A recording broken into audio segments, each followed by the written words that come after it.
Hello, everybody. Welcome to the stream.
I was going to show you guys this while I was doing this, but I have to disable it because I don't want you guys to see.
puzzle piece, because you have to figure out what you're going to do with Lucina before anything else. Otherwise, you just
something like something along those lines. Like it has to be something good too. Like it has to be something actually good.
We can either pick up Laurent halfway through the game and use him to carry us through the rest of the way through the game, or we can just leave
And also she would have rally movement too. Why in the world?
what else we can get on top of that. I'd really like strength +2, but we're not going to be able to get it. It's just not going to happen.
Anathema, is it 3 tiles in this game?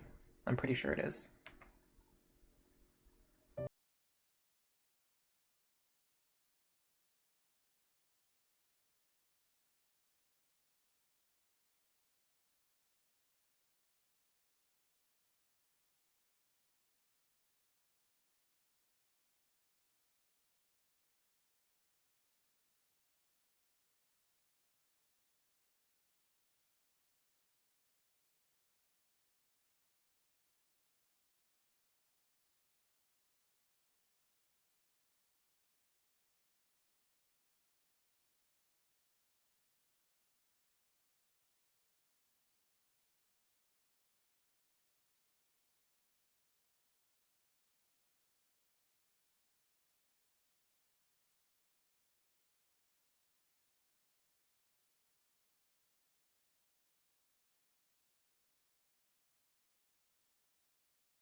I didn't know exactly how long the team building process was going to take. Apparently, it's going to take more than an hour, but I was planning on actually playing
Just got a weird notification from YouTube.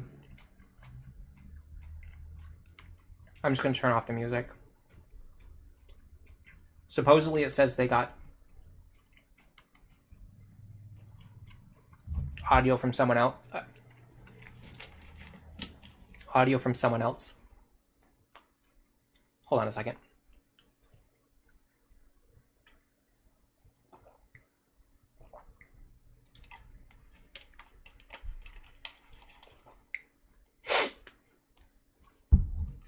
Okay.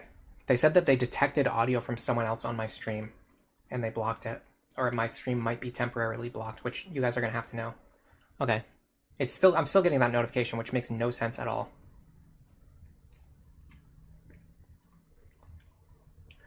I'm getting audio restriction notifications.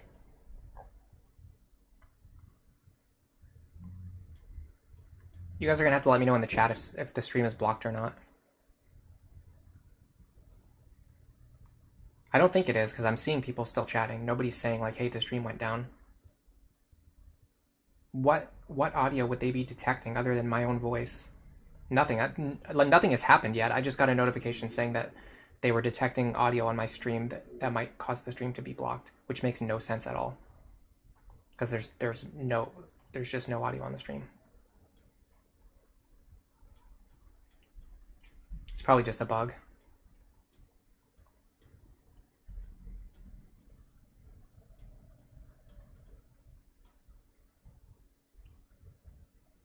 Yeah, I went to the help page that showed up with the notification, and it doesn't even explain anything that was happening. I turned off the background music just in case. I don't think that was it though, because that music is directly from YouTube's music creator library. So it wouldn't get flagged because it's from the YouTube music library that you're allowed to use.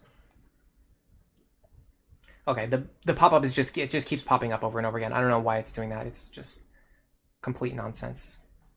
In what world would me talking into a microphone constitute audio that comes from a source that's blocked? That doesn't even make any sense. That's the only noise on the stream right now is me talking into a microphone. But sure. Listen, I'm just going to ignore that. It's going to annoy the crap out of me, but I'm just going to do my best to ignore it. Okay, so let's get back to what I was trying to do. I want to show you guys Jerome's build. So Jerome already has Wyvern Rider, which means he gets the strength +2 naturally, and his strength mod is higher. So all he really needs is Archer. Well, in that case, why don't we just use Virion for him? Because then we can get him up to +6. I mean, we could get him even higher with Stall, though, is the thing. So if we want to maximize Jerome's damage, we would want to use Stall as his father, which is the same build that I just used in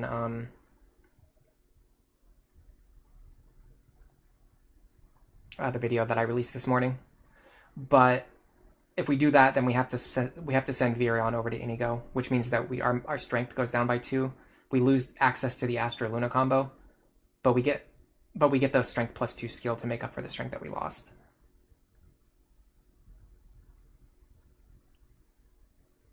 Do we lose Assassin though? I think we lose Assassin. No, we don't, because he gets it naturally, right? Yeah, so this makes better use of the fact that Inigo gets Assassin naturally. Yeah, I think this is the smarter play. So we do Virion here.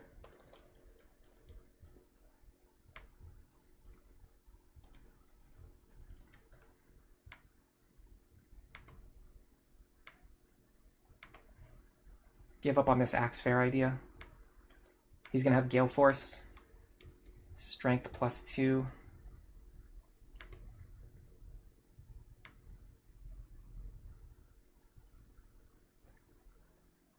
Is the carrot noise copyrighted? Oh, that might be it, actually. Is that it? Hold on a second. Let me try.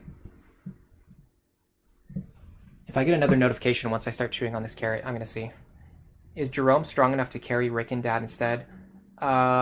If I'm going to use Rickon for anything, it's probably going to be for a magical child, because he gives pretty much the best magical modifier.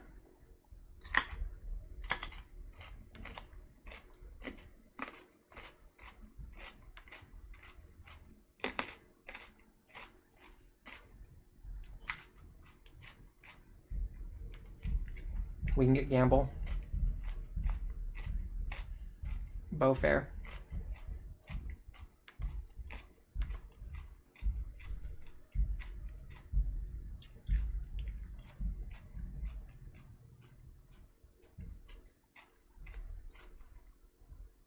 I don't really see anything. Focus, I guess, would be nice.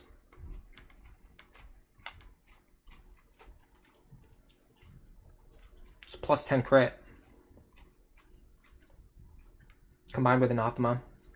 And when you're in the back row, crit is like one of the best defensive stats.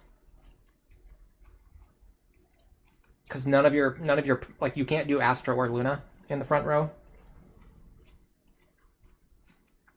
Oh, actually, that makes me feel like Inigo needs to be over here.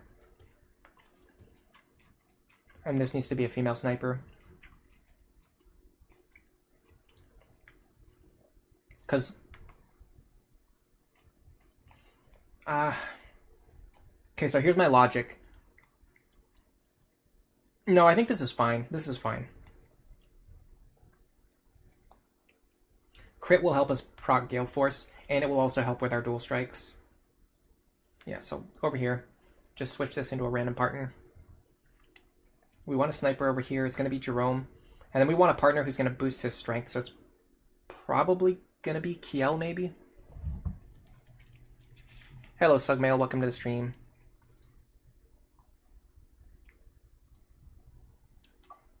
The notification stopped popping up, so whatever it was, I guess it wasn't a problem. They'll probably just let me know, like, 2 days from now that my stream is demonetized. I won't get any money for it or something. That's what happens when YouTube is able to just unilaterally do whatever they want, and the creators have no say in the issue.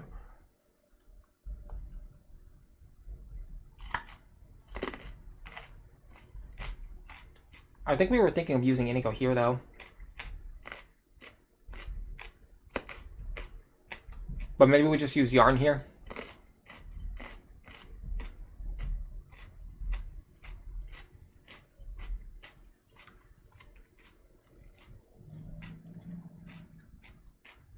I have no idea which father. Maybe we give him Vake or something.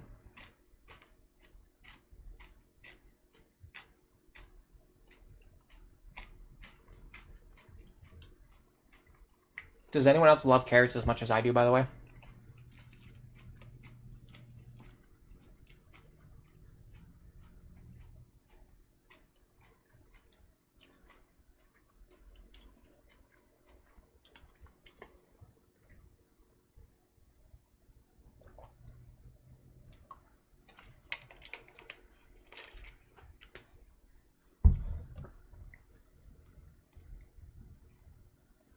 Snow warning, you love tomatoes as much as I love carrots. Oh man, actually tomatoes are like one of my least favorite foods. I like stuff with like tomato sauce too. Like things with tomato sauce I enjoy, but just like actual tomatoes on anything, I just for some reason don't like them. Yarn Gregor, that could work, yeah. Or even Vake, if we don't need him anywhere else. Raza, I made you want to eat carrots as well, so you went and peeled one just now. By the way, yes, you do love carrots. Hello, Nightcav. Oh, you're raising your hand because you love carrots too. Alright, so if we put Vera on here, we can kind of put like Vake or kind of anyone over here. Brady is going to have...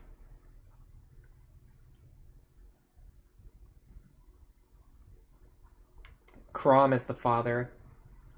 He does get Gale Force, Tome Fair, and Magic +2. So that's pretty good. I don't really care about the rest of his build that much. He might even just like primarily be a staff user, like a Gale Force staff user. Maybe his partner can be someone who uses Rickon as their father.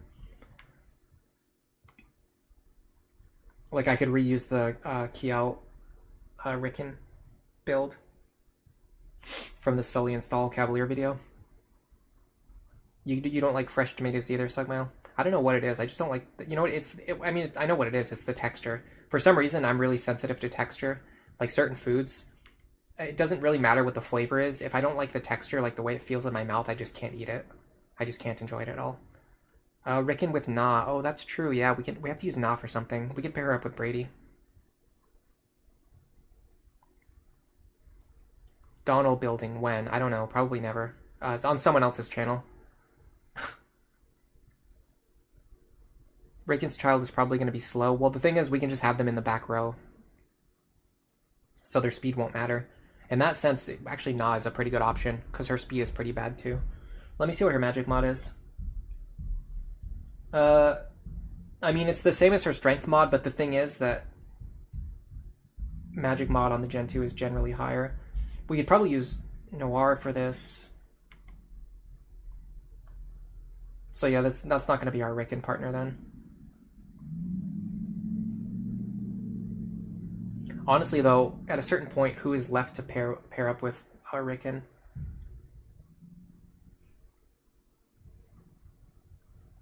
I mean, that's really it. It's Na. Because there's no one else to pair him up with.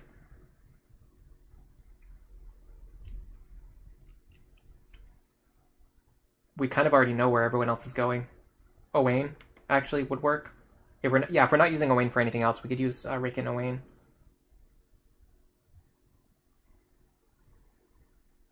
He could even potentially be another Gale Force user.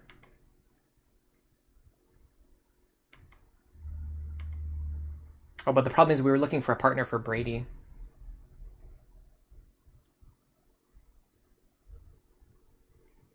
What does Crom's Brady look like? Is he actually a magical character, or is he, like, mixed? He's pretty magical, okay. So we're going to be running Gale Force. Oh, man, you can't get Gale Force and Dual Support Plus. You have to pick one or the other. That's a tough call. We're going to be running Gale Force, Magic +2, Tome Fair, Defender.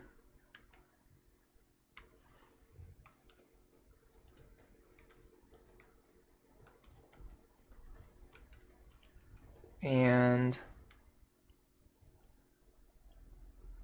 he doesn't really have a great option for the last slot. Skill +2, maybe.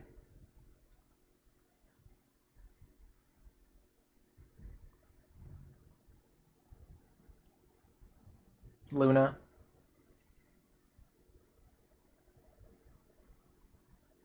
He gets Rightful King. We could do Rightful King Luna.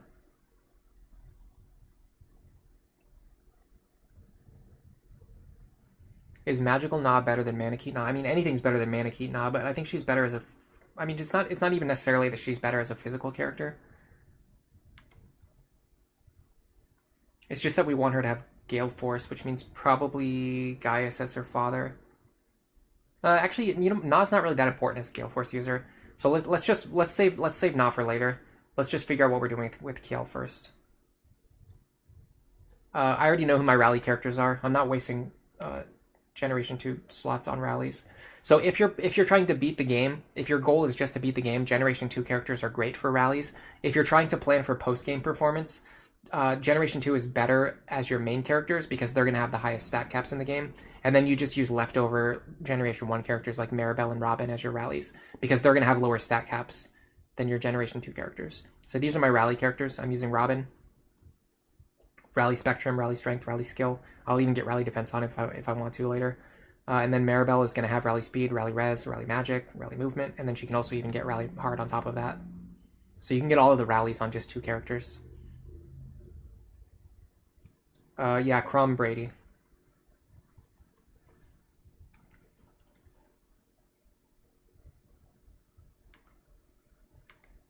So we could potentially do something like Rightful King with Luna.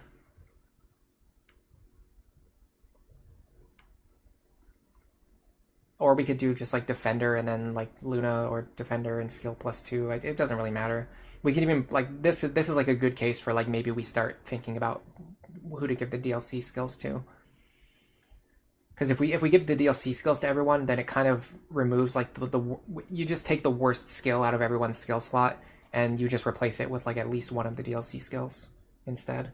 The problem is there's like a couple DLC skills that are so good you'd put them on like every single build, and then that limits all of your other builds. It's something to think about way, way later though. For now, we just need to think about these builds. I think this is fine. So Brady is kind of locked in. Laurent is locked in.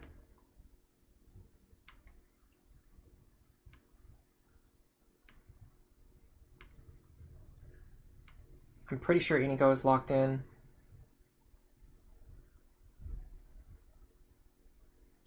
Let's think about Jerome.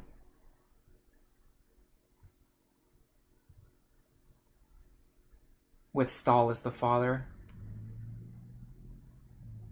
Because that's going to give him, I think, the highest possible damage he can have.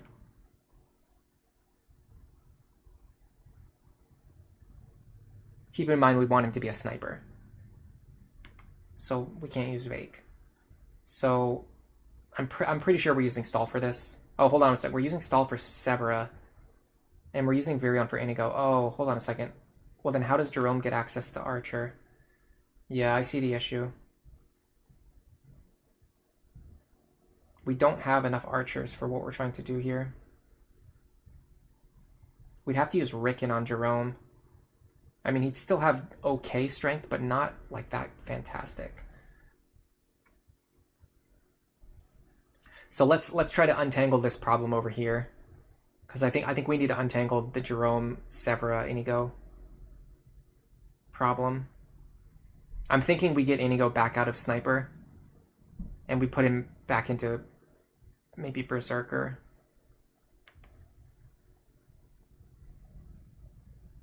Or we put Inigo up here and Jerome down here.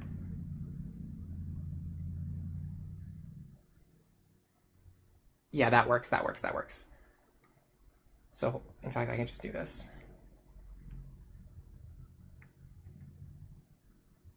We put Inigo up here into our sniper slot.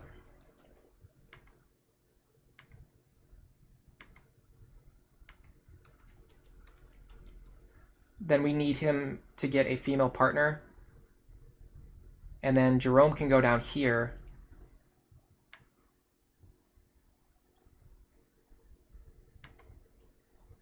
Pair him up with Severa.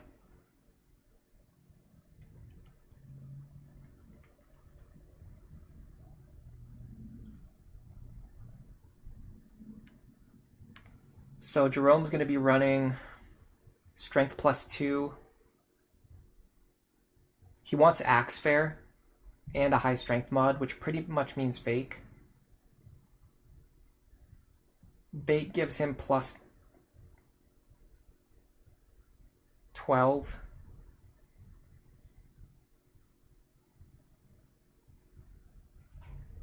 Gregor is +11.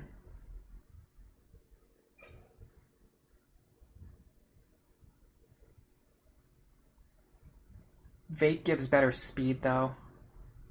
And skill. Not that much better. Gregor is actually better skill. Do we get Zeal with Gregor? Okay, we get Zeal naturally. So what if we do Axe Fair, Strength +2, Zeal, Gamble. I'm pretty sure we can use... Oh, we could even get Dual Support Plus. Oh, that's nice. I like this. We get this from our mother. And then that's going to boost the crit rate for Severa and for himself as well.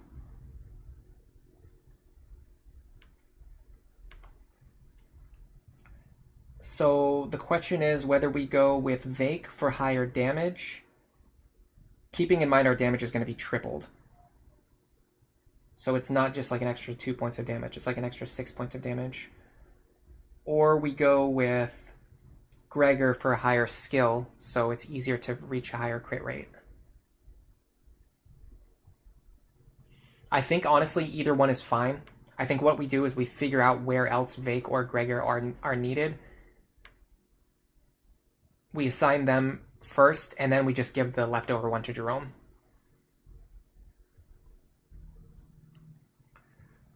Okay. I'm pretty sure Noir goes over here with Brady, or we use Na for it. It's depending on if we want to have a double Gale Force or not. A single Gale Force or a double Gale Force.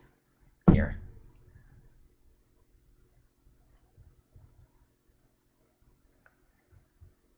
Brady can get Luna from Bright Knight. Yeah, I know. We're just deciding what to put in the last skill slot. We're either going to do Rightful King with Luna, or we're going to do something else. Who is the most overrated character besides Donald? I mean, it's definitely Lucina. She's another one where, like, there's a pretty big gap between how good, like, she's generally perceived by the community and how, like, bad she actually is in a, like, a real playthrough type setting. The reason people value Lucina so highly is because she's been used to great effect in, like, certain, like, pretty high profile playthroughs. But in reality, Lucina inherently has a lot of problems, and the main thing that those runs did is they used Robin to fix Lucina.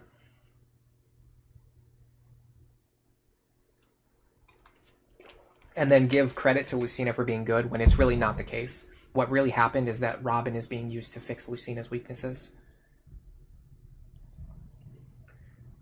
Jerome and Yarn share Vake and Gregor. I don't think Yarn needs Vake or Gregor, but I'm not sure, actually. I can't remember if we figured out another way to make Yarn work. I think, didn't Yarn just, like, have everything he needed naturally in his mother's set?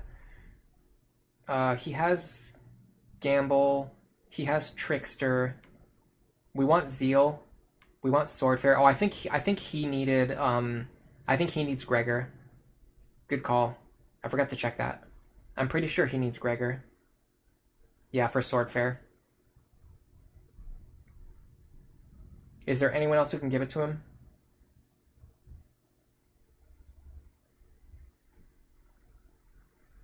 Gaius, but we're not wasting Gaius on that.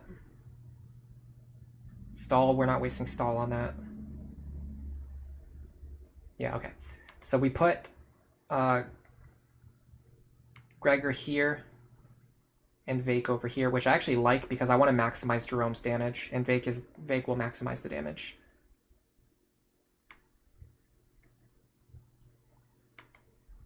And this avoids reusing the Sniper Jerome build that I just used. Alright, so we need a partner for Sniper Inigo. We need a partner for Brady. We need a partner for Noir, sorry. We also don't exactly know what her build is going to be, but we have, like, a pretty good idea. It's probably going to be a Gale Force Sage.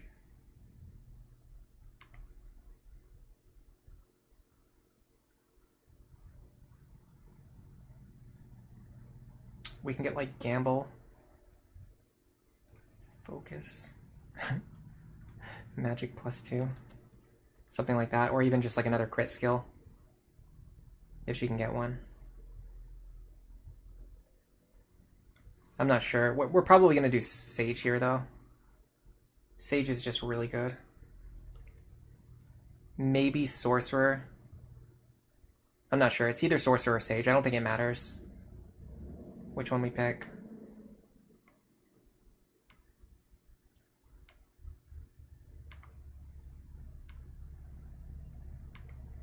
I'd like for her to have a partner with Hex Anathema. You know what? Cynthia probably goes here. Well, hold on a second. Let me finish marking the characters we've marked so far. Okay, so let me figure out what I'm doing wrong here, because I feel like the numbers aren't adding up. Owain has been used? No, okay. So we have one male character and 3 female characters left. So where does this male character go? So Owain has to pair up with Noir. He's the only one left to do that. And then out of the female characters, is there a leftover? Kiel, Cynthia, and Na? I think there's a leftover female character who doesn't get a partner. 1, 2, 3, 4, 5, 6, 7, 8, 9, 10, 11, 12, 13. Yeah, there's actually a leftover second generation character who doesn't get a partner, which is probably going to be either Kiel, Na, or Cynthia.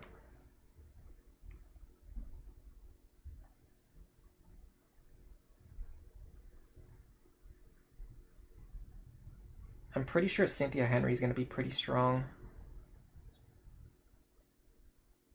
Kiel, I mean, her speed is good.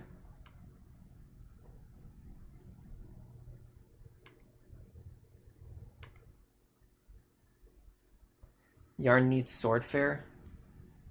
He's going to get it from Jerome. Hello, Alpha C, what's up? Bushranger Sorcerer is slow. True. Yeah, and we're already using a Trickster over here, so I don't really want to have to use like a dedicated like super speed pair up either. Maybe Valkyrie. I'm not sure. Henry Cynthia gets Valkyrie access, so she can also get dual support plus. That's true. Yeah, we can have that. Maybe on Inigo. Well, no, because we need her. I think we need Cynthia here. We need Owain here. And then that just leaves the decision of whether we use Kiel or Na over here to partner up with Inigo. So we'll figure out this last. We'll figure out this first. Okay, so Cynthia's going to have to be here. Her father is Henry. That's locked in. Owain, I don't think we picked a father yet. Cynthia has to go here though, because there's no other, there's no one else left to do it. So we want her to have Hex, Anathema, Gale Force, dual support, plus.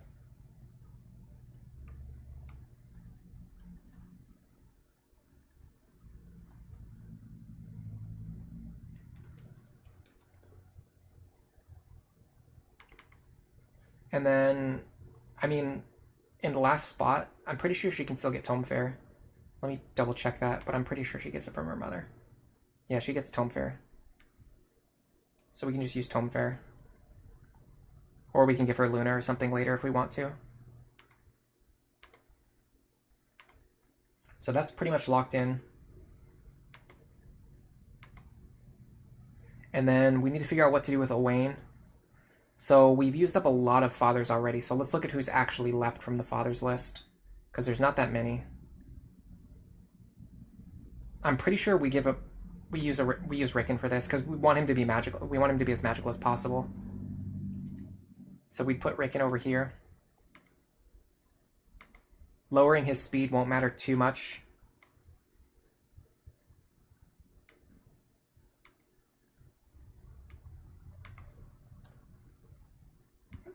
Excuse me.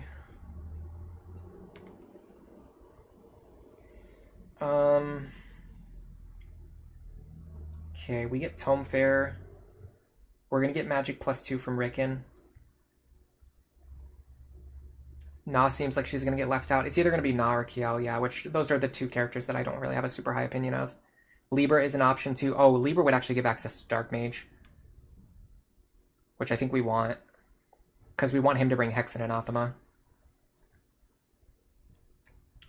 So Rickon would have +5 magic. Libra would have +4 magic. Yeah, we're using Libra for this. Good catch. Libra. So we get Hex, Anathema. I'm pretty sure he can oh no, he has to inherit Gale Force, so he can't inherit dual support plus. But I think that's fine. Then we can get Tome Fair and Magic +2, or just like whatever else for the last slot. And then we just basically decide if we're using Kiel or Na for Inigo's partner.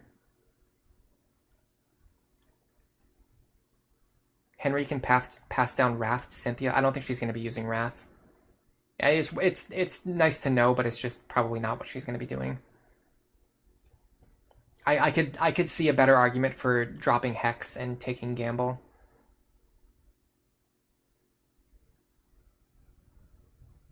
Yeah, Libra gives Dark Mage.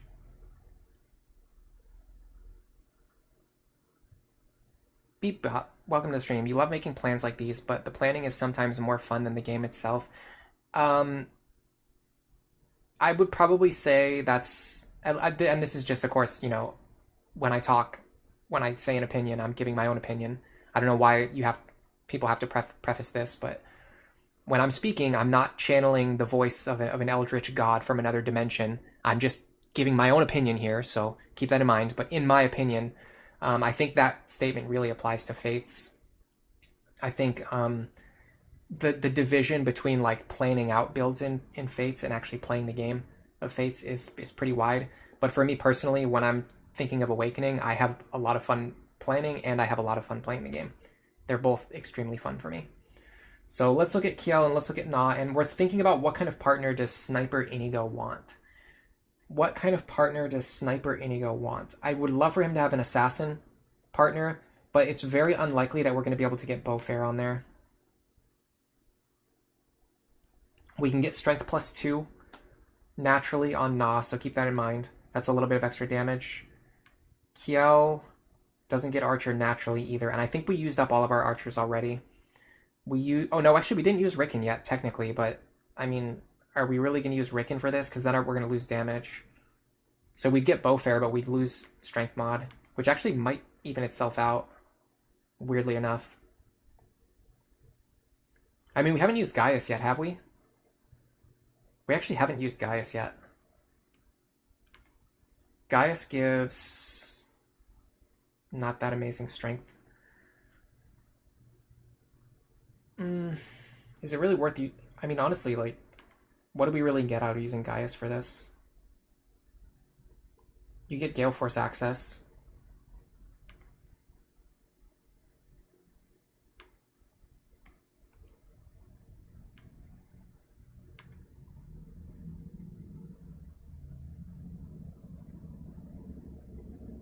Where's Gaius? Here he is.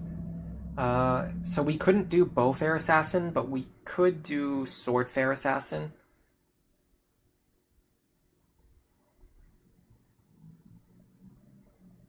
Gaius can't pass down Axefair either, which kind of sucks. He can only pass down Zeal, which is not quite as good.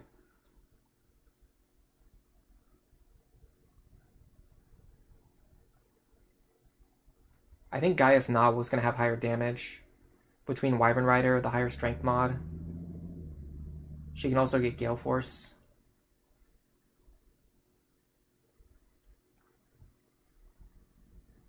Blonde Sorcerer Owain. Hello, Doodlebug 4. 7. Is that 7-8 or 7-0? 7-0. Rickon Na or Rickon Kiel. I don't know about that. I don't think it's worth it.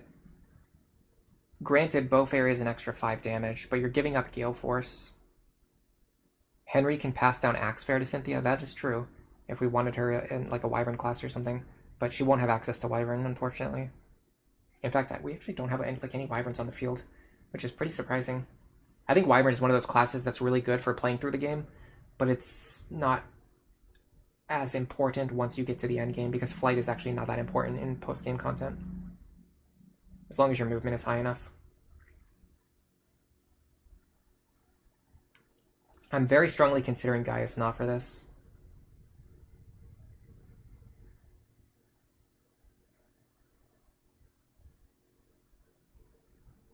Maybe Donald Na.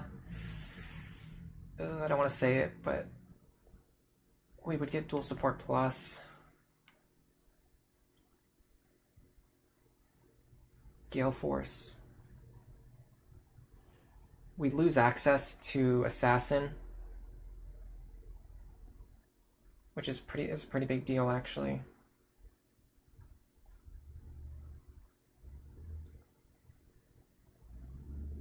Yeah, I don't want to lose access to Assassin.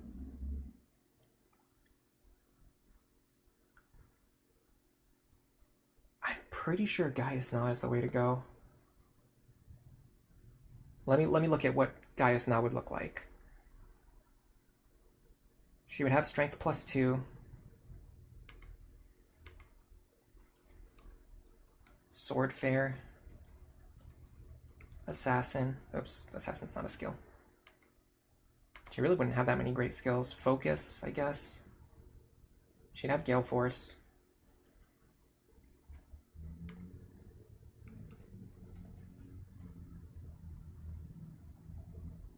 Is counter not a good unit for allied units on Apotheosis? Actually, counter is pretty useful. Counter is one of those abilities that becomes more useful the better you are at the game. It requires a high skill ceiling to use counter effectively, but can actually be very, very strong because when you're using counter, you can control exactly how much damage you deal, and you also never take counter damage yourself if you're using it properly. So what you do is you unequip your weapon, you let an enemy hit you for damage, and then you deal counter damage to them, and you know exactly how much damage that's going to be because it's counter, it's fixed damage. And then in response on the next turn, then you can finish off the enemy while they're weakened off. Or you can even use it to finish off a weakened enemy.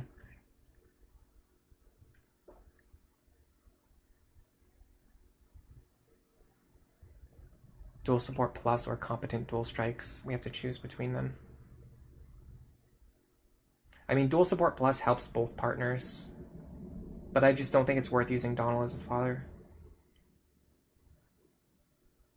Let me go back. Let me look at Kiel again really quick.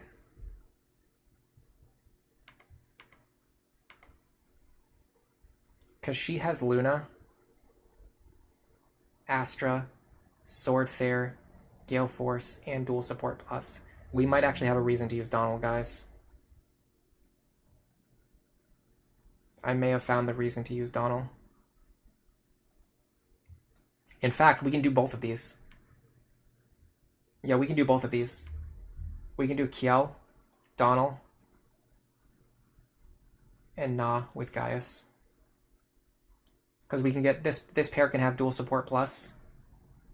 So we can do both builds, and then we can just pick whichever one is we decide we want to use for Inigo later. And then this pair is going to have the higher damage. Both pairs are both of these get Gale Force. This one gets Dual Support Plus. This one gets higher flat damage. Both of them get access to Swordfair. I think both of them have access to Assassin. So we'll just fill this in later. Because it doesn't really matter. Okay, so working backwards from this, now, our team that's going to actually carry us through the game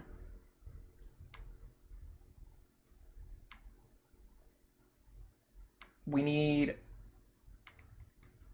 Maribel, Crom. Frederick is just going to be off doing his own thing. We don't need to pair him with anyone. Frederick is a really bad father too, by the way. He's like right down there with Donald. He gives no fair skills. He gives a horrible speed modifier.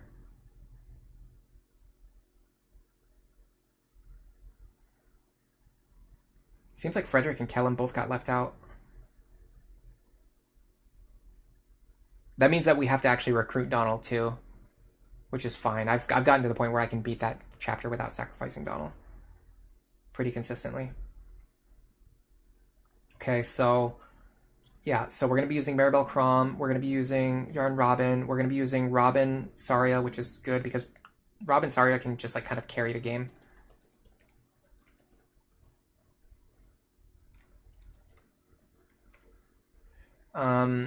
Lonku with Muriel. We can probably get a lot of use out of them, specifically Muriel, just having like an extra mage around. Lisa, Libra.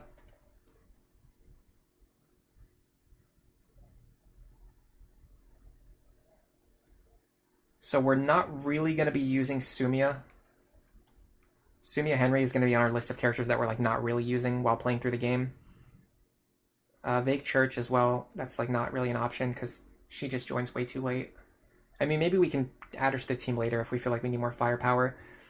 Gregor Pan kind of has some potential. I'm going to put that in the center.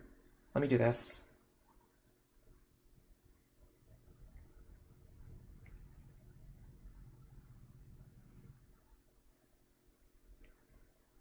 Gregor Pan here. This group goes over here. That's going to be the group of characters I'm like almost definitely not using. These are the ones that like I might use depending on the situation. So Gregor Pan is going to go here. Stall Cordelia is probably over here.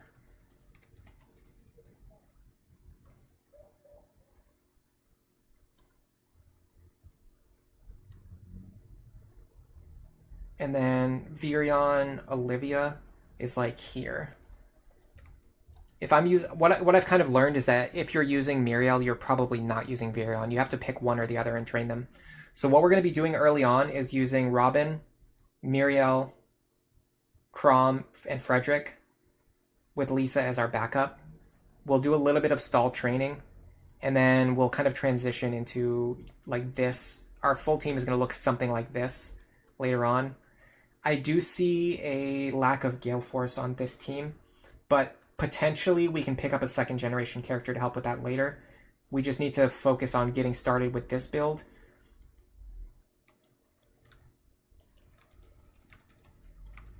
So this is our most likely carry team.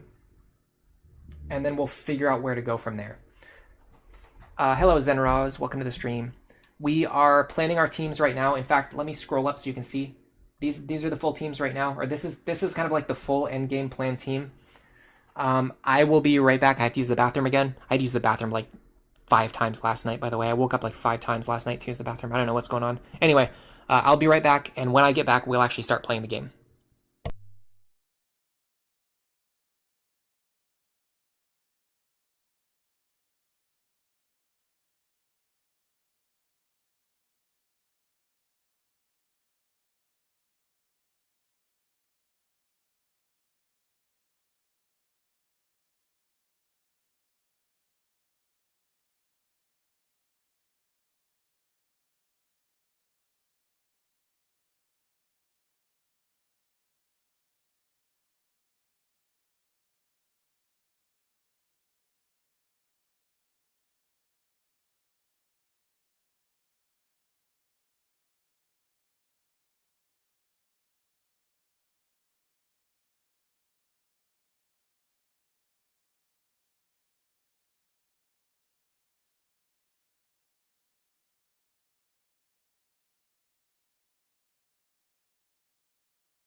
Okay, I'm back. Hello, everyone. Suggestion. Hold on, another notification. It's just give me a suggested pop-up notification about my stream not having any audio while my microphone was muted. Wow, thanks for the heads up. Magical Lucina seems fun. You've never tried it. I think Magical Lucina is probably her best potential because her strength is just pretty underwhelming naturally. I had something I wanted to do. Give me 1 second, sorry. Clicked on the wrong thing.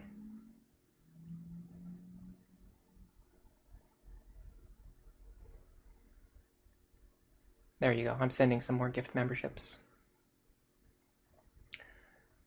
TCSK8. Welcome to the membership. Theo Dobson, welcome to the membership. Sigmund Soldier, welcome to the membership. Hannah Mary, welcome to the membership. Ali Alice, welcome to the membership. Or Ali Alice. Yeah, that's Ali Alice, not Ali Alice.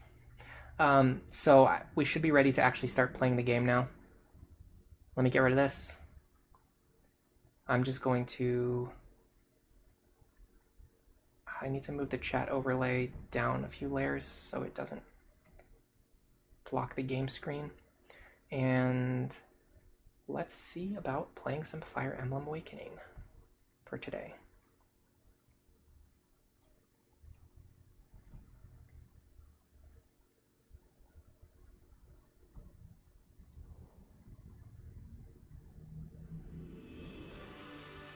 Cool. How does the new overlay look, by the way? I see one problem already. It's, yeah, this window up here needs to be very slightly adjusted.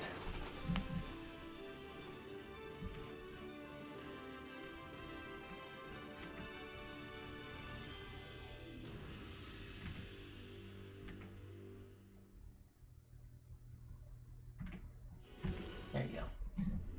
I did my best to set everything up before the stream. I think it looks okay.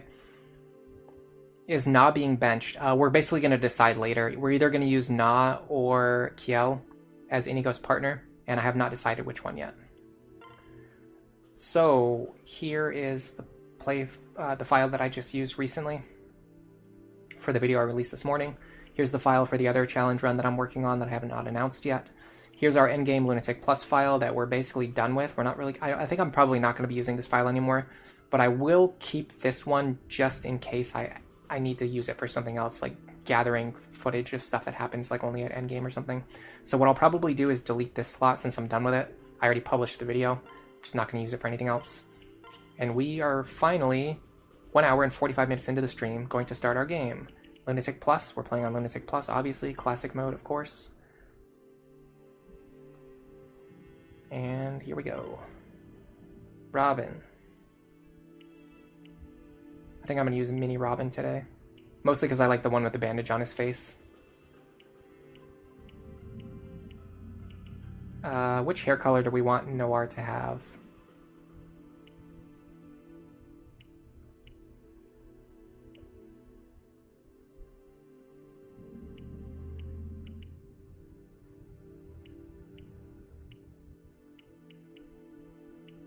I usually like either like the green hair or the purple hair or the pink hair on my Robin. I haven't really done blonde Robin in a long time though.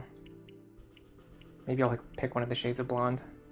There's one up here, 17. This is like a more cartoonish blonde. This is more of like a realistic blonde, like a dirty blonde. Let's go with that. Yeah, this is more like a brown. I'm not sure. What do you guys think? Does anyone have suggestions on hair colors? Cartoonish blonde, green, pink.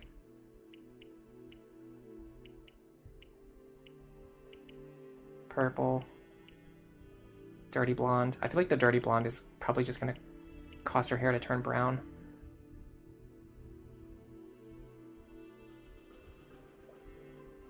Blueberry.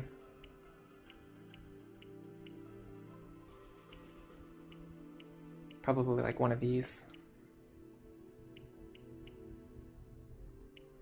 Try to pick the same hair color that Crom has. I'm actually not sure which one Crom has. I don't think it's any of these. I'm pretty sure none of these match Crom's hair. Yeah, none of them look like Crom's hair.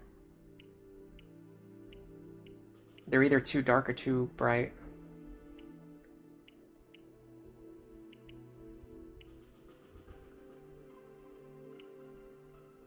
I'm gonna go with this. It was my first instinct.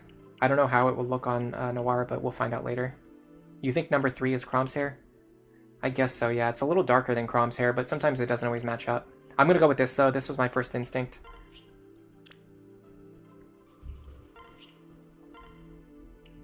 The birthday doesn't really matter. So we're gonna do plus magic, minus strength Robin, of course.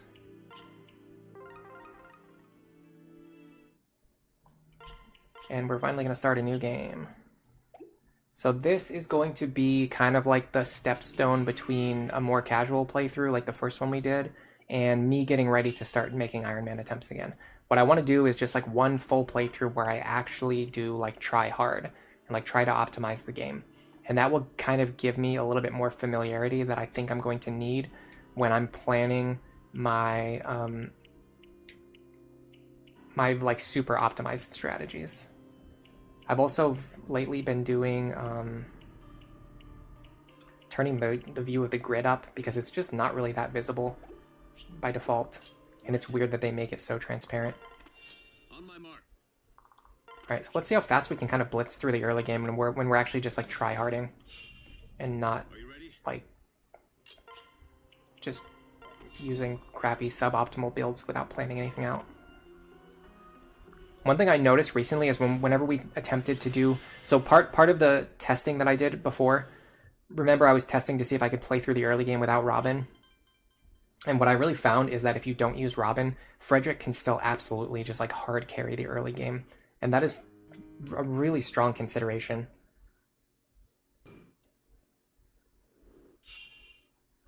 I'm definitely not going to be pushing things to that extent today, but it's something that's on my mind.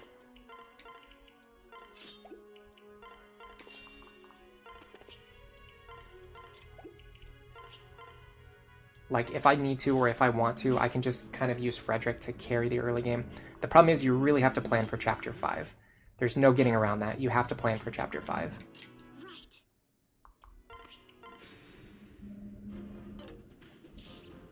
That was a great dodge. Oh yeah, Frederick's in great position. Red Watcher, you're on Chapter 16 and you have 45 magic, 76 HP, 30 res, defense Tome Fair Sorcerer Owain with Forge Nosferatu, 82% arms thrift. You're in a position to say that he's very easy to crack. The thing is, like, every character, if you want to max invest into them, can have a cracked build. That's the point that I always try to make. You can't just, like, make one really strong build and then be like, oh, this character is really good. You have to think about the fact that pretty much every other character can also make a really strong build. Does this guy have Vantage? Yes. How much damage is he going to deal? 16. We'll be fine. I know it's not fun to hear, but it's just the truth. I don't need to heal Frederick yet, so I'm going to wait.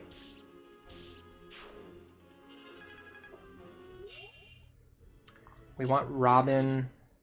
In fact, we want Frederick here. We want the Lisa Para bonus. We want Frederick here. And we want Robin here.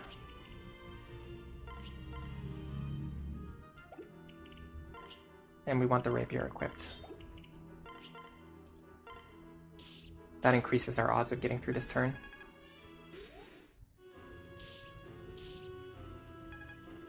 What you really like there is a Robin dual strike, but you generally don't really get it. Okay, so he's going to deal 11 damage to us. Unfortunately, he does have a crit chance, but there's no way for us to play around that because he has Vantage. What is he? Yeah, even if we were healed to full, he would still kill us with a crit. So what we're going to do is we're going to trade the Bronze Sword over and then transfer Robin over. This should allow me to kill him with the Bronze Sword and save Silver Lance charges. If I do this, though, I need to get a strength level up.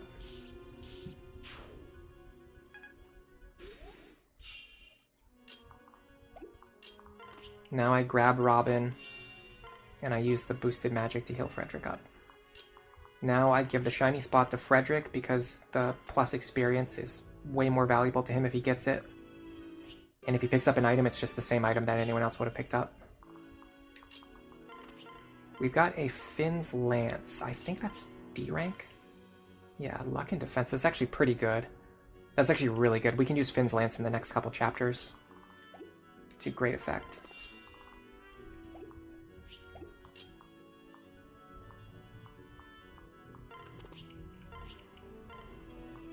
I'm not going to be super talkative because I'm just focused on quickly breezing through these early chapters. Hello, Vernacilli. Welcome to the stream. You just caught today's stream. You Googled and you think Noir looks nice with the blonde hair? We'll have to find out later. One of the things you learn from your own No Robin run is that Long Ku can one-round axe fighters in Chapter 5 with a 11 sword if he has the C rank with Muriel, B rank swords, and +2 Might Forge or magic level ups. Cool, good to know. We're going to be using Muriel instead, which I think could maybe work. I'm not sure. The big problem with using Muriel is that she's just not that tanky. But the big problem with using Long Ku is that you just don't have time to train him, so there's kind of like just no win other than Robin, but we'll see. And the thing is, we're not going to be doing like no Robin which drastically changes the calculus of what we're trying to do here. Because essentially what we can do is we can just use Robin and Muriel. We don't have to use Muriel as a substitute for Robin. We can use Robin with Muriel to boost Robin's effectiveness even more.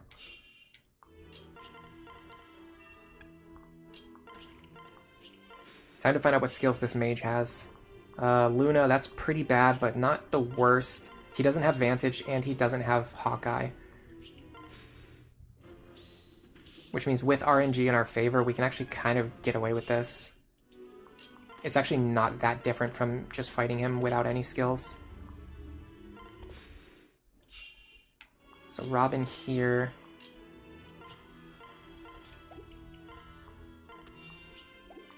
Heal.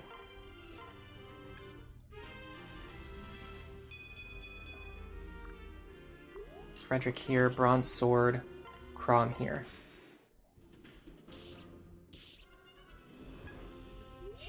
Okay. I'm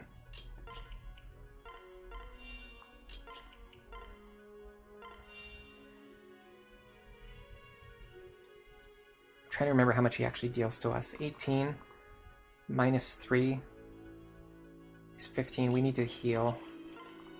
So we need to run to the other side.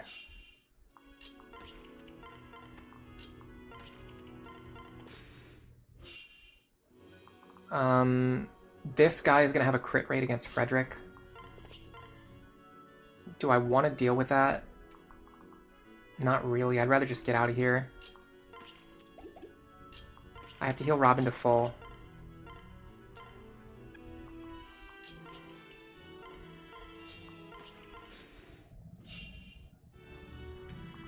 Okay.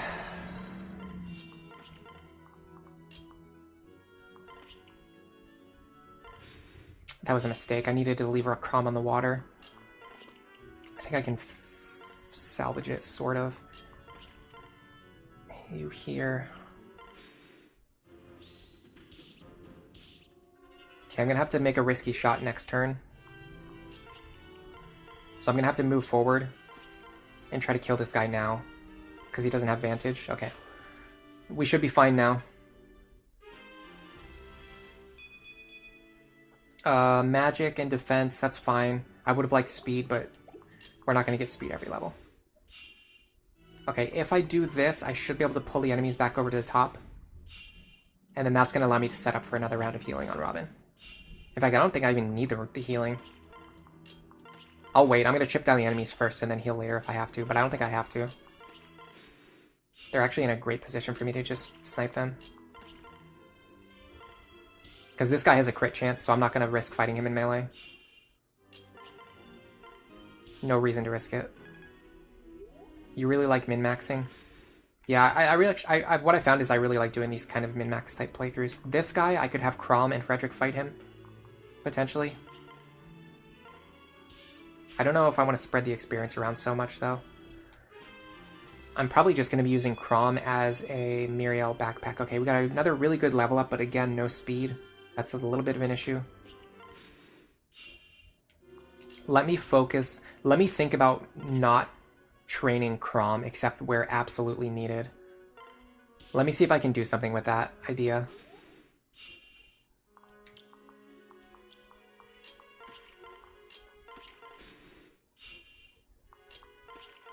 So I can definitely get free experience on a Chrom right here, so I'm going to do that. I'll show you how in a second.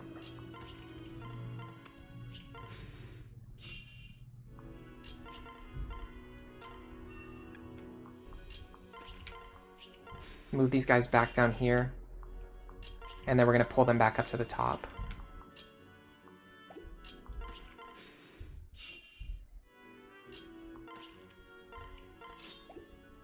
Now I need the bronze sword.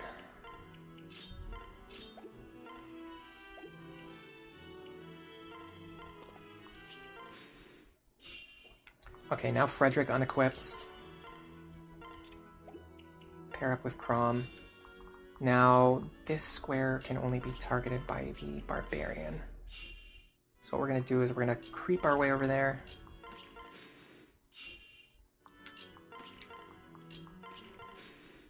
Now, Crom is going to be here. Bronze Sword. Frederick has nothing equipped. Robin behind him for support.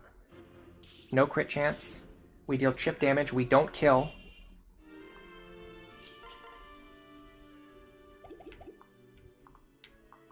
Now we back up. Now we give Robin the kill as usual.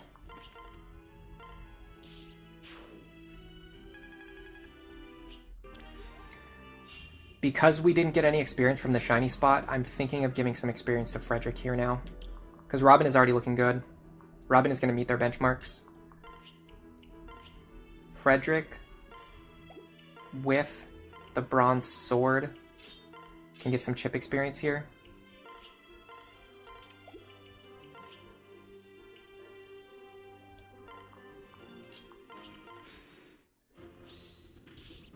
Not that concerned about Luna. And I can also get a hit with a Silver Lance here to make up for the Silver Lance attack that I didn't take earlier. Because I do need weapon rank. Alright, we're done training Frederick for now.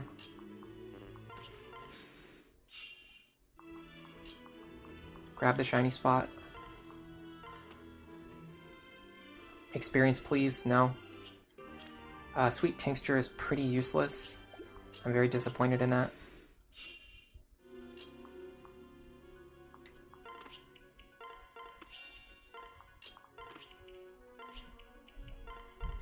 I'm gonna have to organize my inventory before I go into the next map. Do not let me forget to organize my inventory as we're making our way through these maps. It's gonna be very, very important. I need Robin to get this vulnerary. And who has the Bronze Sword? Frederick has it. I think that's fine. Okay, we should be fine. Yeah, the Finn's Lance is going to give us the power that we need to get rid of enemies while also building Lance rank. So that is a really good pickup for early on. So if we attack right now, the enemy will have a 7% crit chance against us. But what you'll find is that if Lisa is standing next to us, now he has a 0% crit chance. With Luna Plus, he's going to deal pretty significant damage, but we should survive. Especially because we leveled up defense. We should survive on like 2. Yeah. Missing is actually great. That means we're building free weapon rank.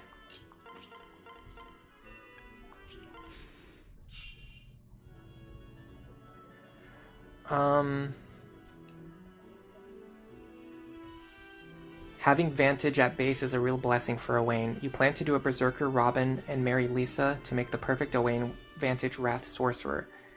If he didn't have such weird stats and growths, he would be too much right away as soon as he joins. Sassy says the real cost is the heal staff uses. Yeah, I try to manage how many heal staffs I use early on, but usually I'm fine. I don't usually run out of heal stabs anymore. I'm pretty careful with them. I don't use heal staffs for training until I get to the shop access. So typically I'll be fine on heal staffs. With Veteran, Owain can become better. Excuse me, hold on.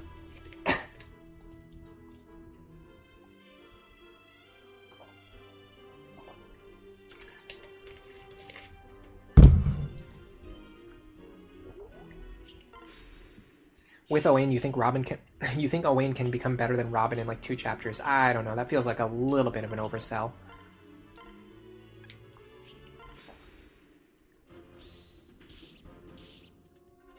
It's like Robin number 2, but now it's personal and I have Vantage. I mean, he's definitely good. Oh my, we missed another speed level up. This is bad.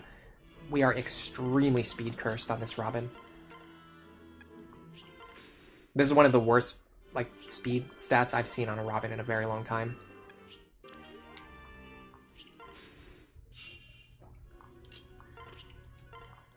But the good thing is we can just make up for it by gaining more levels.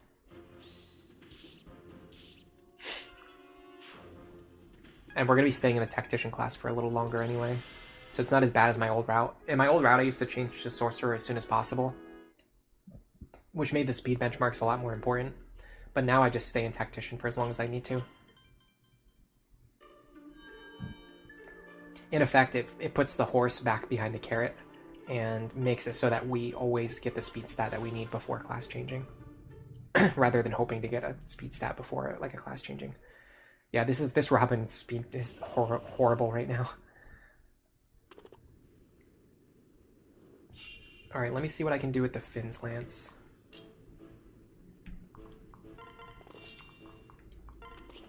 We do want the Rapier here. So Silver Lance guarantees the kill. Finn's Lance guarantees the kill. Finn's Lance also guarantees this kill if we get the dual strike. So we actually use Finn's Lance here. We conserve Silver Lance charges. And we still build Lance rank. And it actually improves our defensive game as well.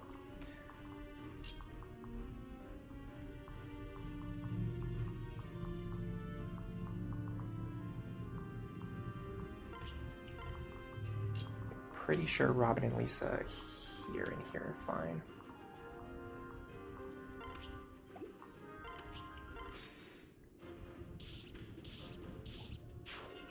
We want dual strikes here, but getting them's not important. It's just free experience for Chrom. I really would have liked that kill. But again, it's fine. We'll live with it. I gotta be careful. I didn't check if this guy has Hawkeye. He does, okay. We're probably gonna have to reset, because if this guy gets Hawkeye, he just automatically kills you. But there's a small chance we could, like, dual guard or something. Might as well play it out while we're here. But after this, if this doesn't work out, I'm just gonna start resetting until I get the right skill. Okay, yeah, I was wrong about the Robin positioning here. Oh, no, this is fine, yeah. Okay, so let me figure out who I want Robin to be paired up with.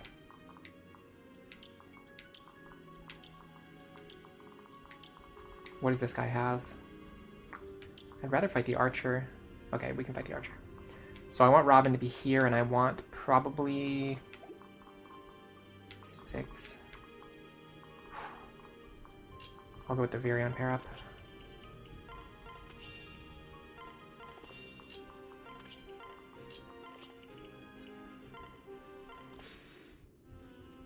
Yeah.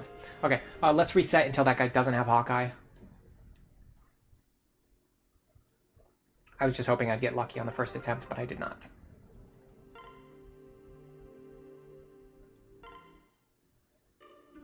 Whenever you see stat curse units, it makes you happy that Engage added fixed growths. You hope they keep it as an option moving forward. I mean, I'm fine with randomized growths. It's just like a part of the game. You just have to play around it. Like, for example, like, I made a route that plans for the fact that if Robin, gets really cursed on their speed growths, I have ways to help mitigate that. Okay, this is much better, and the boss this is actually the best version of the hammer guy and the best version of the boss. So this is really fantastic. This is gonna be a much better chapter than what we were just doing. And this gives us a few more chances to get dual strikes on Chrom. So Robin here, Lisa here, and we try again. Dual strike, please. No? Okay. Dual strike, please. There you go. Okay, that helps a lot. That means Frederick can use a healing item this turn, instead of having to kill that guy. Question is, do we need to? That guy has Luna. This guy we're gonna dodge. This guy we're gonna dodge. This guy is gonna deal, like, peanut damage to us, if anything. And he can technically deal 6 damage to us. -2, though, because we're gonna be on the fort. This guy has Luna Hawkeye, but Robin's gonna fight him, though. I think we're fine without healing here. I might regret this, but I think we're fine. I'm going to switch to the Falchion and Bronze Sword. Okay, I want Robin to fight the Archer now. Pull him off of Frederick. The Archer will only attack Frederick if he sees lethal without Luna. He doesn't know that he has Luna. So he thinks he's going to deal... He thinks he's going to deal 1 damage to Frederick. So the only way the Archer will ever attack Frederick is if Frederick is on exactly 1 HP. Otherwise, he's going to go after Robin here. So we're going to be fine on keeping Frederick alive. Unless he just gets destroyed by the Axe Fighters. But he has a sword equipped, so he should be fine.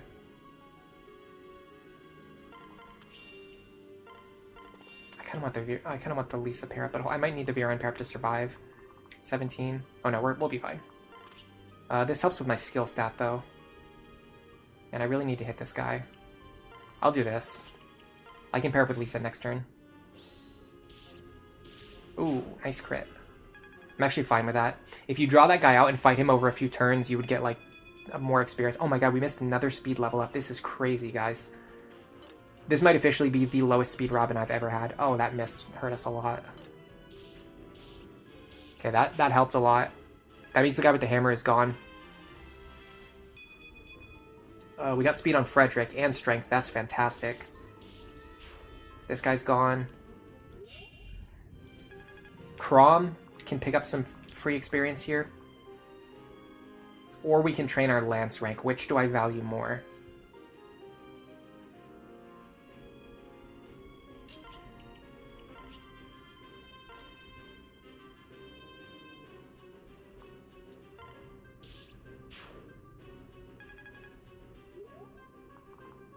I don't know why I closed the spreadsheet, by the way. Let me open it back up. I need to actually see what my team builds are supposed to be.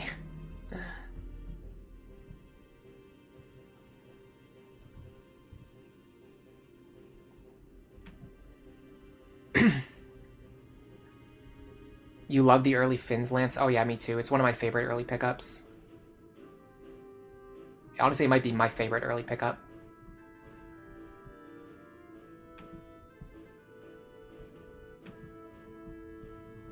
Okay, right now we're looking to raise Robin, Muriel, Lisa, and Stahl.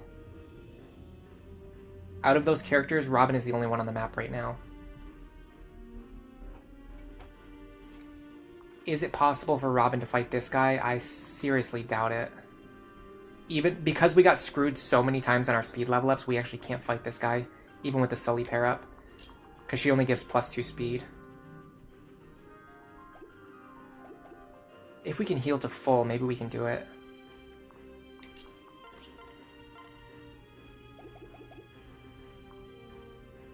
We can actually do it if we heal to full. Or just heal up, right? We'll take 20 damage. And we'll be at 21 HP, so we'll be able to take it.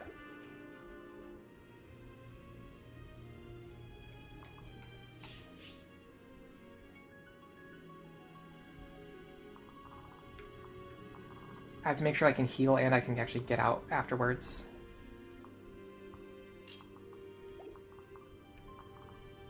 And I want to stop him from getting onto a forest tile too. So Robin here.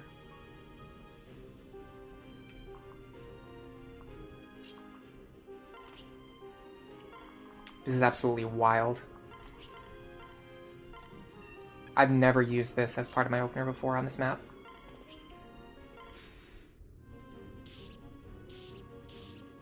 Wow. Okay. So what we can do now is bring Fred over. Hit this guy with the Finn Lance.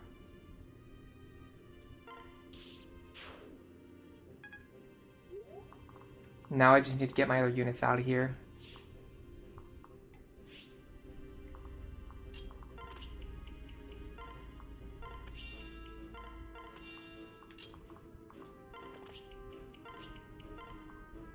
I'm a little worried the boss might pin us in the corner, but I don't think he's smart enough to do that.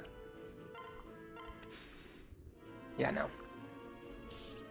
Okay, now we're gonna break the boss's weapon. It's gonna go really fast because he has Hawkeye, which means I can keep the bronze sword equipped every turn. And just heal off the damage that he deals.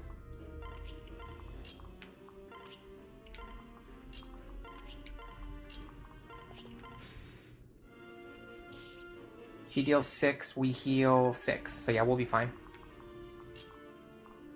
No way for him to hurt us anymore.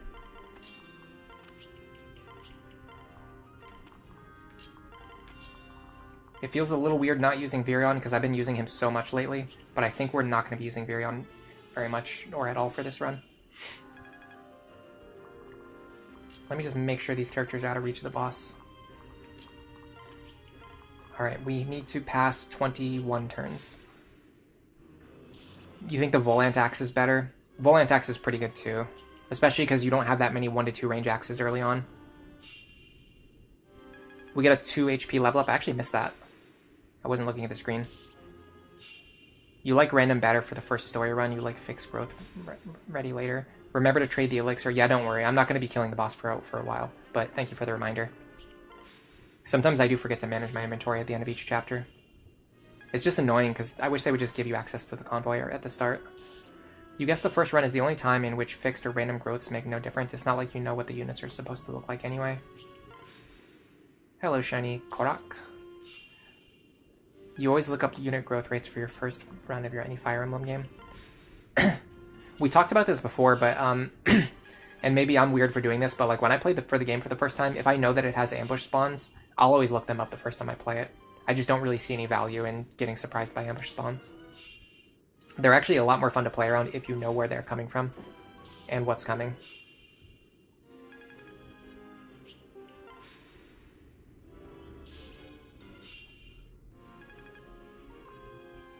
Nine more turns.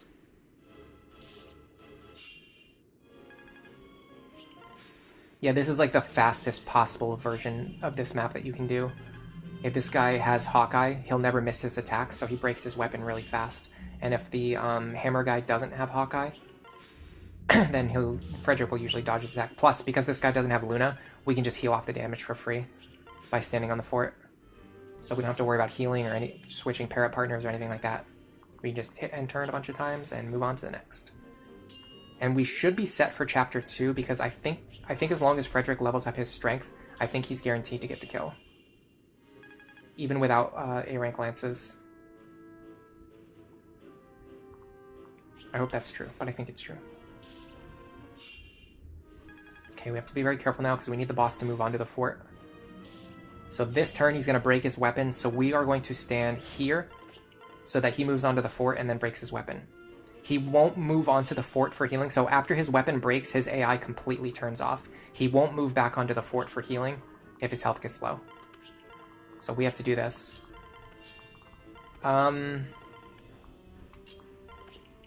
For support points, there's not really any that matter other than, I guess, Virion Fred.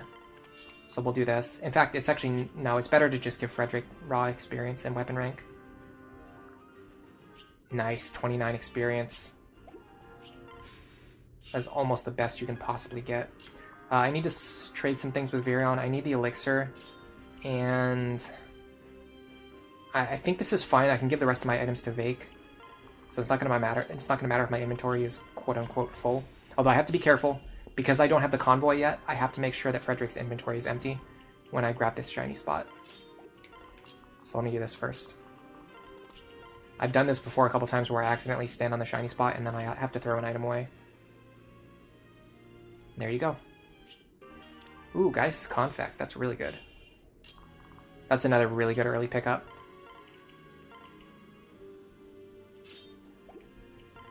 You can use it in the chapters, like even before you get your tonics.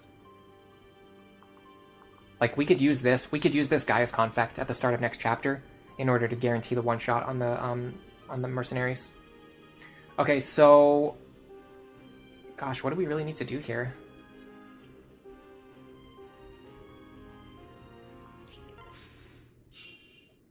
We just need to train Robin and to a lesser extent Frederick. Let's do Fred Sully and get some Lance rank onto him first.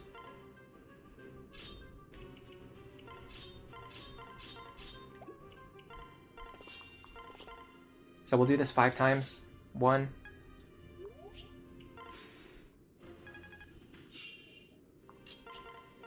2.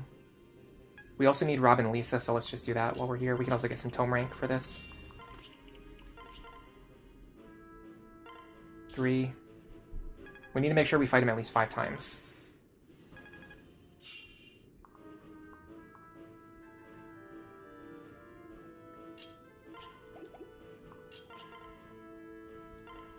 4. That's actually good. I think we get weapon rank for that.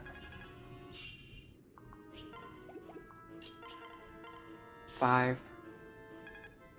Okay, now we just need to give the kill to Robin. I'm gonna have Frederick attack one more time, just in case it matters.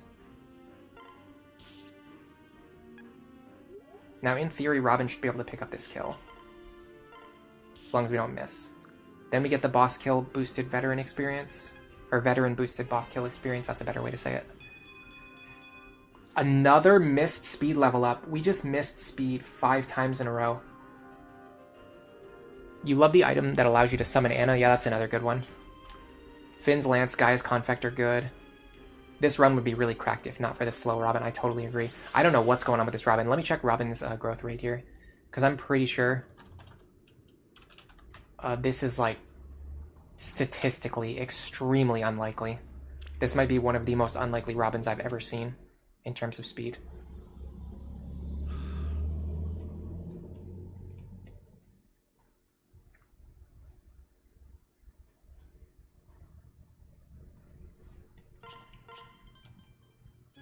I'm gonna grab my supports first.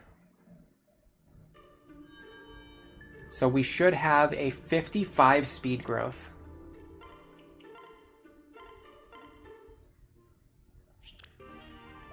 Okay, as long as we get Robin Lisa, we're fine here. Oh, let me save first. We could have optimized our supports better, but it's not that big of a deal on this run. Okay, so let me grab my calculator. We're probably going to need it soon anyway. Once we start fighting enemies with, like, Luna counter and all that crap. Aegis and Pavis. Okay, so... 3, 4, 5. There is a 1.8% chance for Robin to miss 5 speed level ups in a row. So this is a less than 2% Robin. It might be fast to just start over and not get so screwed over by RNG. As long as we're fast enough, it doesn't really matter. So we'll find out pretty soon whether that's the case. We're definitely in a lot of trouble right now. I don't know how or why our speed is this low. But it's not unsalvageable. Yet. Oh god, I forgot to trade Frederick's items back over. Why am I such a buffoon? Like, all the time. Like, at every moment in time.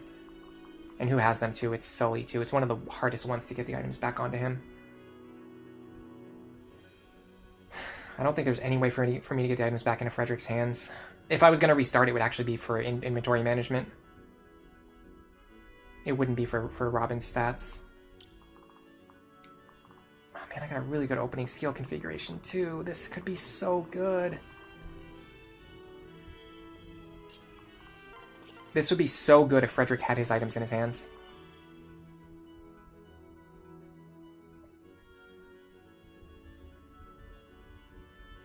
No, we're not going to do Robin Sumia. Robin is on his way to get doubled by the Armor Knight. Actually, one of the big problems is if Robin can't double that Armor Knight. You generally want Robin to be able to double that Armor Knight, especially without a speed pair up, and he's not going to be able to do that on this run. Oh, actually, we might have to restart because I messed up. Honestly, just because I messed up Frederick's inventory. I can't do this chapter with Frederick's inventory being empty, and the game just won't let me access the convoy. Is there any way to fix this? Is there any way to fix this?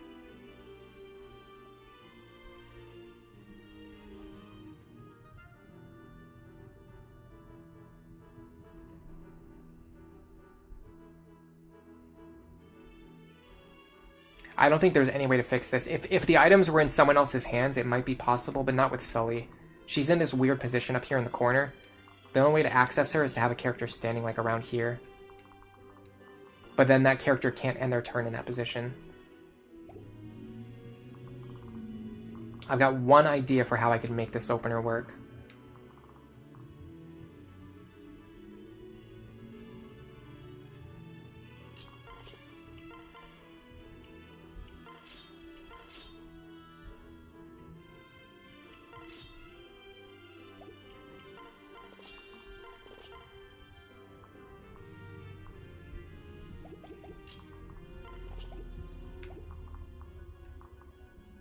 Neither of them have pass. If I stand here with the silver lance equipped. No, there's no way. I can't get out of here. I have to restart the run. Sorry, guys. That was a huge misplay on my part. And I was literally reminded to manage my inventory. And then I did it. And then I got the items back out of my inventory. And just screwed the entire run. I can't believe I did that. It's been a long time since I've messed up that badly. Like, there's been a couple times where I forget to transfer the item off of Virion, but I've never had a run where I put all the items into Sully's inventory. And then she was stuck over in that corner. I don't know what I was thinking there.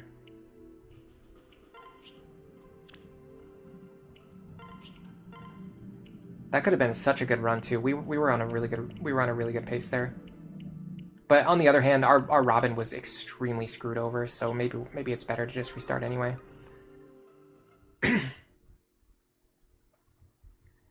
Yeah, not being able to swap items before the map is one of my least favorite things about the early game Awakening.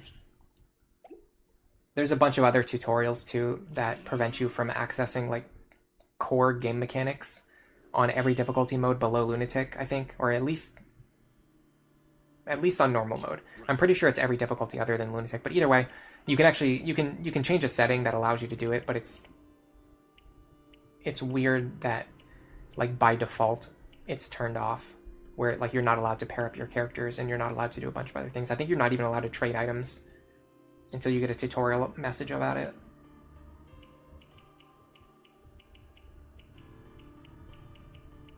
All right, I am definitely gonna have to apologize like 10 times for that opener.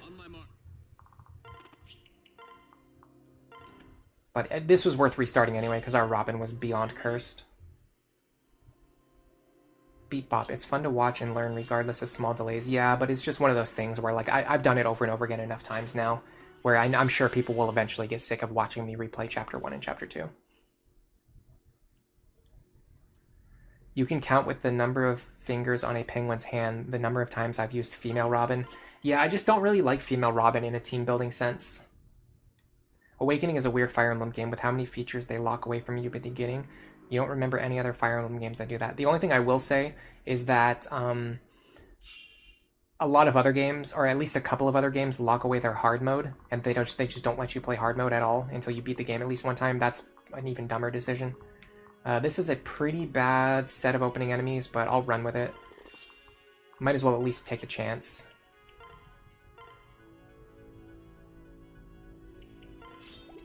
I'm probably going to game over here, or Frederick's going to be on very low health. And if that's the case, I'll probably just reset either way. But if Frederick dodges some attacks, we might be fine.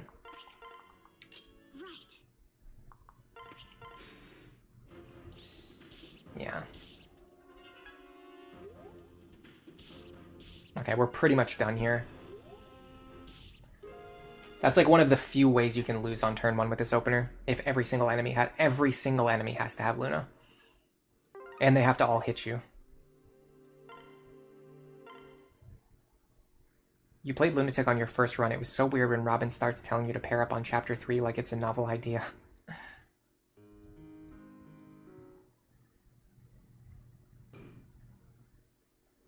Yeah, because on Lunatic you would already be allowed to do that, like, way in advance.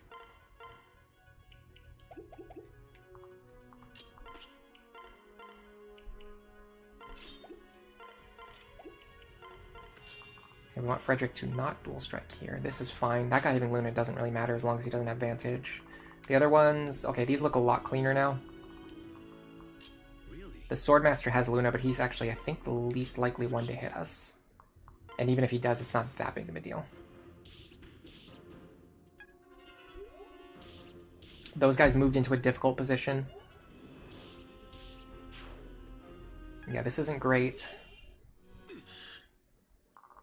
But neither one has Luna, so I think Chrom can actually just kill them. Yeah, he can tank 14 damage. But I don't want that. So I'm going to do this instead. The trick is I have to find a spot that only this guy can hit, which looks like this tile here.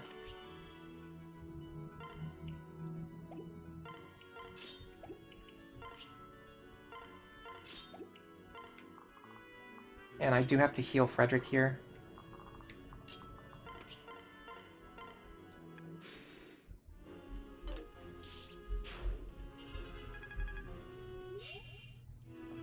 Now we're just back on the same line as normal.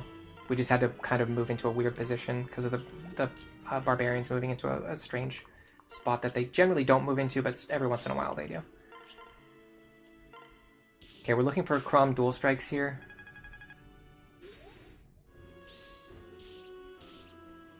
awesome. Listen, yeah.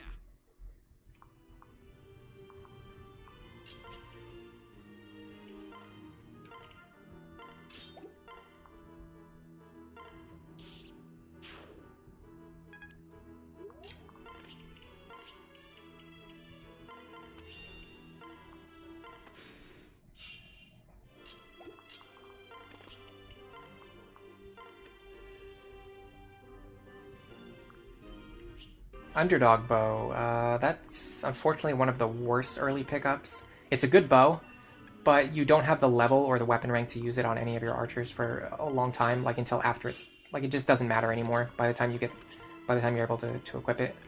You just the need for those like super high rank bows is already passed. You would want Viron to be able to use it before chapter 5, but you can't do it because it's a oh no, never mind. I'm thinking of a different bow. Underdog bow's probably fine. Yeah, underdog bow's probably fine then, because it probably helps with his accuracy. Oh, come on. Fine. Let's just do this while we're here.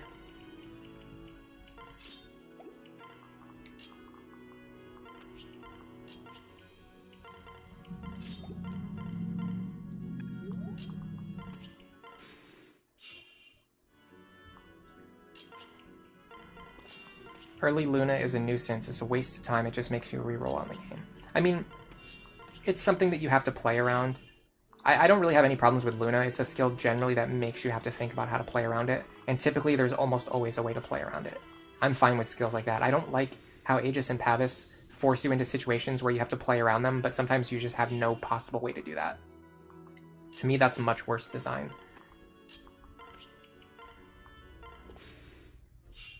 I'd actually be fine with counter appearing as early as it does, as long as you didn't have to deal with Aegis and Pavis on top of counter. The fact that you have to deal with Aegis, Pavis, and counter all at the same time, like they all start showing up in the same chapter, to me that's the biggest mistake. That's the one thing I would fix about Lunatic Plus. If I could only change one thing, I would make it so Aegis and Pavis Plus don't start appearing until a later chapter. Because it would make chapter 3 so much better. If it was just like, hey, here's this new thing, counter, you have to learn how to play around counter. That would be fine. Learning how to play around counter that way, I think that would be great. This guy's Gamble, so we're not going to be fighting him. I need to heal Robin again.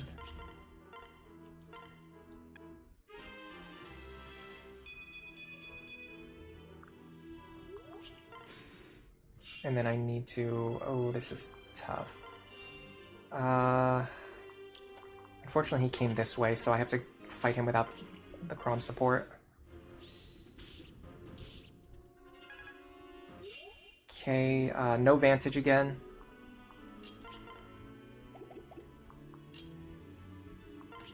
I'm gonna go for it.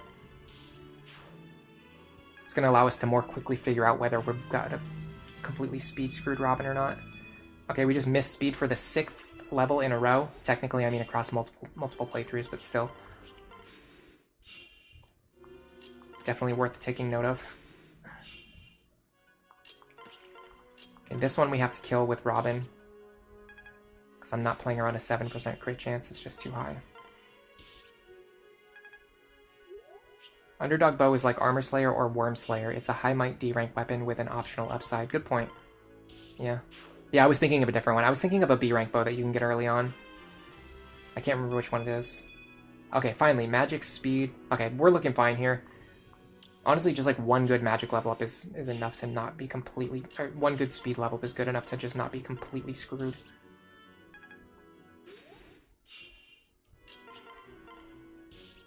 I'm just gonna give this kill to Robin.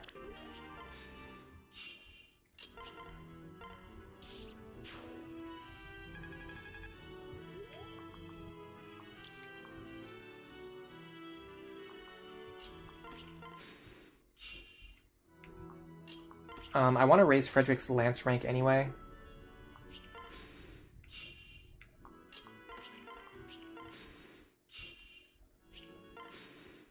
So I think I'm going to give some or all of this combat to Frederick.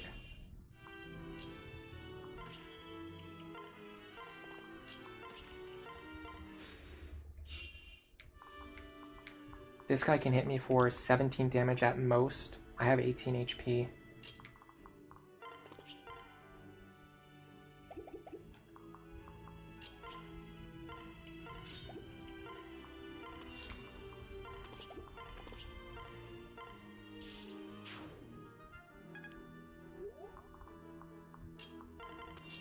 Probably should have healed Robin instead of moving further.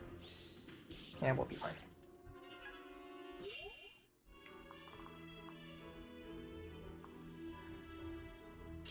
Okay, I can pick up this kill anytime I want. I'm gonna grab some extra Lance rank here, just so I can reach A rank faster. And we're done. Now we just have to finish this chapter up. Our inventories should already be sorted, yes. Depending on whether or not Frederick picks anything up here. Soothing Sword, that's actually a really good early pickup. That's another one of those high might D rank weapons that we were talking about, and it has a really good upside because it heals you every turn. Yeah, the might on this thing is actually really good for what it is.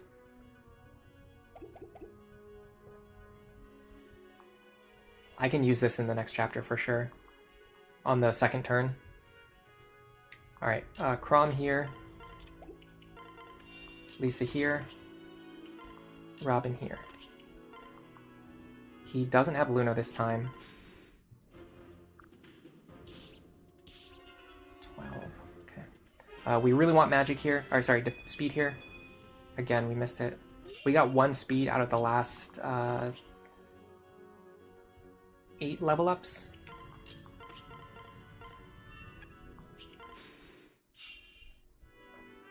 The boss in chapter 1 is level 3, so Virion gets the underdog bonus against him. Honestly, the fact that we grabbed that underdog bow almost makes me want to use Virion. But on the other hand, a big part of our run is planned around using Muriel, so I'm not sure. We do need to do some extra heals here because of Vantage. We might be able to take this attack. Yeah, we can take this attack, so we just need 1 heal there. Technically, a miss into a Crom dual strike there is optimal, but that's, you know, pretty long odds.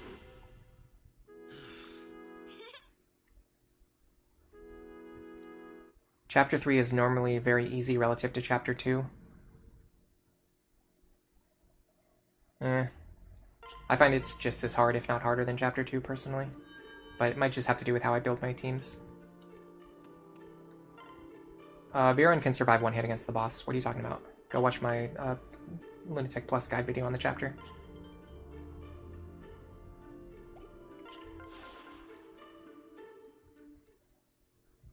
If you just give him the right para partner, he always survives. I'm pretty sure, even if the boss rolls Luna. I should be Virion with Frederick, should allow for it. Okay, we're gonna have to reset till this guy doesn't have Hawkeye. Hippity hoppity, your speed is now my property. Yeah, who's stealing all of our speed?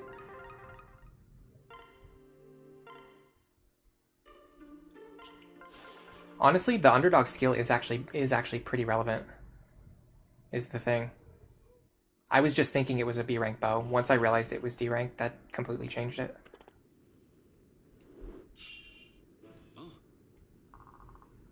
Okay, we should be fine with this. This is not great, but it's workable. There's way too much Luna up here, but we can probably make it work. So this should work.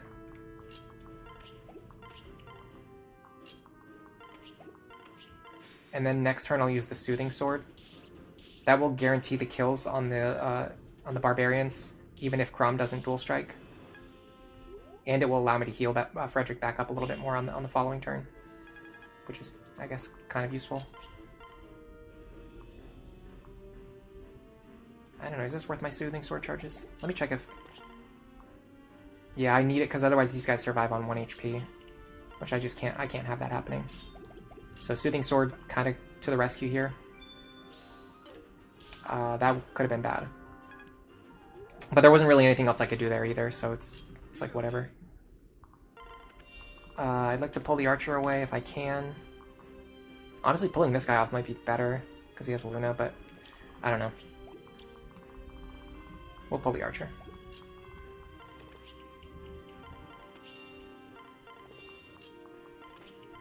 This is my standard opener. I'm just going to stick with it. It works like 95% of the time. Alright, speed, please. Oh my god, thank you. Oh, we really needed to dodge that. Oh, god. Speed. And defense. We didn't get strength, though. That's pretty bad. That means we have to level up our lance rank now. And we died anyway, okay.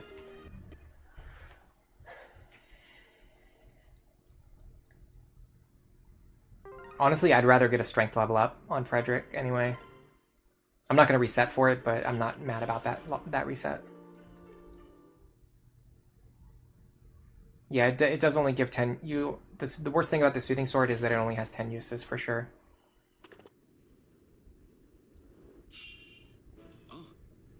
In Fate's PvP, people were intentionally using level 19 Valoria. That's kind of funny. This looks fine. Honestly, that's like the worst boss, like the worst version of the boss, though. This up here is pretty gross, too. Well, I mean, we'll run it. There's a chance that it succeeds, but I don't have a lot of hope for this opener. Not with these set of skills on the enemies. But since we're doing quick resets anyway, we might as well just reset it and just try it. That's a good dual strike.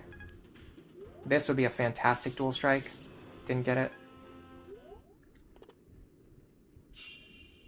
Yeah, we've been seeing a lot of Luna today. Alright, I'm going to try Soothing Sword again.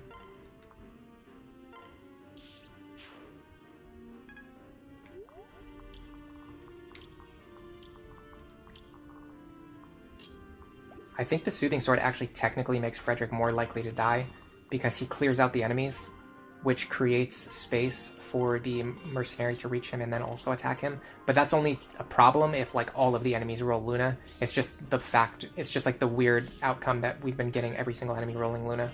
Alright, we want speed on Robin. Didn't get it, of course. We want strength on Frederick. I'm going to reset if Frederick doesn't get strength here, I'm telling you that right now. Yeah, I'm resetting. We didn't get speed on Robin and we didn't get strength on Frederick. It's just not worth keeping.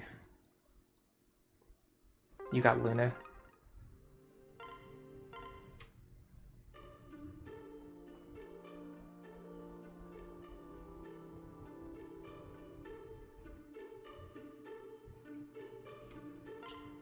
Even Raimi is only level 5 while her forces are only level 3.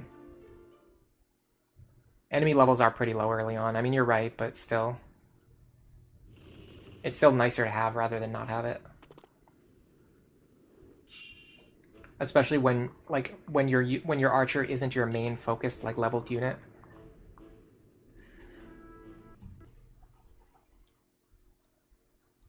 So we need... This guy did not have Hawkeye. We really want Frederick to level strength. But if Robin levels speed and Frederick doesn't level strength, I'm willing to accept that. If Robin levels strength and...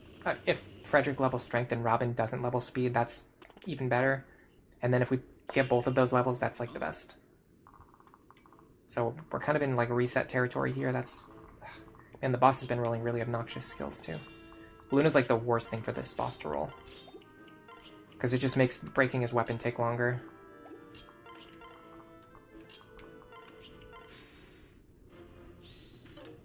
Okay, that's a really good dodge. A very solid dual strike. This would be a great dual strike. Didn't get it again. Okay, what do we got going on here? These guys look really bad. Because my health is high, I don't think I need the Soothing Sword. I think I'm going to Bronze Sword it here.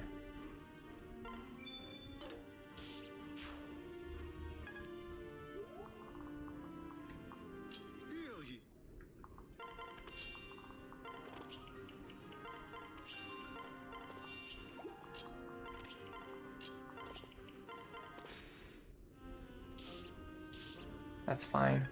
Okay, we want speed, magic. Didn't get either. Didn't get either of those things. Frederick, strength, please. Okay, that's the only guy who's going to be left alive next turn, assuming we get the strength level up, which we did. And speed. Okay, this is fine. I'll keep this. Our Robin got kind of screwed over, but we have a much better Frederick, so I'm fine with that. Okay, now we should be able to also damage the mercenary. No, he couldn't reach us for some reason. I'm not sure why. This is a good chance to train Lance rank. I just need to not miss this attack. Okay. Robin should be able to take another hit.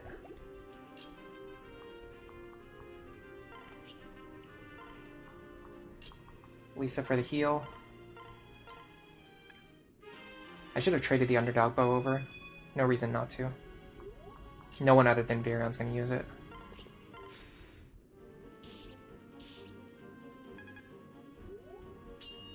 Beautiful. Ooh, and for some free dual strike experience on Crom too.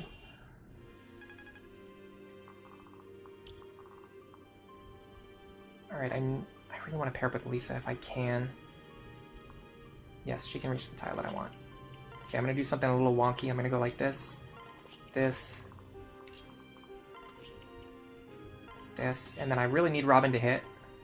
But other than that, we're fine. Took a few risky attacks, but we're in reset territory anyway. Okay, unfortunately, this guy having Luna means I'm going to have to stand here with my bronze sword equipped and just wait for him to hit me, because he's going to miss me a bunch. Yeah, and then I just need to slowly heal off the damage. I guess when I'm on full health, I'll switch over to the Silver Lance. Actually, I can just use this... No. The whole point of using the Silver Lance is so that I get hit. I'm going to use the Silver Lance so that he can actually hit me. And then I'll switch over to the Soothing Sword to heal when my health is low. Wow. The good thing is he can't really kill me now. Switch back to the Soothing Sword. This is just going to make this resetting for the weapon break take longer. And I'm going to make 100% sure that I organize my inventory this time. Because I am not doing this again today. I'm going to have to do it again plenty of times in the future, but I am not doing it again today. Yeah, this just makes this take longer, and it's like a more active process. You have to like consciously keep pressing the right buttons and going through the right inputs for 30 turns instead of just hitting end turn 30 times. Very, very, very different, very different situation. You two get over here just in case the boss moves. The good thing is just having it equipped for healing actually doesn't take charges. So you can just use it for this situation. In fact, we can really use this next turn. We can actually... Oh, I actually see a lot of value in having this Soothing Sword right now. Actually, the only problem is if we want to use it for passive healing, we need to have it equipped, and I don't want to have it equipped because I want to use it. I want to have it equipped. Like I want to have passive healing when I'm fighting enemies who have counter. But if they have counter, I don't want to have this Soothing Sword equipped, so it actually doesn't work for what I was thinking.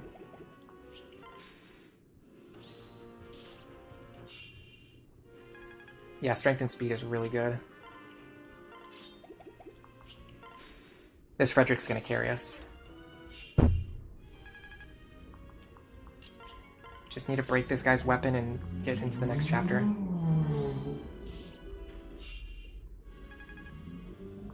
"20 more turns of this crap." I'm almost tempted to just not bother with this, but the problem is this is so optimal.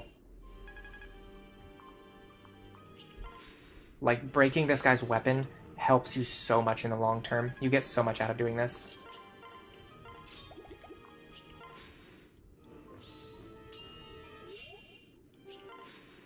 Dual guards are good. Those do take weapon charges. Are we going to do Wyvern Lord Frederick? I mean, maybe, but probably not. Frederick's not a big focus of our run. We're just going to use him as needed to get into our actual team.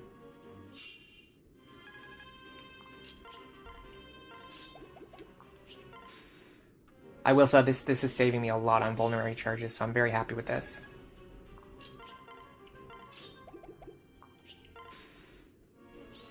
Yeah, Soothing Sword makes this a lot easier, especially because the boss rolled Luna.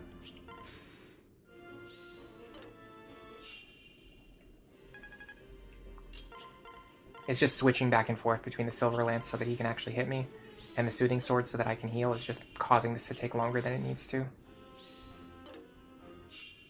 And then every time he misses, it just wastes more turns.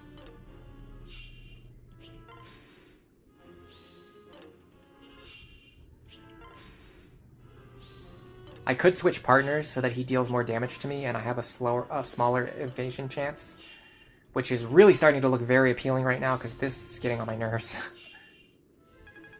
When Frederick dodges 6 times in a row. The only time Frederick dodges 6 times in a row is when you don't want him to. God, he still has 14 charges. It takes forever when the boss rolls Luna. 13... 12.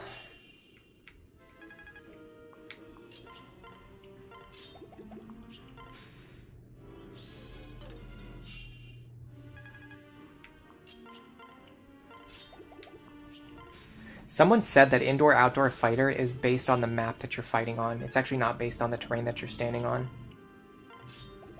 Does anyone know about that? I didn't see anything about it on the wiki. Like, the wiki really didn't give very specific information. But someone was telling me that recently, and I was kind of curious to know if anyone knows, like, for sure how that works, and if you can give me, like, a reliable source. Hello, Nef Champion. Welcome to the stream. We're in weapon breaking country again, but we're almost done. I don't know if I can show my team. I think I can, actually. Let me just finish what I'm doing right now so I don't get distracted and accidentally, like, cause a game over or something. After doing this for 15 minutes. I think this takes longer than the water trick takes. You think Outdoor Fighter works like Elbow Room. That's how I thought it worked, but that's not what I've heard. People have told me otherwise. That's why I'm curious to know. You think Chrom or Robin have enough bulk to tank him with the Soothing Sword and less dodge? It's not that big of a difference.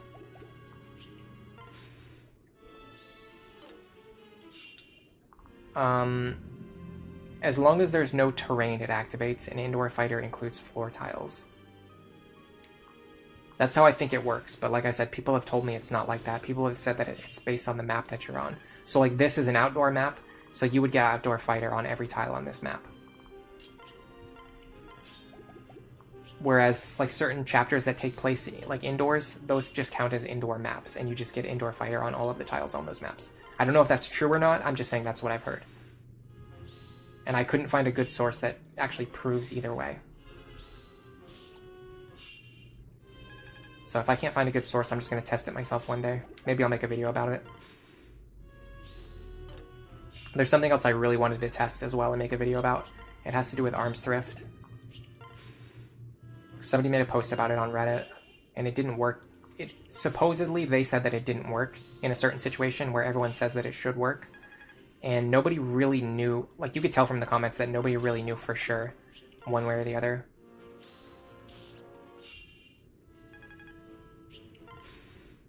So I kind of want to test it out myself. And then we'll have like definitive video evidence about how it works.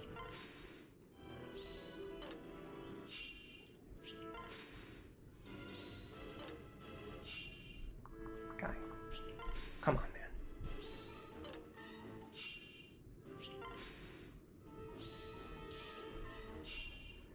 Two more.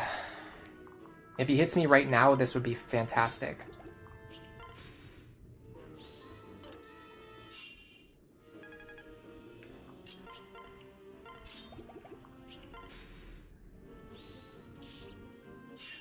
Bushranger, you've tested this. In Apotheosis, there are floor tiles and there are plane tiles. You noticed on the floor tiles the unit had Indoor Fighter had her avoid increased, but your memory could be wrong.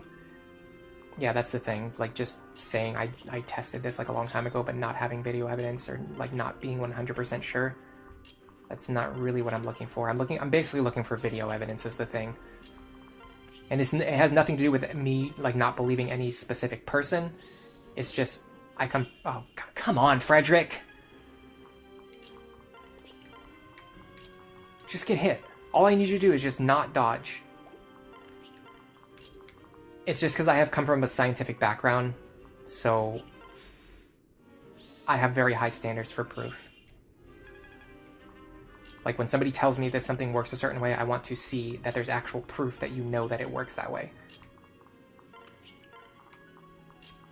I don't generally just take someone at their word when it comes to complicated game mechanics and anything that requires like understanding.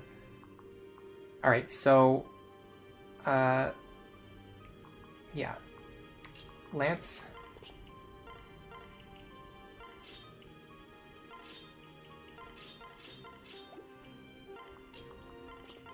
We're gonna grab the shiny tiles.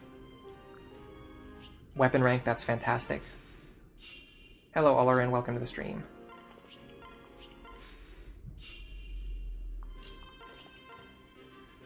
Weapon rank or experience. Ooh, this is really good. That's C rank swords. And I'm pretty sure we can get A rank lances if we push it here. I feel like that underdog bow really makes me want to use Virion. Maybe I just use him like selectively though.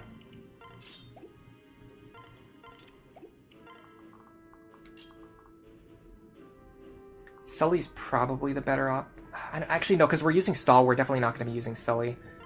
So let's use Virion, like, even just a little bit.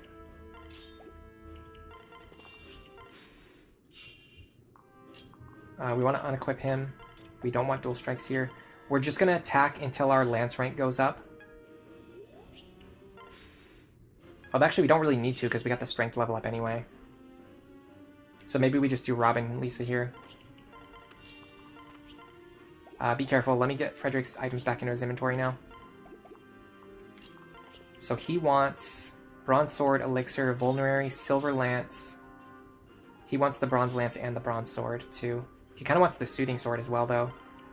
Maybe Soothing Sword instead of Bronze Sword? I kind of want him to have both, but there's no way for him to have both. Okay, hold on a second. I'm not going to do anything. I need to check list of chapters in Fire Emblem Awakening. I know how to get what I want, but it's going to be very confusing. It's going to require us putting items onto a character so that that character is going to be standing next to Vake. And that character is Virion. Okay, so we want Virion to be holding specific items that we want Vake to grab later.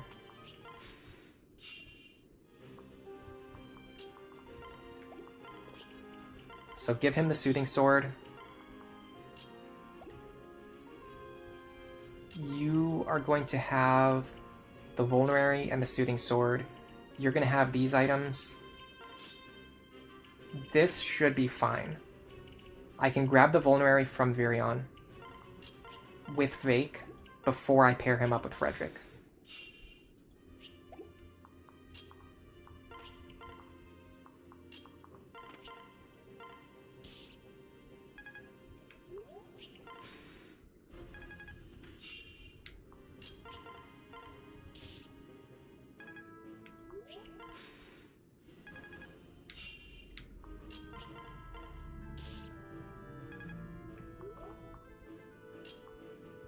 And with that, everyone's inventory should be sorted out, except I would kind of like to get this Bronze Lance back into Sully's hands.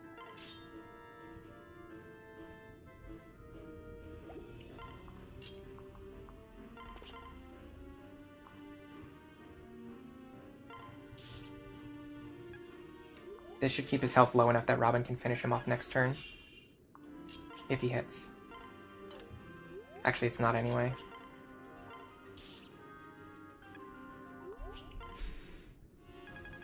Okay, we really want Robin to hit here. Okay. We're running low on Thunder Tomes, but we're probably fine. We're gonna get more soon. No, this is not Iron Man testing. This is planning out an optimized endgame Lunatic Plus team. And then working our way backwards on how we're gonna build that team while playing through the game normally. Hello, Jackson Mihan. Jackson McMahon. This is your first time tuning into one of the streams. Welcome to the stream. Thank you for being here. Let me grab all my supports, and then, sorry, I told somebody I was going to do something, and then I forgot about it until just now. Let me grab these supports first. We're going to save the game, and then I'll show this off for Jackson as well.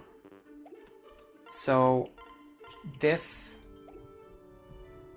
should be our team. Let me just make sure I can display it properly.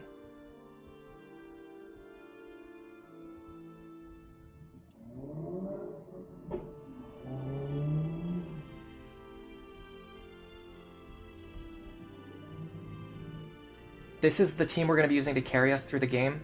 Maribel Crom, Robin Saria, Longview Muriel, Lisa Libra, Stahl Cordelia. I can definitely see us potentially using Virion Olivia or Gregor Pan. The others characters I'm less likely to use. This is our planned endgame builds. So if you want to take a look at these really quick.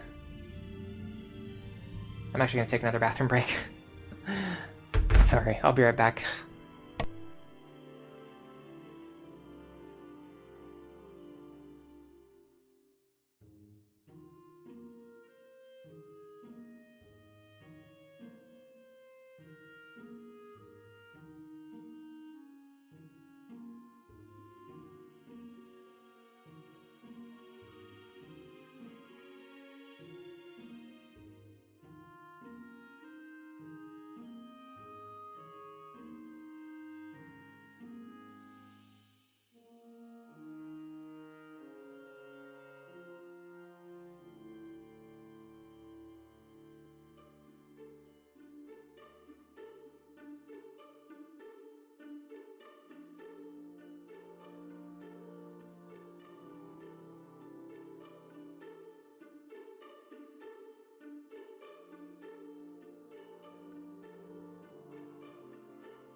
Okay, I'm back. Although I have to move my microphone, so you guys are going to hear some noise. Sorry. Do you guys know the scene at the end of The Grinch where his heart grows 3 sizes that day? I feel like my bladder shrank like 3 sizes. I don't know what is going on. I just have to pee a lot ever since last night. Alright. We're back. We're going to be playing the game. Because our Frederick looks good, I'm not going to reset this run again no matter what. This is it. This is our run. We're locked in. We're continuing from here. This is the run. What was the thought process on choosing units for the final team? I wanted 2 snipers. I wanted sages with Gale Force. I wanted a Vengeance, Vantage, Vengeance, Wrath Sorcerer. And then I just filled in the characters. So what I did was I filled out the skills that I wanted first, and then I figured out which characters could get all of those skills. That's typically the process that I go through. All right, so we should be able to do... This looks good. So Frederick here, items, Silver Lance, stand here. Vake goes here. He trades with Virion to grab the items we want, and then pairs up with Frederick. This works. It's just having the item stuck in Sully's inventory forced us to reset the entire run, because there's no way to get the items back out of her inventory. This guy here, Chrom can fight him. Oh, actually, yeah, Chrom can fight him. So we're gonna do this. Robin pairs up with Chrom. Sully moves back here.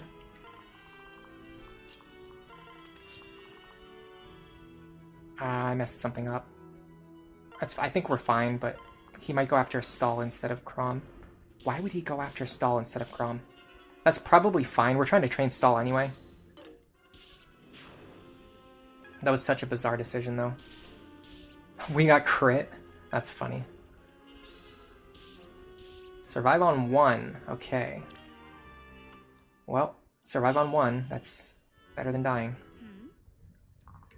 We're gonna have to use the elixir this turn anyway, so it actually doesn't really matter as much as you might imagine. From here... Now, this is a problem. This guy moving into this square really screws us. But if we do this, we might be okay. So I definitely need the Iron Axe.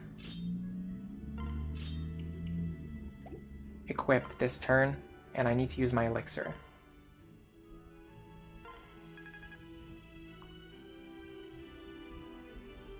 The problem is this guy. I have no idea how to deal with him now.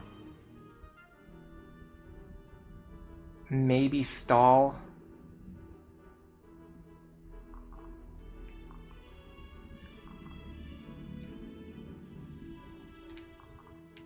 He needs the Sully pair up.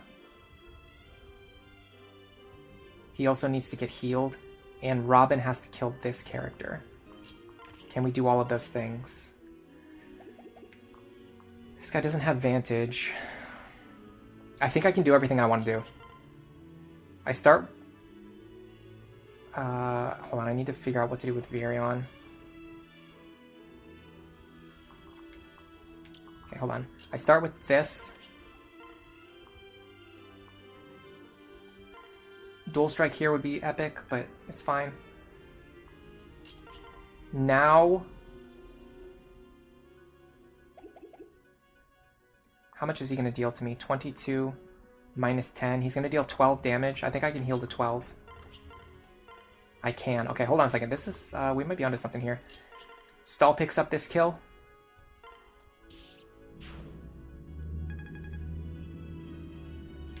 Sully pair up.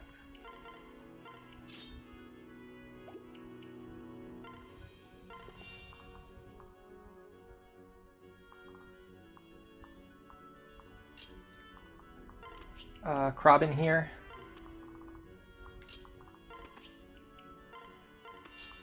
You here. I'm gonna give this Fire Tome... Actually, I'm using Muriel, so... let's just do this. Heal Stall back up.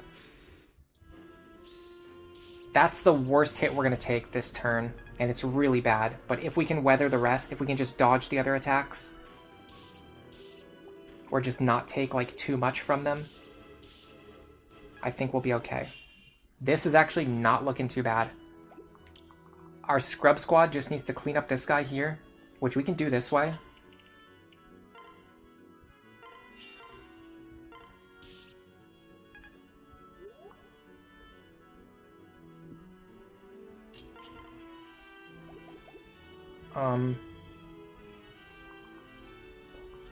This is actually a pretty clean kill for Muriel.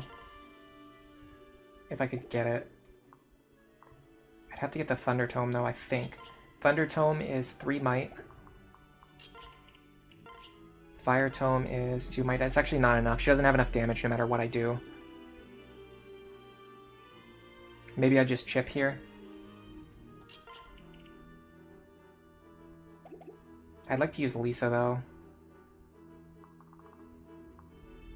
Oh, that guy's got a nasty combination of skills. This guy does too. Multiple Luna Hawkeyes all lined up to screw me over. Technically, Fred here, kill this guy. But then we have to be able to take this attack, and then we have a bunch of guys with Luna like rolling up on us, which is not the best position to be in.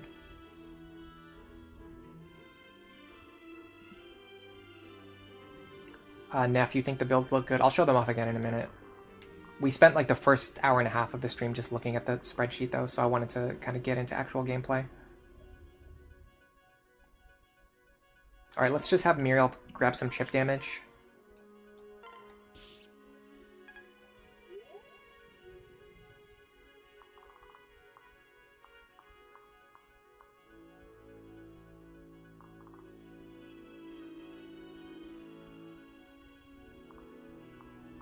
Is there any world where Frederick fights 2 enemies this turn? I think so. I think it's these 2. Do we need the elixir, or can we get away with just using the 4 damage from him? And this guy's going to deal 22, so like 20 damage minus 8, which was like 12. So 12 plus 4 is 16. I'm pretty sure we can heal out of their range. But we have to clear this guy first. Don't love this hit chance, but I'll take it.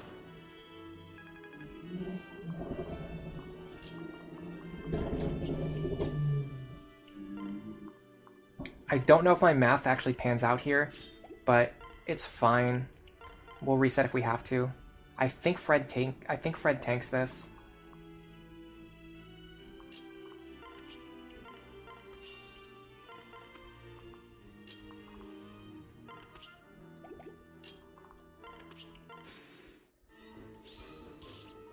So the next guy would deal 4, if he could even hit me, which he can't because he's body blocked anyway.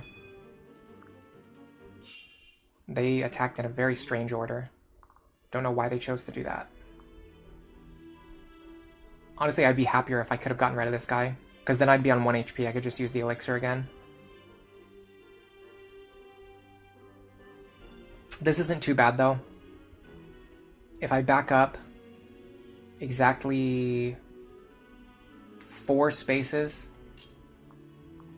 so I need to be standing where Lisa is standing. So Fred here, Iron Axe again, we Vulnerary again. Get our calves out of here.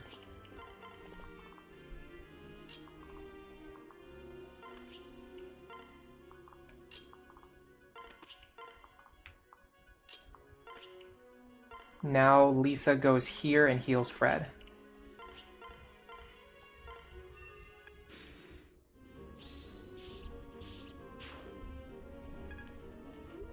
Now we clear out the guys that I was trying to clear out last turn. They move in a weird way.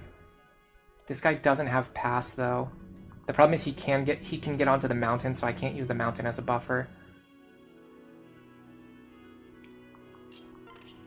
Because what I really want to do is this.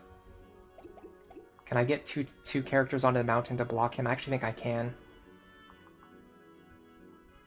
I can put Robin here, Frederick here, Muriel here.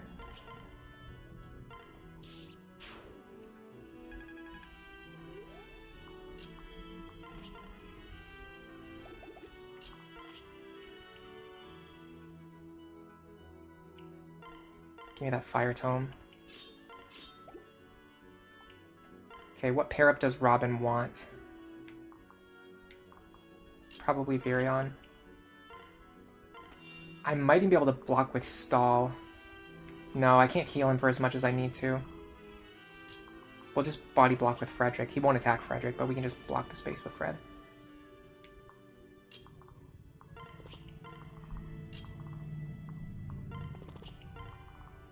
This looks fine. He's going to go after Robin. Nice dual strike.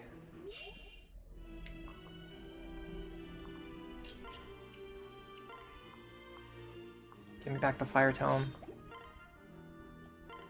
Chip him, and now I would love it if Stall could grab this kill.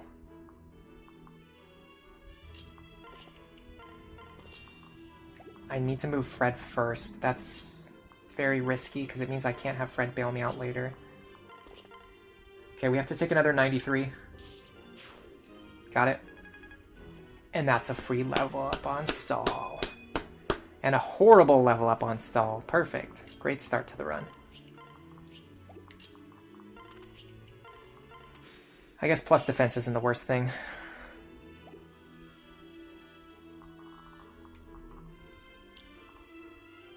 The soldiers look like they're playing a triangle-shaped electric guitar.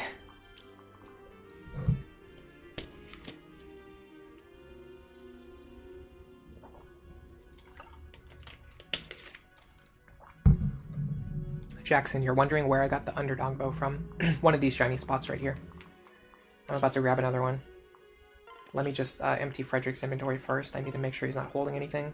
In fact, I can just give my items to Vake.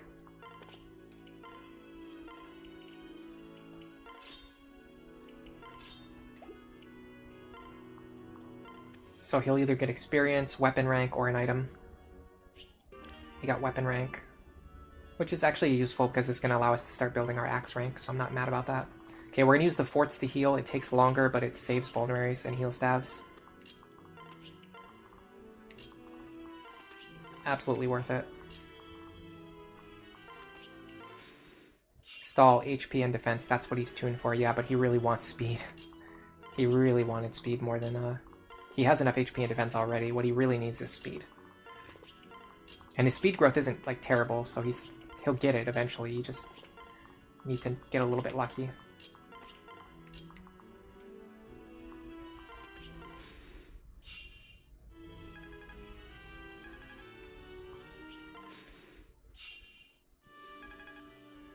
We will be using another water tactic here.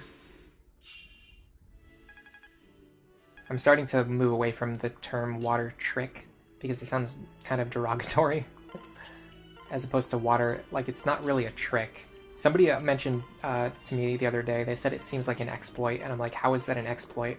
That's like saying that mages being able to walk on desert tiles is an exploit. It's not an exploit. It's just a property that the character has, that's one of the things that they can do. They can move on water tiles.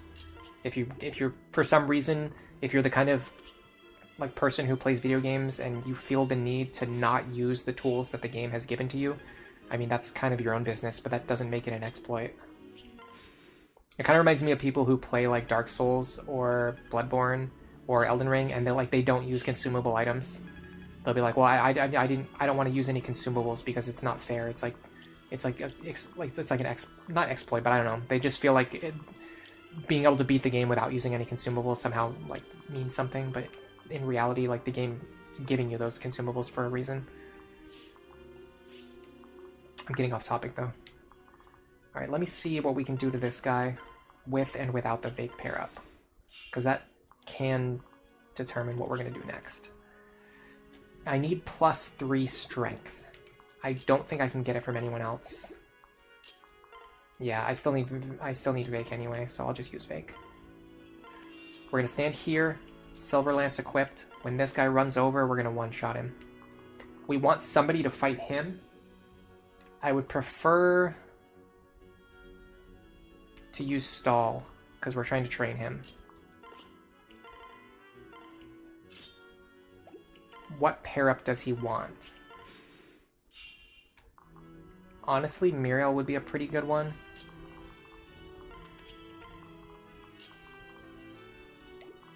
Yeah, we're not going to be pairing them in the long term, though. Probably Sully is actually better, just to give him extra strength and defense.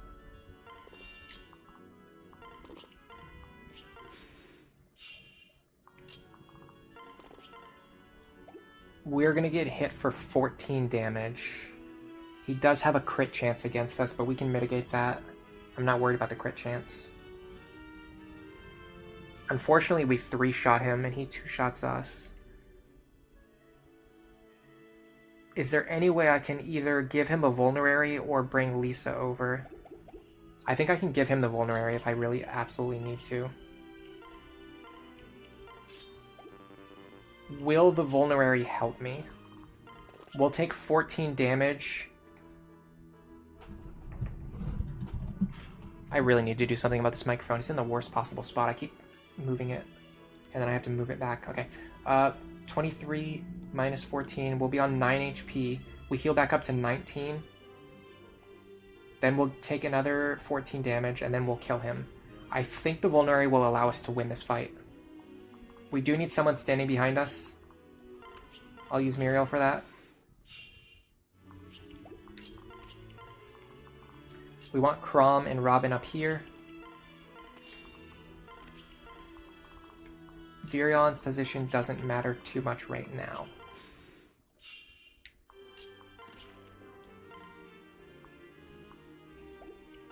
Okay, so here's what I'm gonna do. For those who haven't seen this tactic before, when Robin hits this enemy, it's going to trigger the linked AI of all of these characters, and it's going to start these ones moving across the bridge. When they move across the bridge, his only valid target is Stahl, his only valid target is Frederick. So we can completely control where every character goes, where every enemy goes, by triggering their AI on our kind of like the time that we want to trigger it, rather than letting them do it whenever they feel like it. Okay, that's a really good dual strike. That's going to help us. Okay, so we're going to back up. 1, 2, 3, 4, 5. Here, we're going to use the Vulnerary. Muriel here. Now, if Fred goes here, he can one-shot this guy with the Silver Lance. I'll put Virion in the forest so we can move through the forest quickly if we need to. Next up, Robin here is in range of just the boss and nobody else. I'm going to switch to the Fire Tome for more accuracy. He has Luna Hawkeye, it's going to make him a pain to fight, but we should be able to win.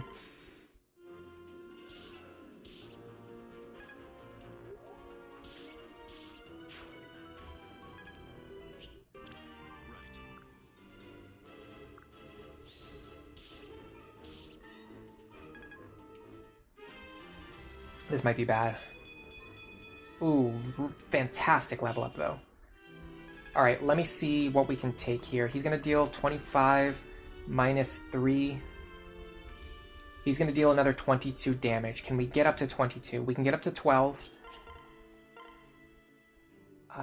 Plus 11. We can get up to 23. We can actually take this. So I'm going to move one step over. I'm going to use the Vuln. We're going to heal up to 23. That's going to give us just barely enough HP to survive. Okay, unfortunately, my plan to have Stahl kill this guy is not going to work, because if we stand here, we're going to get killed by these guys. How do I fix this? Frederick with the Iron Axe kind of just sweeps everything.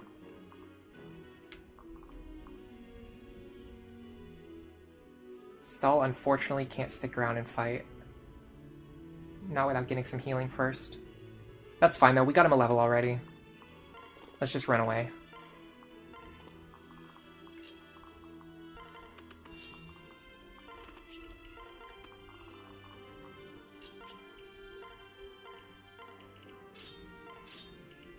Gotta be very careful, my hands are empty, so when the enemies drop items, I can get those items and not have to throw them away, because they don't have access to the convoy yet. So if they drop items, I have to either take those items right away, or I have to send them back to the convoy. Or sorry, I have to take the items right away, or I have to throw them in the trash. And I don't want to throw them in the trash. Okay, this is looking pretty good. I really needed a dual strike there.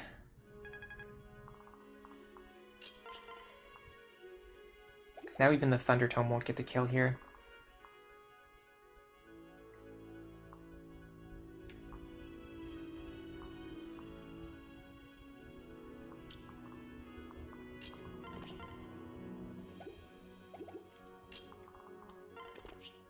Okay, Frederick here.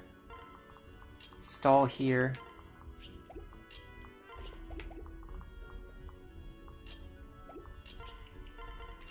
Sully Virion over here.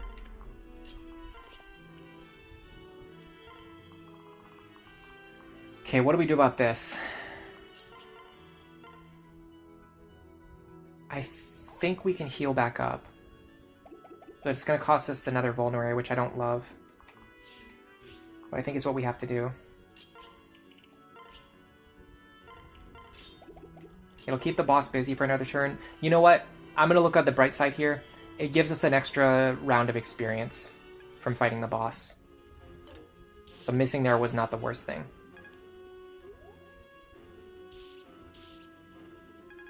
Like dual striking. Have just... At any point in time, my friend, at any point in time, you could just consider dual striking. It's one of the very few things that you're good at. Alright, Stall should be able to pick up this kill. He actually doesn't have the damage. I can grab the Frederick pair up.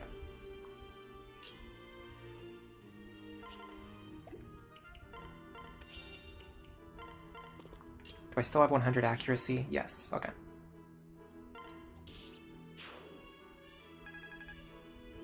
Epic Stall Gaming. This is, I think this might be the first time I've ever run a build where I actually use Stall on Lunatic Plus, by the way.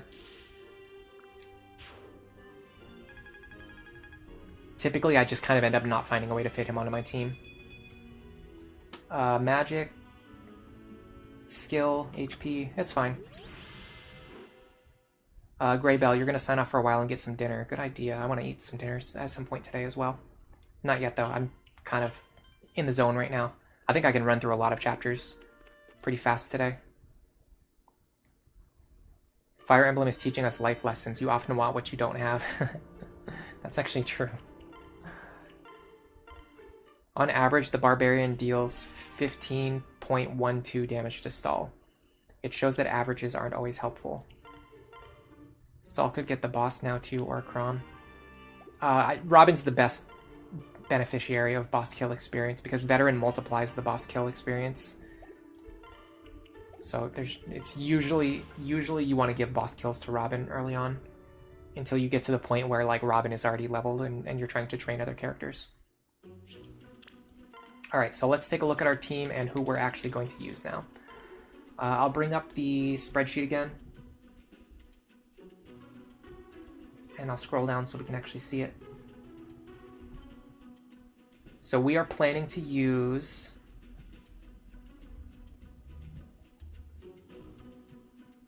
Maribel, Crom.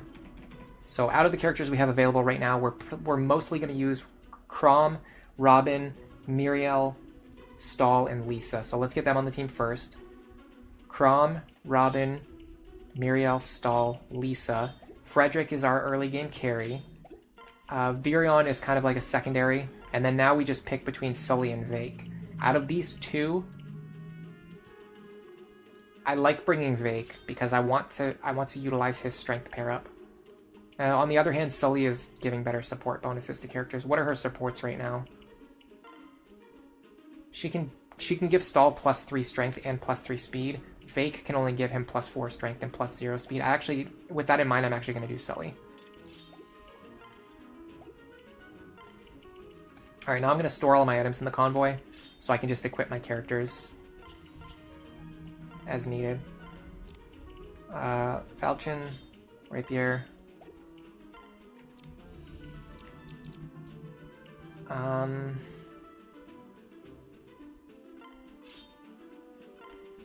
Fire and Thunder Tome.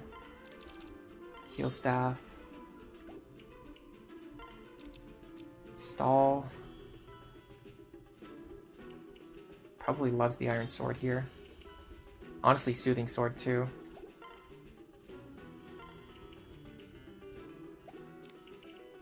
I'll see if anyone else needs the Iron Sword, but this looks good to me. Bronze Lance on him. Muriel, I'm just going to let Robin hold the tomes for now. I'll pass them over to her later when she needs them. Frederick needs a Bronze Sword. He needs a Silver Lance. He needs the Iron Axe. He needs the Elixir. He'll get a Vulnerary from Callum. Virion can grab both of these bows. Sully can just, I guess, just hold the spare Bronze Sword. We're not really using her for much of anything other than just like a pair-up bonus. Okay, is there anything in my inventory that I'm not making good use of? There's an Iron Lance.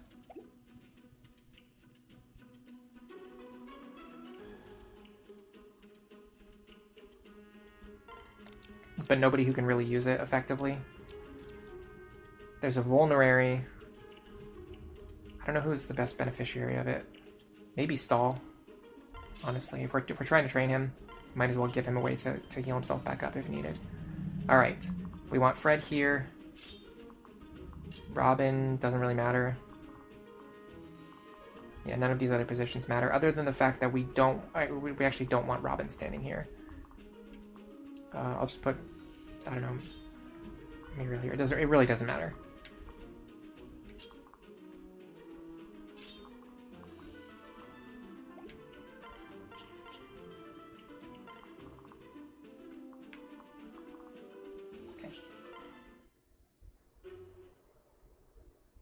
What is Robin's full build going to be? So when we get to the very end of the game, we're actually not going to be using Robin as a main combat unit. We're just going to teach them some good rally skills, and we're just going to be using them for... By the way, guys, I'm sorry. If I ever leave the thing up blocking screen, just let me know and I'll get rid of it. I just noticed it was still there. At the end, so technically at the very end of the game, we're just going to be getting rid of Robin and using them as a rally character, because Robin is a really good, like, if you're using a team build that has 2 rally characters, Robin is really good for one of those 2 roles. As we play through the game, we're just going to be pairing them up with Saria and just using them just as like an enemy face sweeper.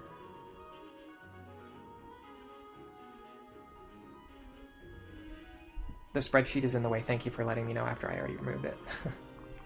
That could also probably just be the chat display though. Like a lag on the chat showing up. Alright, these guys have 11 speed, 12 speed. What am I getting from Chrom? +4. We're not getting enough speed from Chrom to actually double anything, so I'm just going to use the Kellen pair up for defense instead. This happens a lot.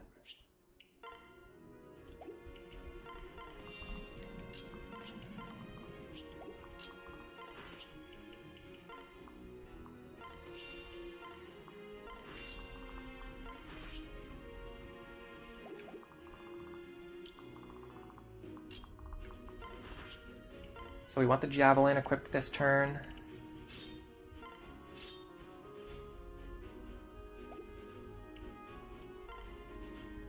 Love to get some dual strikes here.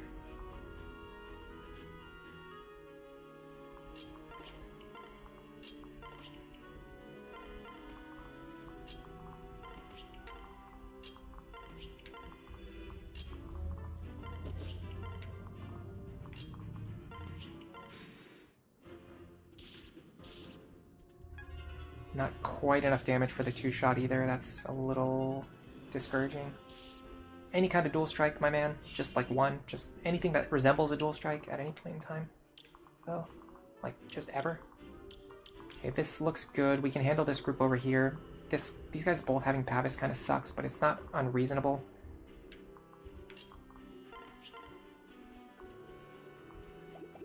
How much magic can I get from her? 3.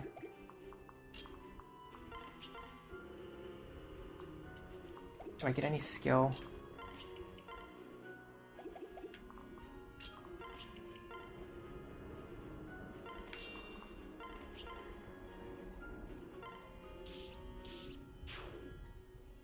Here's the tricky part. Can we clear the remaining enemies without using Frederick? Because I would love to send him over here this turn.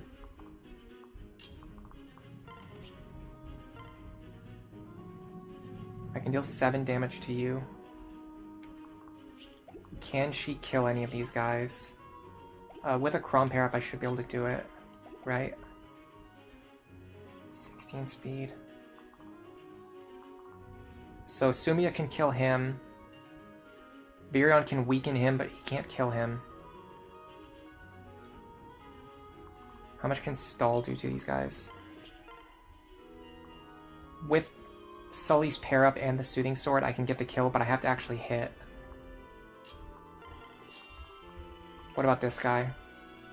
Definitely not killing him.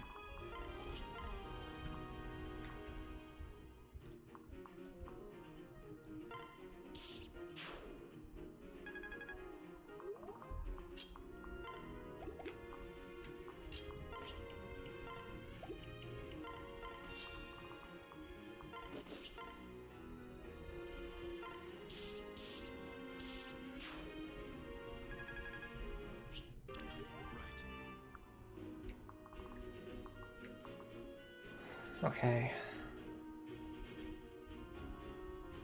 I think I can do it.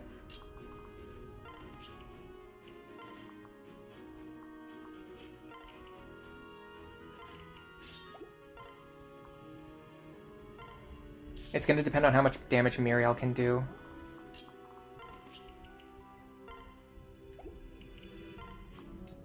But if not, I just use her to heal Frederick instead. Okay, she can, as long as she hits. Nice. Okay. Now Fred.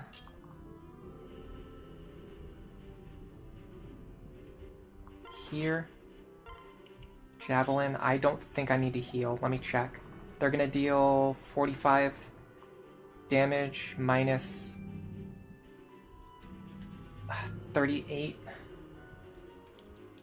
They're gonna deal 7 damage to me. I take this.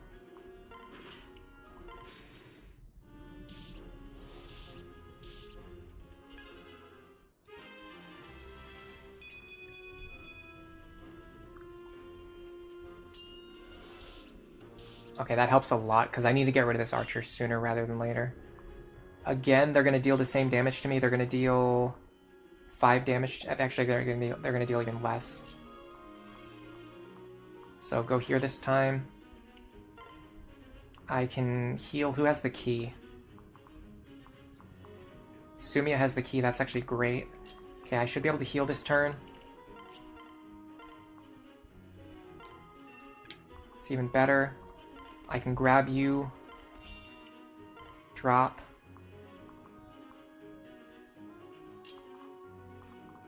You can open the door next turn.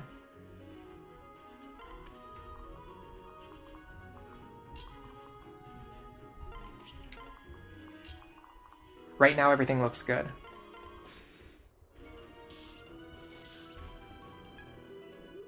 I'm using more javelin charges than I would like, but I have to get rid of this archer before we get into the bottleneck. So I'm going to do the same maneuver. I'm going to back up 5 spaces. Can Robin take these attacks? Because if so, that opens up some possibilities. 45. 31. We would need a lot of defense, but not actually that much. We actually only need +3 defense, or +4 defense to take this, which we get from Kellum. If we can pass Kellum over to Robin, and also get Robin this Fire Tome, we might be able to do something with that. This guy has counter, though, so we have to have Robin take care of him, too. We need Robin to be in, like, 2 places at the same time.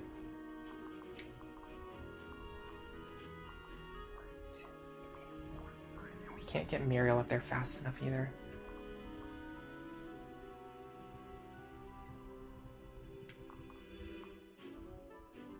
This is tricky. We really need Robin to be in 2 places at the same time.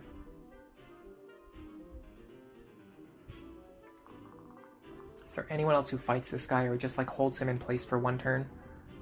Probably, yeah, actually. If we just hold him in place for 1 turn, what's he gonna deal? 27 damage? Stall takes that. Okay, so here's the plan. Door.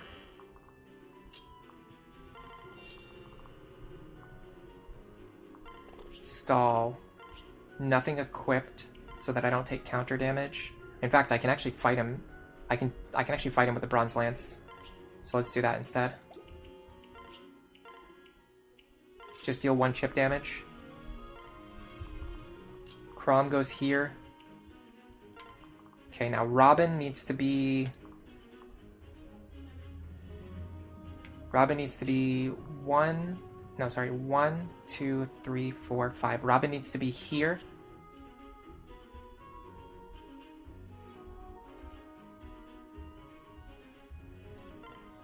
I need to get my tomes.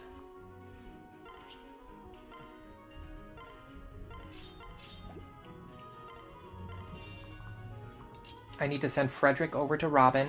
Or sorry, I need to send Kellum over to Robin. That way Robin can tank both attacks.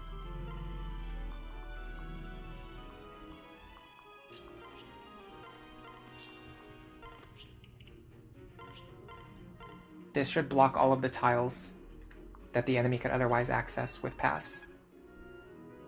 So I'm blocking the choke point on both sides here. And I'm using Robin to kill these enemies who have Pavis so that I don't have to waste more javelin charges. Very nice. Free experience, free lance rank on stall.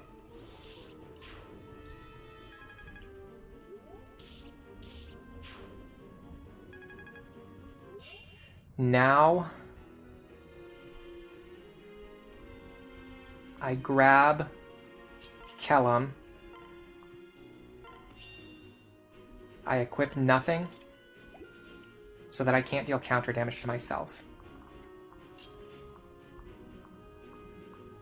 Robin needs to move into the square where Chrom is currently standing and kill this guy.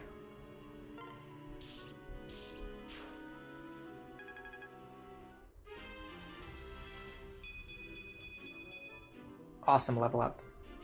Good reward for my good strategy. Okay, what do these guys have? This mercenary will be a problem. Nothing else is a particular issue. Now I'm going to send Miriel over. Now I can alternate between Lisa for healing and Miriel for attacking. I do need to trade the tomes over to her though. But I can do that next turn.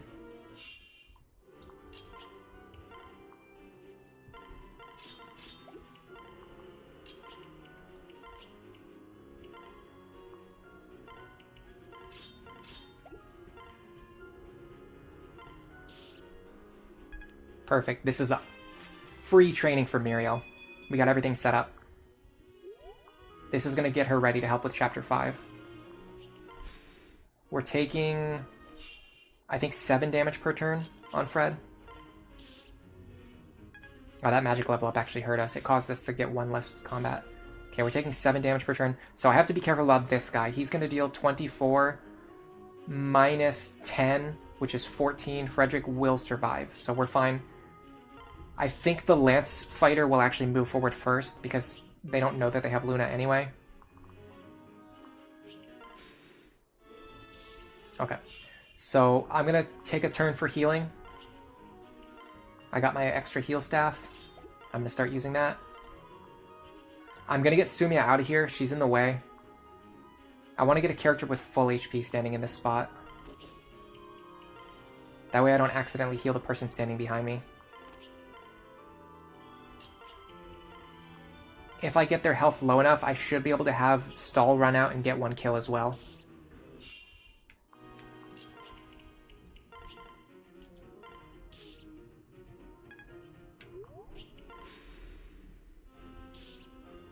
Oh, hey Hazelcord, welcome to the stream. You got here pretty late.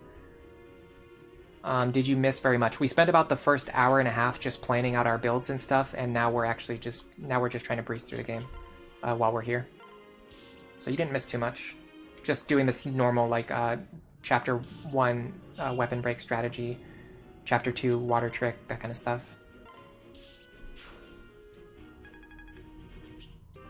D rank on tomes.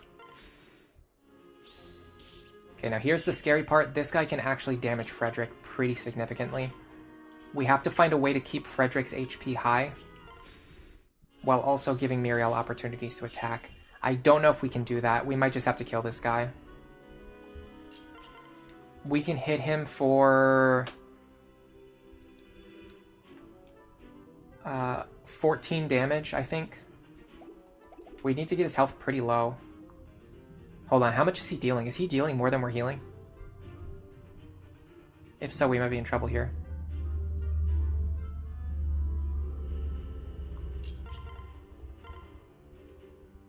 How much is he dealing?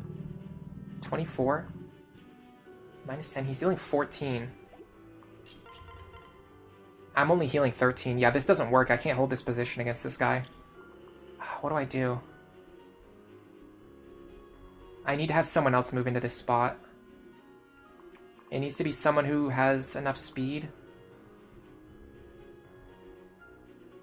and can actually take a hit.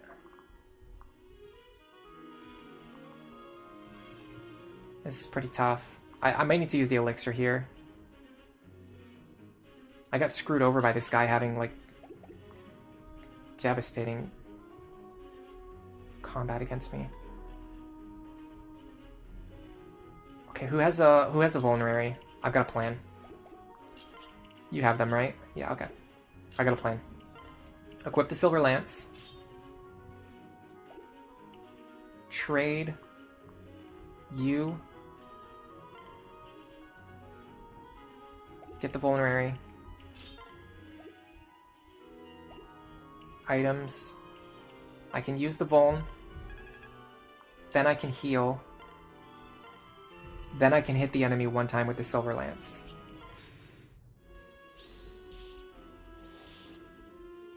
Oh, he's only dealing 10 damage. Why is he dealing less than I thought? If he's only dealing 10 damage, I should be able to attack here. Or miss. That's also an option, I guess. Oops, I forgot to unequip Frederick. Oh well. That's fine. I could have given that experience to Stahl and especially Muriel, but we'll live with it. That's far from the worst thing that could have happened there. All right, let's heal Robin and everyone else up now.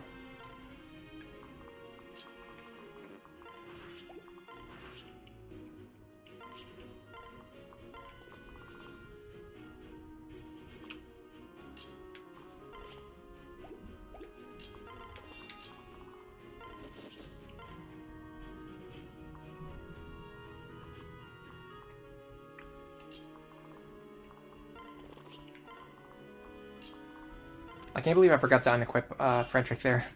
That was a boneheaded mistake. I seem to be making a lot of those today. It was because of weapon triangle advantage. Yeah, I realized that it was the damage wasn't as high as what I thought it was going to be because of weapon triangle, but I just wasn't really thinking about that because I didn't have the lance equipped when I was initially fighting him. Zelda World, welcome to the stream. You just found my channel last November. You've been binging and loving all of my content. You love this game. It was the entire reason you got a 3DS.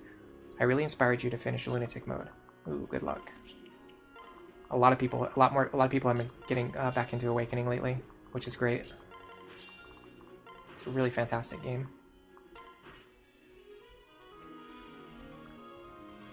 A Balmwood Staff. That's actually pretty good. That means I'm not going to have to buy a heal staff, which is going to save me money, which means I can forge like more early game weapons. Because forging weapons has the biggest impact in the early game. I didn't really talk about this enough in my Donald video. Like one of the reasons why I think Armstrict is like pretty overrated, but forging weapons has the biggest impact in the early game. The further you get into the game, the less forging really matters. Because it's a smaller percentage of damage that you're adding. Hazelcord, you hate triangles.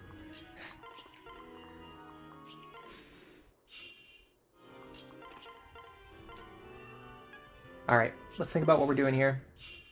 I'd love for Muriel and or Stahl to get a proportion of this kill. It looks like we can definitely get Muriel some combat here. I need to do this. I need you to go into the convoy. If I did this in a different order, I could have saved a turn. Oh my god. Why am I so bad at this game sometimes? Grab the door key. Pass him over to kill him.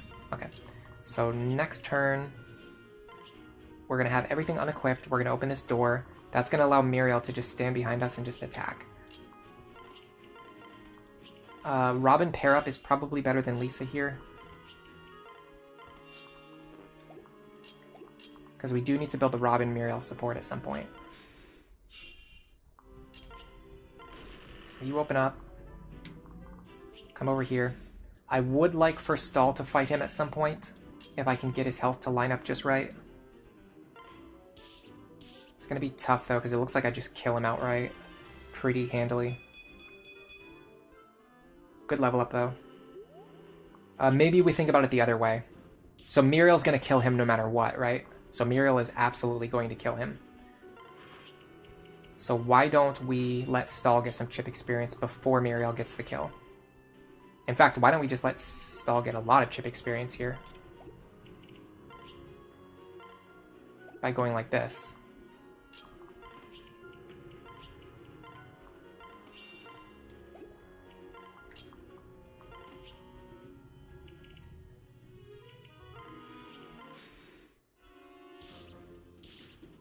We can have Stall fight this guy like 10 times if we want to. It's kind of the opposite of the setup we were using on the other side. Because the other guy had Luna, and also because we got the Bombwood Staff, we actually have a lot of extra healing. So we might as well use it to train Stall. The Bombwood Staff is one of the 12 best items. I don't know if it's that good, but it's pretty nice to pick up, especially right now. Like, this is the best time to grab a Bombwood Staff, because money is very, very tight going into Chapter 5. And having that Bombwood Staff just saves us money. Okay, now we got D-rank Lances.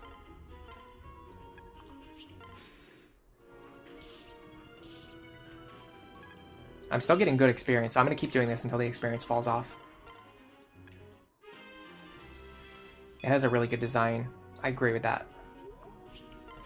It would be neat if there was 2-range lance, sword, axes, so you could use the weapon triangle without counterattacking at 1 range. I think Fates actually added those, which is one of the things I liked. Because yeah, in Fates they have those. They have axes, swords, and lances that are actually locked to 2 range. Maybe it's just lances and swords. I can't remember. It might not be like every kind of weapon, but they do have 2-range locked weapons that are like traditionally considered melee weapons. Honestly, considering we're planning to use both Stall and Lisa, this is worth doing. Because we're getting experience on both Stall and Lisa here. And we got extra heal stabs, so we can afford to waste a little bit of extra healing here.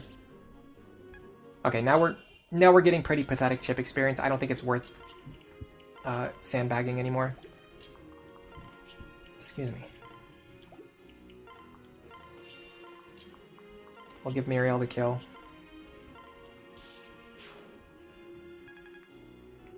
Okay, what's going on up here? This guy's a little bit annoying, but not that bad. He's just going to be difficult to get rid of, but not dangerous. This guy's pretty dangerous. This guy is not going to be that dangerous because we can use Robin to fight him. Let me just get everyone healed back up and reset my positioning.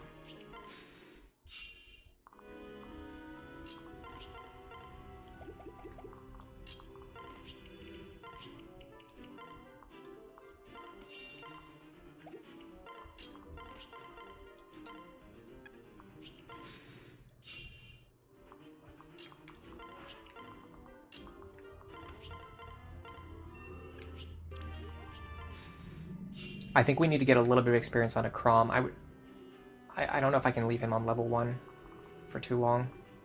Because at a certain point, it's going to be hard for him to ever catch back up. What is my speed? 11?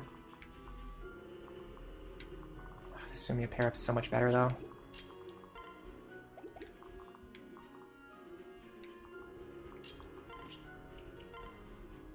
We'll do the Crom pair-up. So we're going to want Javelin charges here.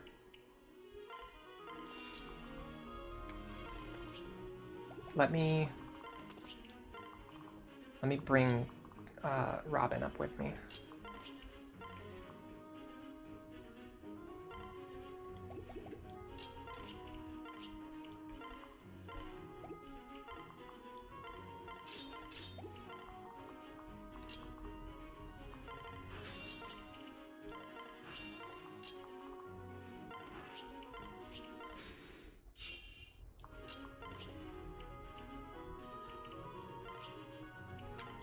Robin here.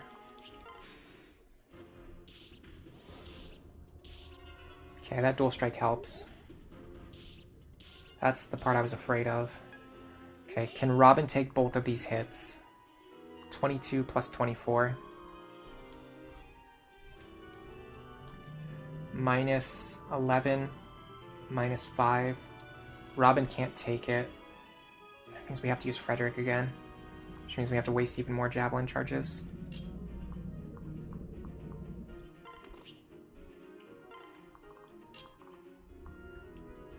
Here's a bigger problem. We actually need to get Robin out of here.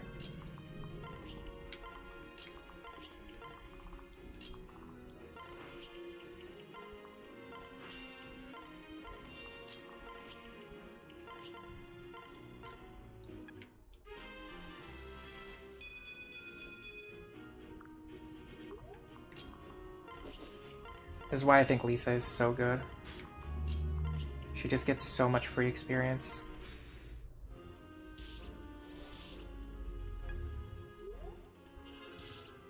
Okay, got rid of that guy at least.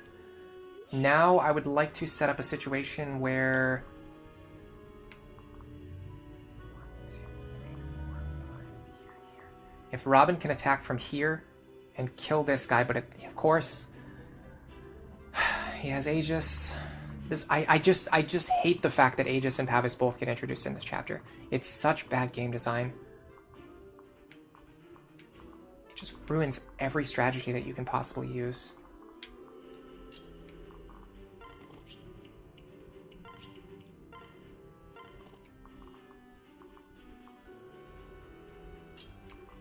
Very frustrating. I'm gonna have to sandbag for a turn. Think about if there's any way for me to even heal my characters in a meaningful way.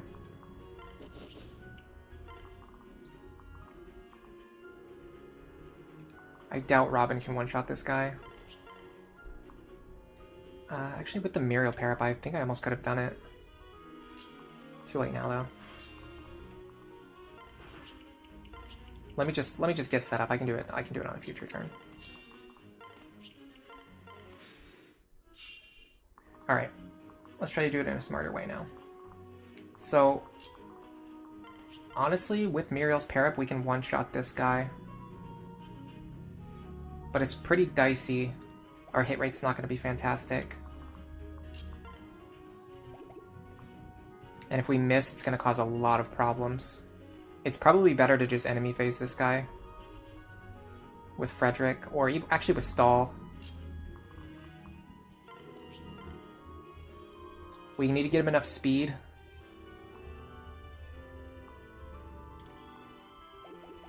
Or enough defense where he can just take 2 hits comfortably. With the Kellum pair up,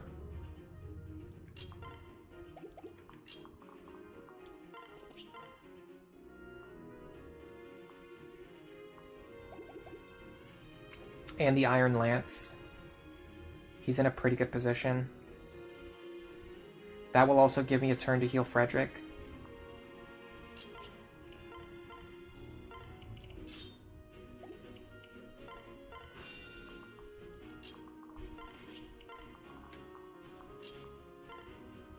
Do not do that.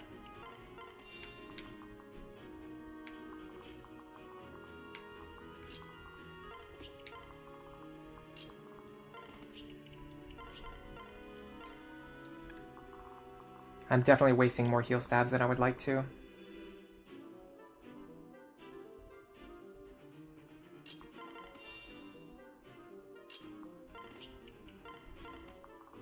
Okay, so Stahl here.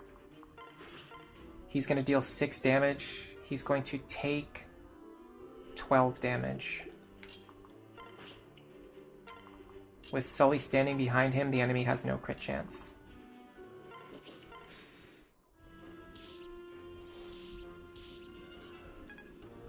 Now, technically, we can back up again and do that one more time. Or, I think Robin can pick up this kill now more reliably. And then Robin would enemy phase this guy. He's going to deal 27 damage, minus some amount to Robin.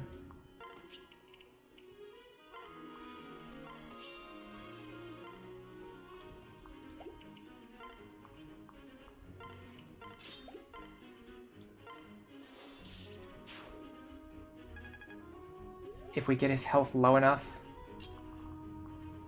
that's going to save us some grief on the next turn. We got Stahl's health back up. We can heal Frederick next turn.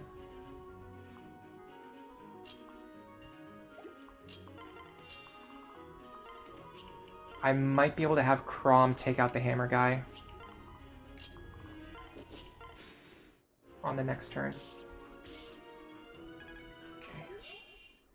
Can Crom deal 14 damage to him? I mean, probably not at all. 8. Not even close. Maybe we have Crom fight him for 1 turn. Well, let me make sure he doesn't kill Crom. 27. It's gonna be -1 or 2. Actually, gotta check Cern's Forest on this.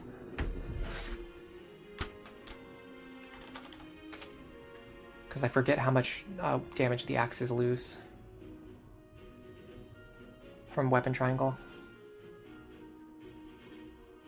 It's different for every weapon. Axes are just +1 attack. So he'll deal 26 damage, -7. We should be able to survive this no matter what.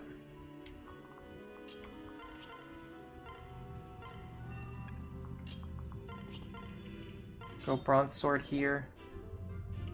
Pair up with Crom. I didn't really think this through. How do I get Robin out of here? Like this.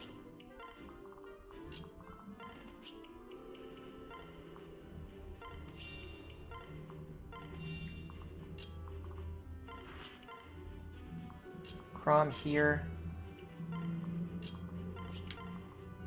Robin here.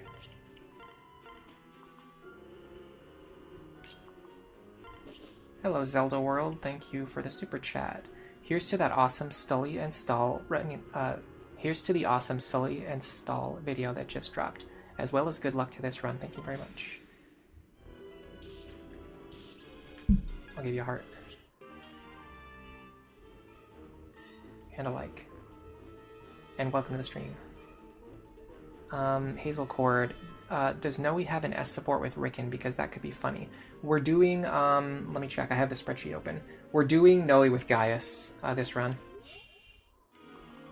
It's just the way it is, so that's the way it has to be. But yeah, she does pair with Rickon if you want to. I think it's a, like, semi-popular pairing. This guy having Luna Plus kind of sucks. It's not unreasonable, though. In fact, I'm pretty sure Frederick can sweep this. Let me check something. This guy doesn't have Vantage. Frederick's on full HP. We're going to take 28 plus 22 plus 24. We're going to take 74 damage.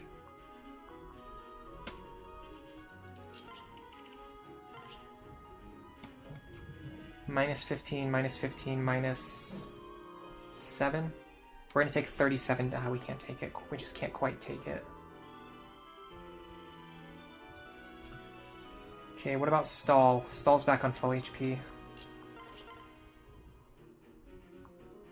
Stall takes this. So Stall here.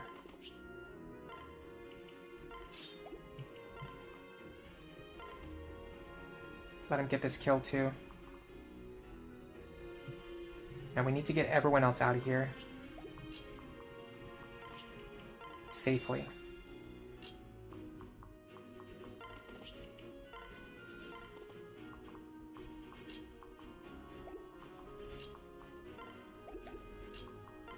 Let me just get these two out of here. I'm not really using them for anything. They're just pair up bots.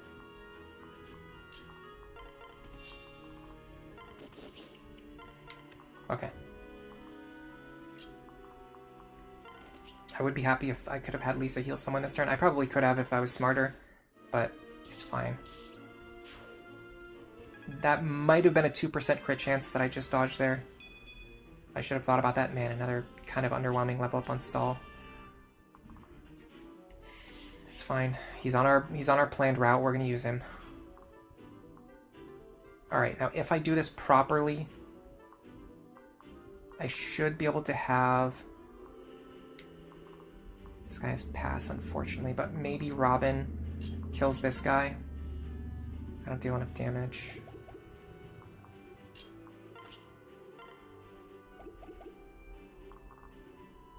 Okay, what about just having Frederick fight everyone except for this guy? So we're going to take 27 plus 22. -15, -7. We're going to take 27 damage. We can take that. We double the fighters, which I really want to do here. So let me pair Crom back up with you. I'm going to keep them out of range of this guy, but just in range of the other two. I don't really care about getting shot at by him. It's not a big deal to me.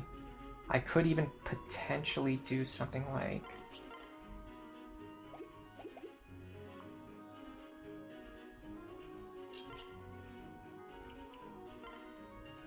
this.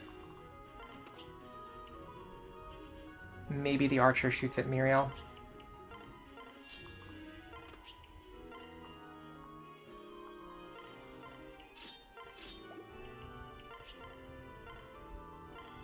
Probably didn't need to heal her back up to full there, but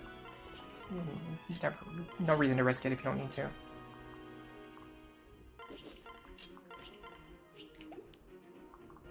And then Frederick stands here, bronze sword.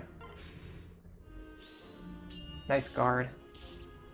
We could have just swept all three of those enemies with that guard. Oh, also a nice dual strike from Chrom. I really want a good level up here. I mean, strength on Chrom is good.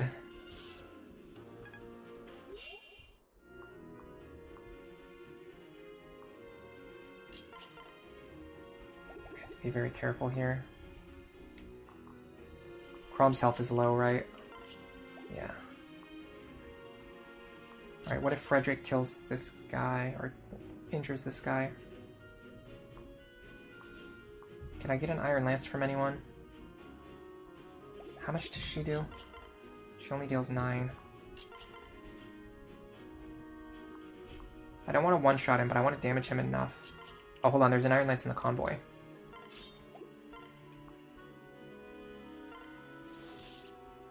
I think I still don't deal enough. With the right pair-up, though, I think I can do something.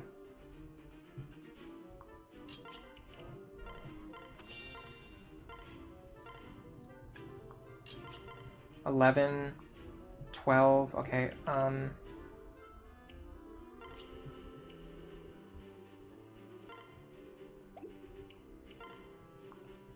all hope is not lost. 19. I would say 19 is enough. Alright, is there any way we can get something more out of this? We need to block these tiles because of pass. Frederick's gonna hit this guy with the Iron Lance. I don't think he's gonna one-shot him. That's actually really good. I think we can give this kill to Chrom. No, because the enemy has advantage. But what we can do is this.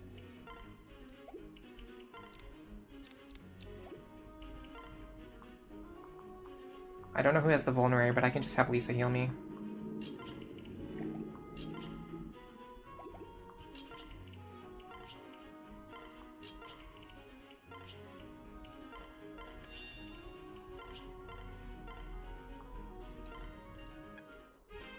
We might not be able to break Raimi's weapon here. I think we used way too many heal staff charges.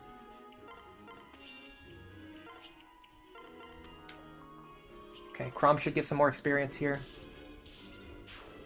Maybe could have given that to Stall instead. I'm not sure. Oh, she has Luna too. That's... and counter. It's going to make it really, really hard to break her weapon without wasting a ton of heal staff charges. But we just don't have that many left now, because I used a bunch. We might still be fine. We should probably calc it though before we start. That way we don't break them for. That way we don't break our heal staff for no reason. If we can't break her weapon, I'll just kill her fast and just get the experience onto whoever deserves it the most. But if I can break it, I will take the time to break it. So there's a couple things we can do to make it easier to break her weapon. First, pair up Frederick with Kellum. That's going to give us our highest defensive stat. Second, I'm going to have him holding the Iron Axe to decrease her damage. So she's going to deal 23 minus 10. That is 13 damage per hit. She's going to deal 325 damage. Can we heal that with just these stabs? I don't think so.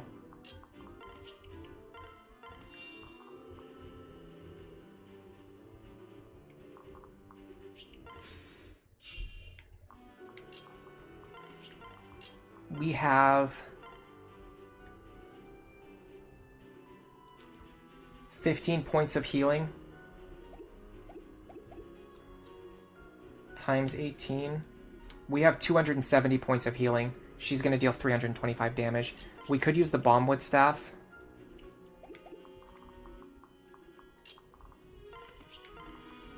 It'll be cutting it very close though. We also get like dual guards though. This might be worth it. Yeah, we have 15 Bombwood charges. I think the 15 Bombwood charges make up for it. Alright, let's try it.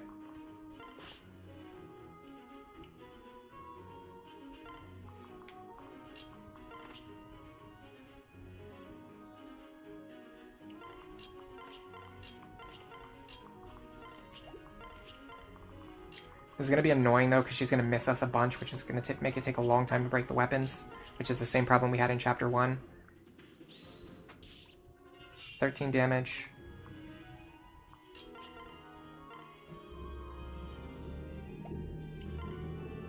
I'm going to wait.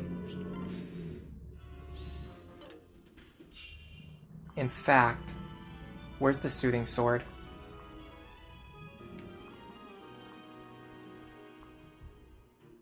Is it worth using the Soothing Sword here?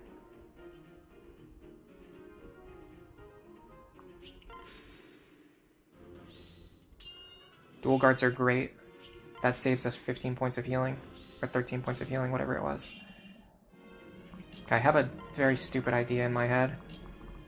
This is going to make it take longer, but it's going to save us a ton of money.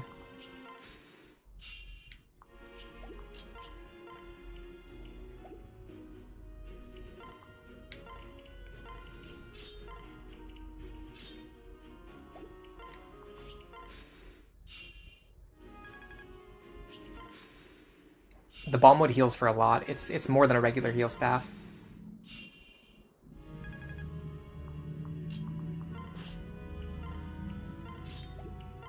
This is very, very stupid. Bombwood is equal to Mend, says Snow Warning. Thank you for that. I didn't know. I knew it was more, but I didn't know the exact amount. Honestly, this isn't that bad.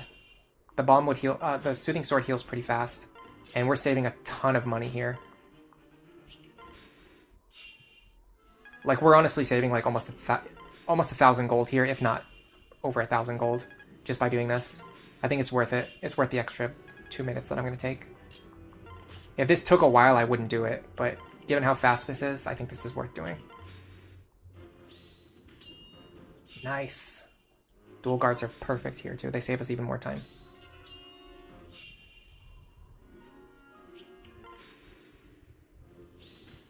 You like the Muriel Gregor support? I haven't seen that one.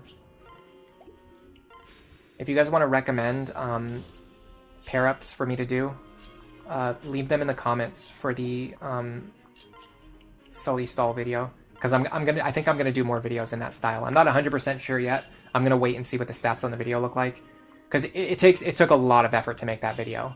So if it like really underperforms, I'm probably not gonna make any more. But if it performs like even just fine, I'll probably make like maybe one of those videos every month or every few months. But if you want to leave in the comments for that video, just like tell me what pair-ups you would like to see. I can plan out future runs to show off those pairings.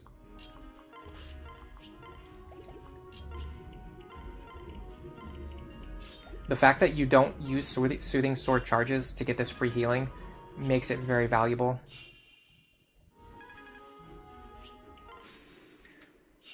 Gregor is smart and wise. He just doesn't speak the local language perfectly. That's actually really interesting, because I've met people like that in real life.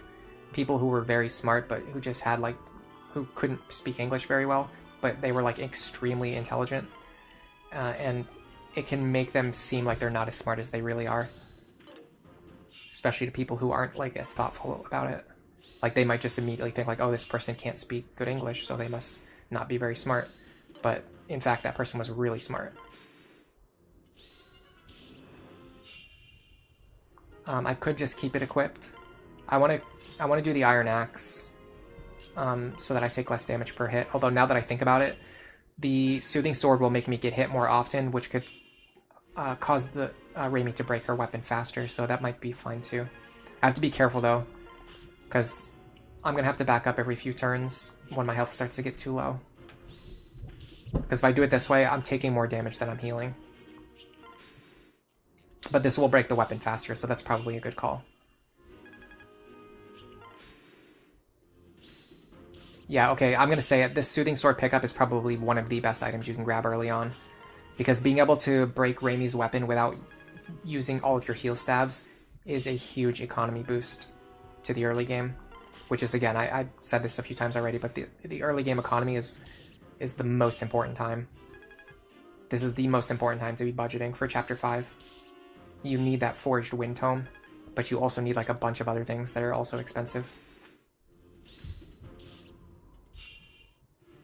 Dude, I could probably use this infinite healing for like the rest of the run. I could probably find a lot of points to use this that I never thought about before. I don't know why I never thought about doing this. It's so effective.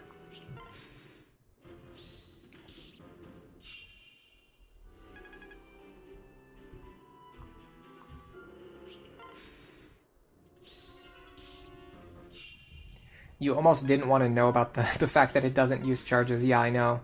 This honestly would be really good even if it consumed charges. The fact that it doesn't use any charges just for this free healing is pretty nuts. Alright, what is Lisa's level? Her level's fine. Her magic stat is pretty much already where I need it to be. I don't think there's any reason why I need to have her use any healing outside of the whatever amount that she needs to heal, just to like get through the chapters. But I don't need to have her use extra heal stabs just for training purposes. All right, weapon breaks this turn, and then we get some free training. All right, so who do we want to train here? I want to look at my weapon ranks first, because you only get 5 weapon rank points per enemy.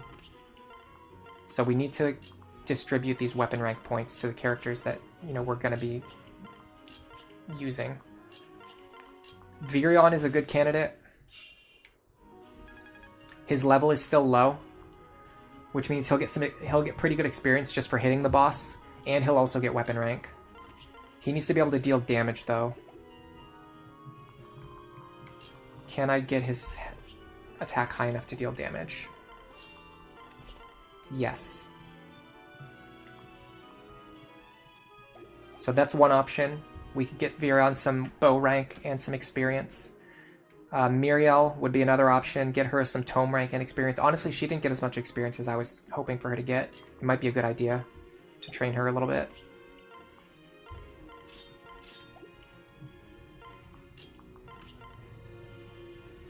Get her some tome rank, get her some experience.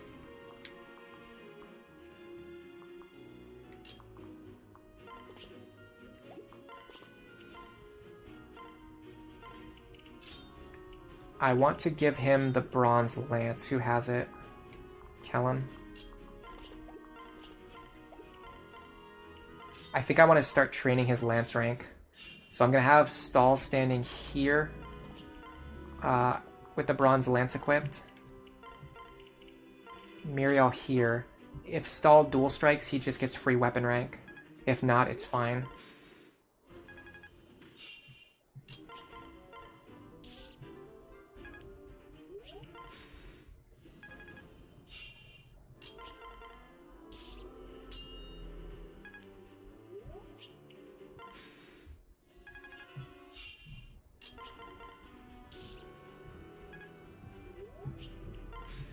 Do we have enough deployment slots for Virion on Chapter 5? Almost always, yeah.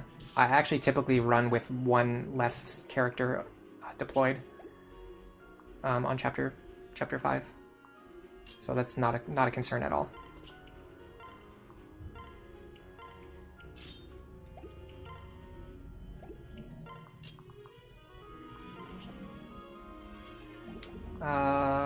Is there any way for us to do what I want to do here?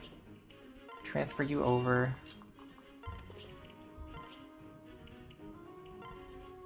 Okay, hammer equipped. Honestly, I could probably do it with just the Iron Axe. Iron Axe is 8 damage. Let me start with this. Because Robin's already dealing crazy damage. Oh crap, counter. Guys, what is wrong with me? I just wasted so much of my time I just wasted so much of your time. I'm not gonna waste more time lamenting over it. Let's just get back into it. I can't believe that happened. I've been playing awful today, guys.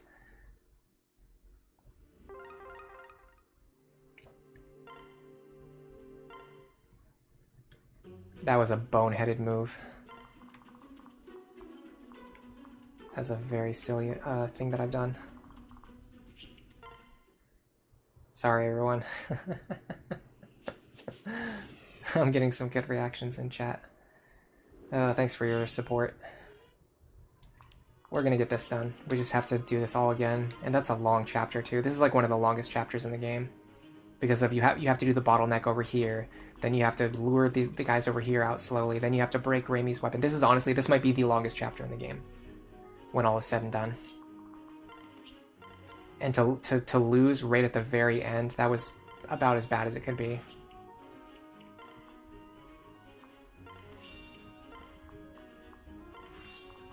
Alright. Give me some dual strikes, please.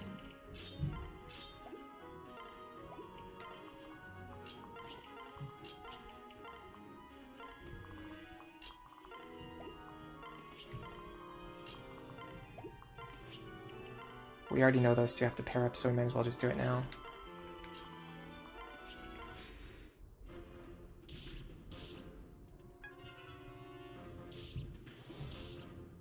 Okay.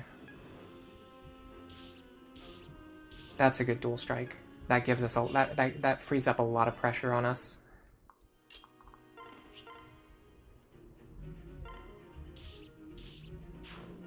That frees up an immense amount of pressure.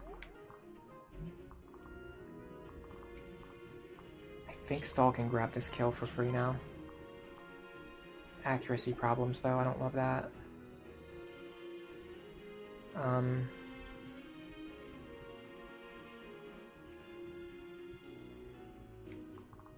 We probably need to do some variation of what we did last time.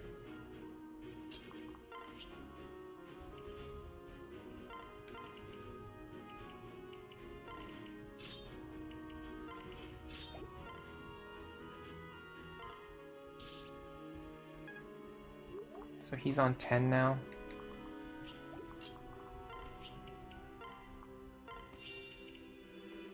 The good thing is we probably won't waste so many stabs this time. But then again, we kind of made up for it at the end with all that staff grinding. Or the soothing sword grind. That soothing sword grind was nasty though. I can't believe I'm going to have to do that whole thing over again.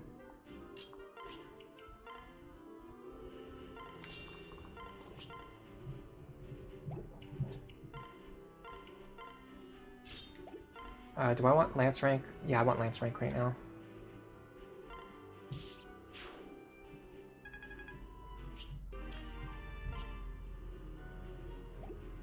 I'm gonna send this to the convoy because I need the key in somebody's inventory. This guy, God, this guy's counter. That sucks. This sucks. I'm probably gonna have to reset again. That's like the one configuration you just can't take that. Let me see if I can get through it. I don't think I can though. Oh, this might be over anyway. That's like the one guy you don't want to have counter. I need a dual strike here. Okay, I got it. Let me see if I can get through this, but I don't think I can. I'm pretty sure I just guaranteed die here.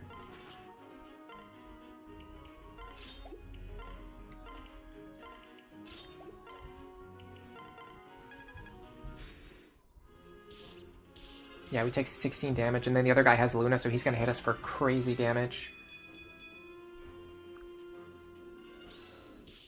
Couldn't do it. We needed those guys to not have exactly Luna and counter, and of course they exactly had those exact skills.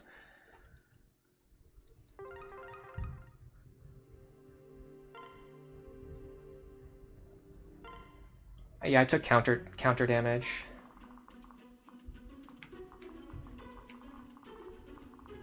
Alright, you know what I'm gonna do? Since we're doing resets anyway, give me a second. I'm just gonna reset until I see some good skills. You normally hyper-train Robin and then use him to baby the others. You often start this chapter with Robin already on level 10. Really, that's pretty impressive, actually. In my case, I usually get Robin to level 10 like by the end of this chapter. That's fine. That's pretty bad. Muriel and Gregor have one of your favorite supports as well. It seems like a lot of people like it. Generic Awakening Archer has to be one of the ugliest characters in all of Fire Emblem. Man, that's harsh. What did he ever do to you? That's fine. This is... Nope. Yeah, all you need is these soldiers in front to not have counter, and you're, like, totally fine. Is it possible to separate those two? No. There's just not enough room. There's not enough time to do it. They're basically chasing you into this corner. And the problem is you have to get rid of this archer before you get into the choke point. And the only way to do that is if the other guy doesn't have counter. Good God, really? I'm glad I'm doing fast resets now, because otherwise we'd be taking 5 minutes per reset just to find out that these guys have counter every single time. That's fine. That's fine. I mean, that's not great, but it's... I guess we can live with it. That's the worst possible skill that that guy could have.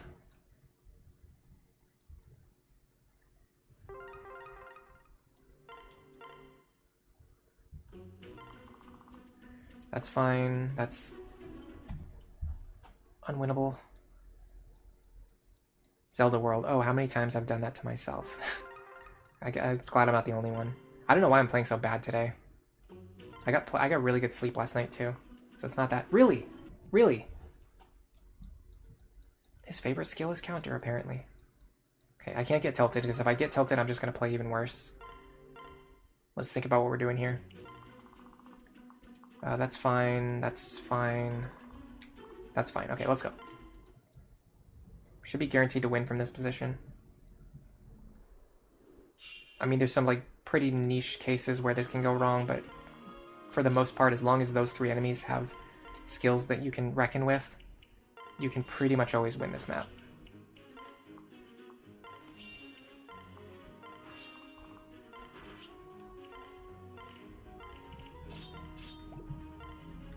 Okay. We should be fine. She wants Sumia here.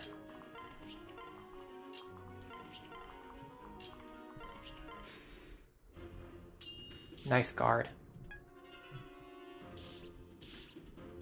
Alright, I really want to kill him dual strike here. Didn't get it.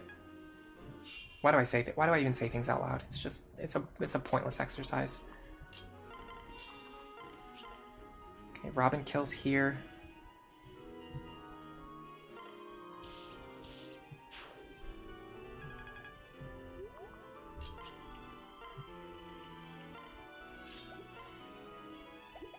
Virion is trying to pull a dual strike in from Frederick.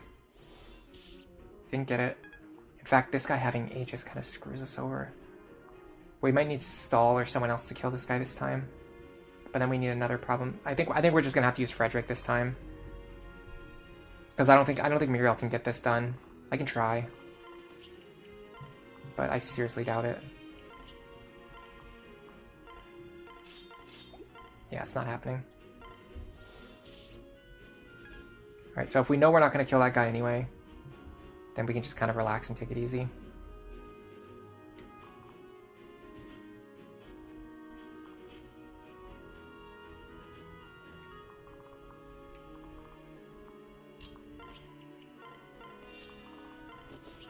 We want a dual strike here. Didn't get it.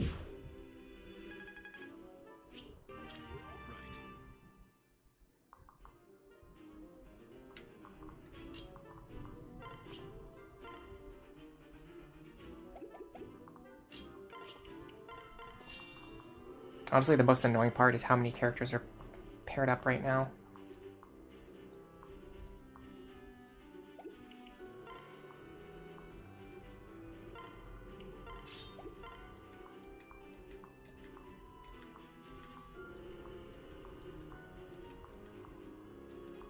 Did I not just trade an Iron Lance into my inventory? Oh, I can't use it. Okay, that's fair.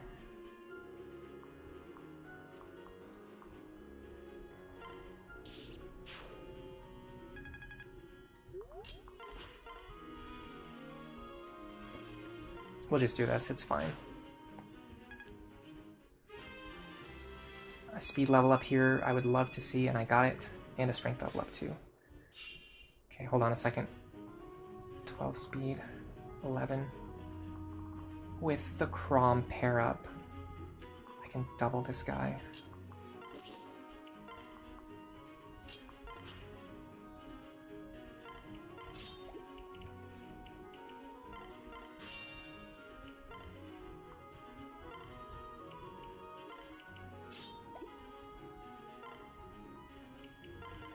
I'm gonna Vuln here just in case. I don't think I need it, but it's worth doing.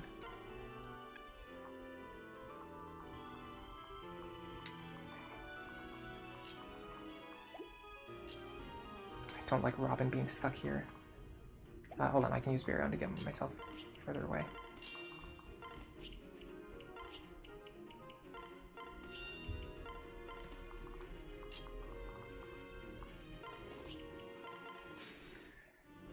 Okay, that's fine. I don't really care about him. This is the guy we need to kill.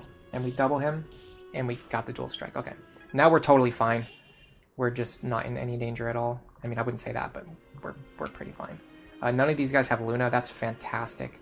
That means we can really train Muriel, because we're not going to be on as much of a time crunch to clear the path.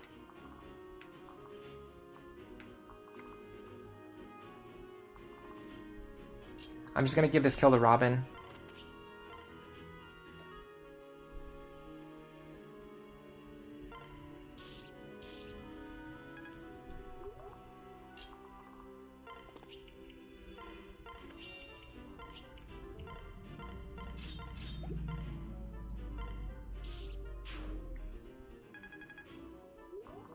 Okay. So, let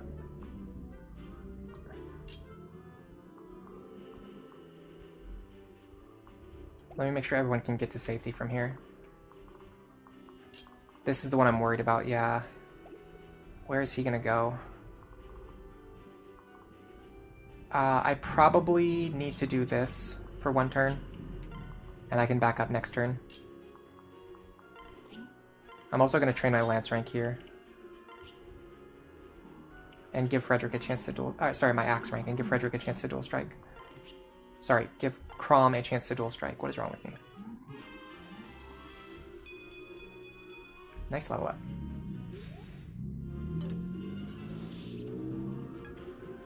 Okay. Now I need to rearrange my units in a way that doesn't open me up to getting screwed over by pass.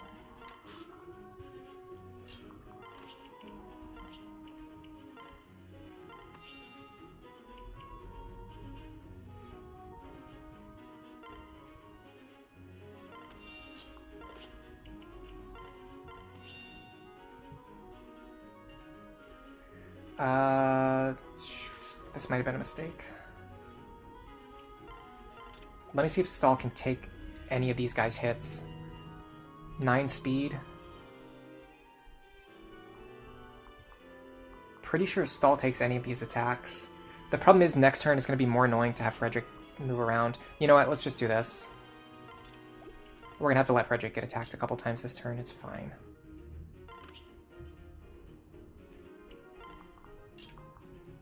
Do you have to be worried about him, though? Does he have pass? No. So I just need to block this tile.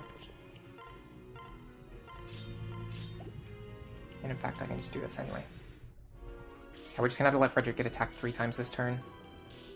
Just because of my own foolishness. Alright, now we move Stall back. Then Fred goes back 1 square.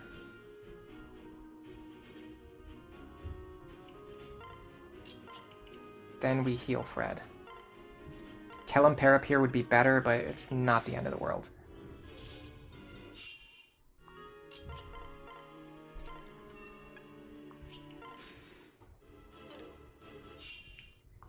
Well timed to dodge. It's gonna take a while to chip this guy down.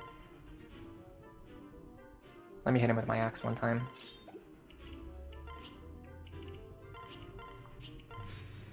I can't afford to be sitting here taking 10 damage per turn from a guy who's going to take this many turns to kill. I think I can take one more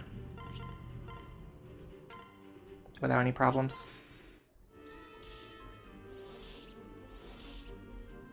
Okay, Muriel might be able to kill him now.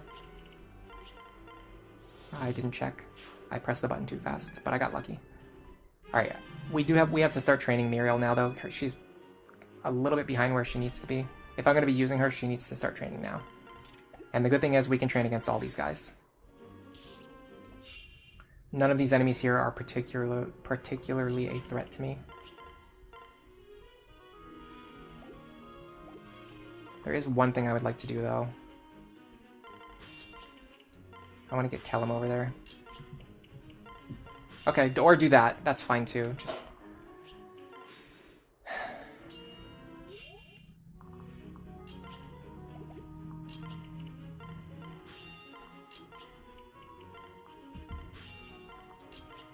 I don't know why I'm playing like a nincompoop today. Okay, I think I can do it this way. Heal you. Transfer you. Transfer you. Now we have better defense. Now we don't have to heal as much. Get Muriel back. Start getting some beautiful chip experience. Red Watcher, you think the soldiers in this game are way faster than they should be? Honestly, you might be onto something. I think it's just a lot of characters, though. The early game stat benchmarks are so high in Awakening. Like, enemy fighters, barbarians, soldiers, like, everything is just super fast. Like, the mercenaries and myrmidons are unbelievably fast, too. Yeah, I'm just gonna give all this experience to Muriel. Maybe I'll give, like, one hit to stall at the end.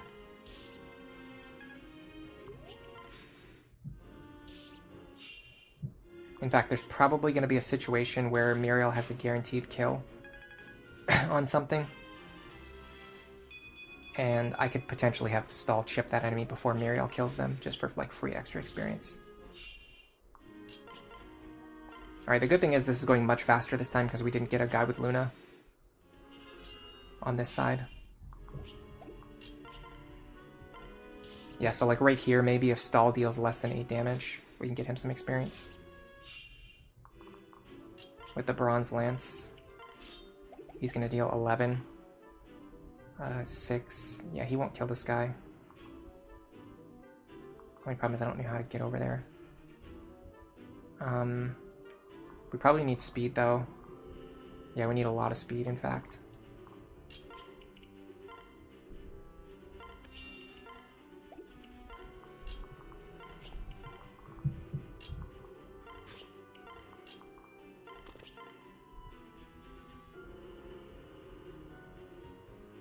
Bronze Lance.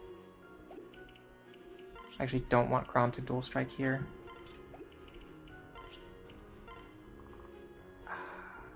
Oh crap. I set up a situation where he can run by me with pass. I can block though. Go like this.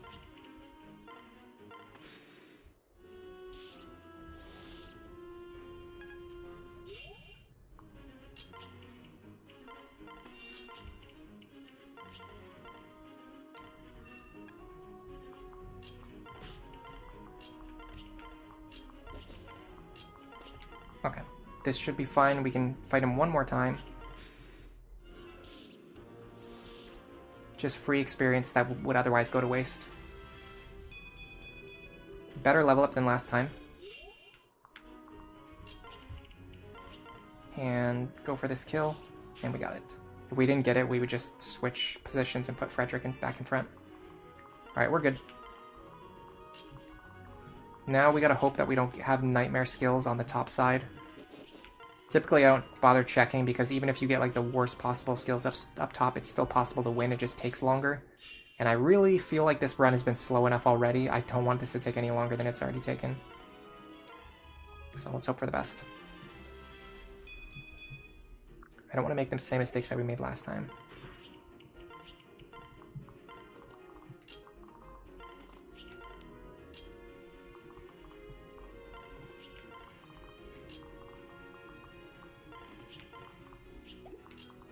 I'm not even going to look till I get over there.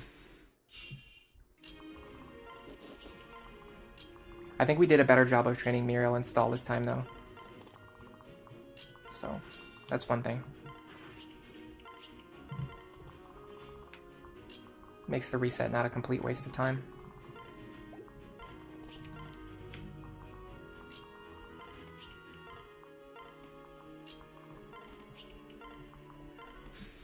Why do the characters... I really want to know why, when you're dropping characters, when you push, like, right, it just goes in a completely random direction. Like, any direction other than right. You push right, and it just feels the need to go any direction other than right. It's, like, quite literally any direction. Like, it picks any direction other than the one that you're pressing. I just don't understand whose idea that was. It's a very interesting idea, though.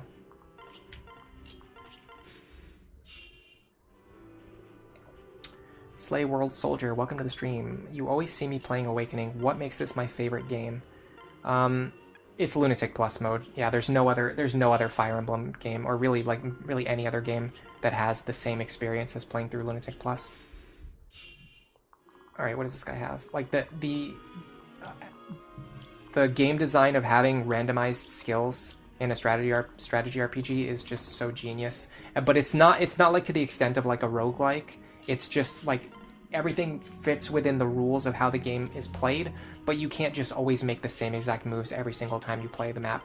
You have to know like the general concepts and general strategies that work, and then apply them like reactively based on the current state of the board. And there's very few other strategy games that really test you on that level. Most other strategy games like they just go so easy on the player. They don't really challenge you as like anywhere near as much as this does. All right, this guy has counter pass. Of course he does. Worst possible skill combination he could have. Who would have guessed?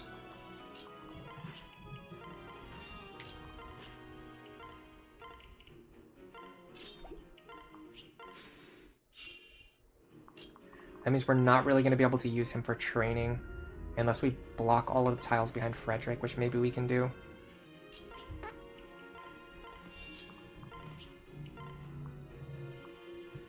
I mean, we should be able to do that actually without any problems. Since I burned through this heal staff already, I'm just going to break it. So just block all these tiles so the guy can't get behind me. We can give a little bit of chip experience to Muriel, but we can't train Stall the way that we did last time. Oh, also, crap, I just left my weapon equipped. You can fix that, but it's really annoying. We have to go like this. Cool.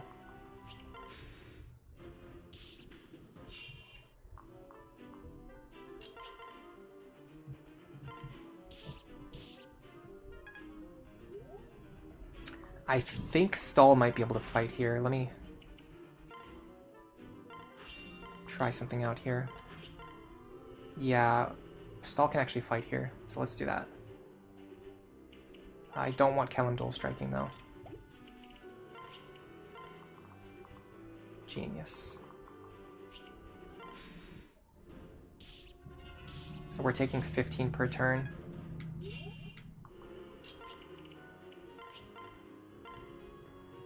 We really need Stall to get this experience if we're going to be using him in the long term. So it's a little tedious, but I think it's worth doing.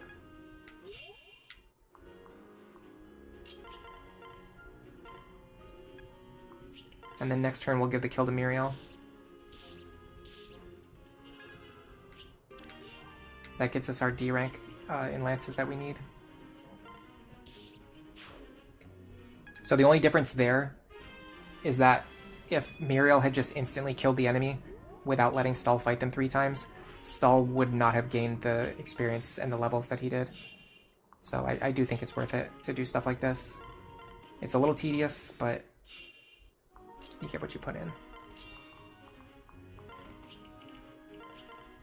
Alright, the group up top has an absolutely disgusting scale configuration, so I'm going to have to do something about that. I need to see if I can one-shot him with the Silver Lance. It's pretty tough, if I'm remembering correctly. I don't even know who has it either. Probably Muriel.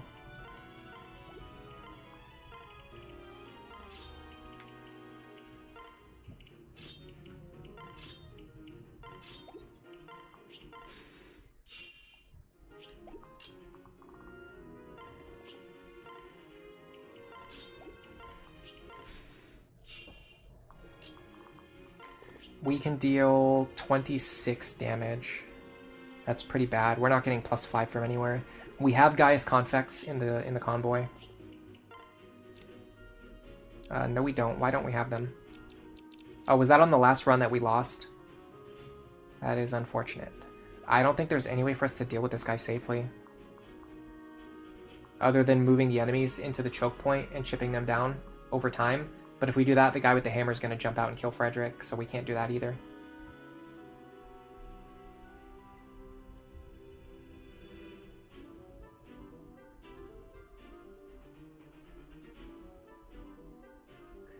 Olerin, you're playing through a game that you want to beat today, but then after that, you're going to be starting Lunatic mode. What game are you beating today, or what game are you trying to beat? What game are you currently trying to play through and beat? Yeah, I don't see any way to deal with these two in this exact configuration.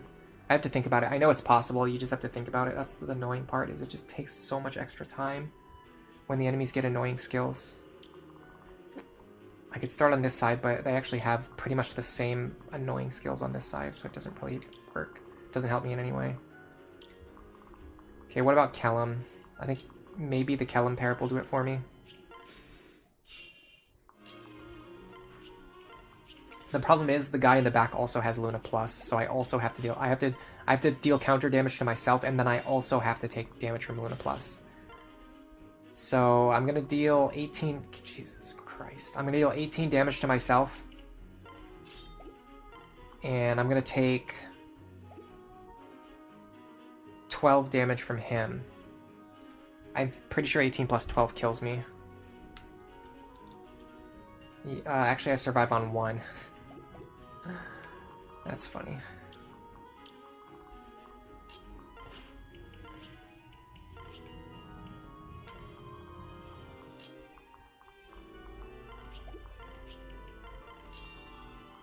I have no idea how this is gonna go, but let's just try to work it out. I'm just gonna trigger their aggro and then I'm gonna run away. See if I can set up an enemy face sweep later on. I actually want these two here.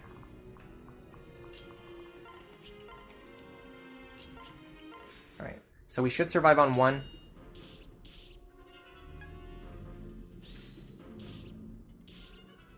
Absolute disgusting nonsense. That is vile gameplay. If I do the same thing again, I won't take any counter damage the next time.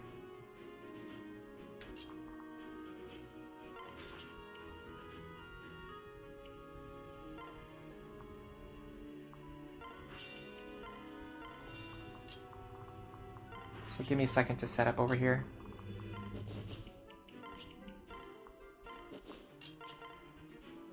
Don't I have a bombwood staff somewhere?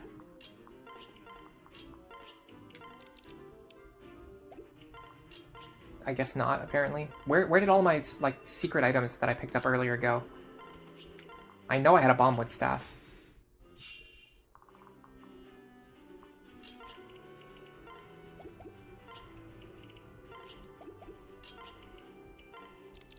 Does anyone remember what happened to the bombwood staff? Where is it?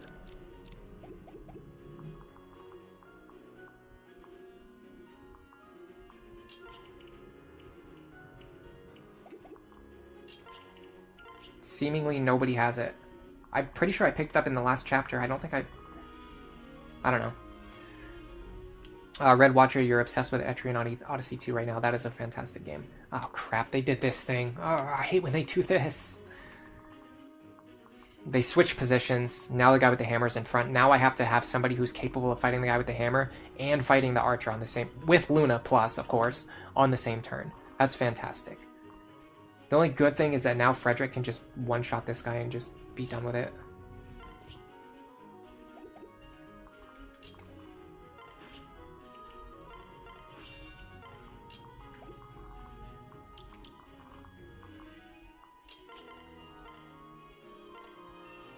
It's not in the convoy, I was just looking there. That's why I'm confused.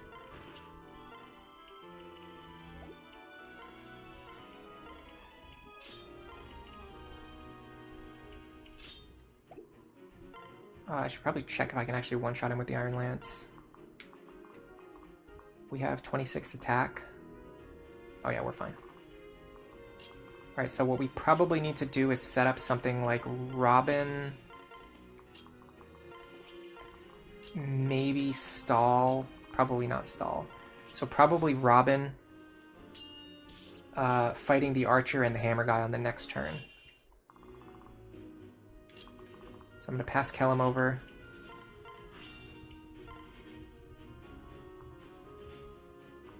We're going to take 27 plus 22 damage. We're going to take 49 damage. Minus 11 is 27.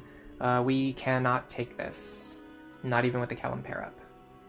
Because this idiot had to roll Luna Plus. And he had to survive on 1 HP. What do we do about this? There's nothing we can do. There's no other character who's going to have better defense than Robin in this position.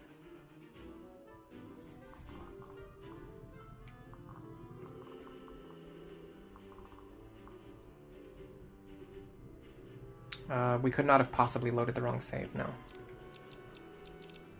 Seems like the Balmless Staff just disappeared somehow. Or either that, or maybe I got it last chapter from one of the shiny spots and I just thought that I got it earlier. Who's my favorite unit right now? Like in this run or just in general? In this run so far,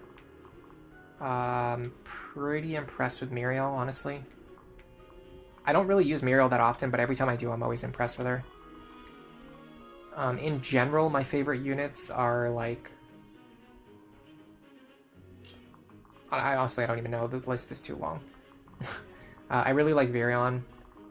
I like archers in general. I like Jerome. How do we solve this problem? How do we fix this? We have no way of fighting these guys now because they switched positions.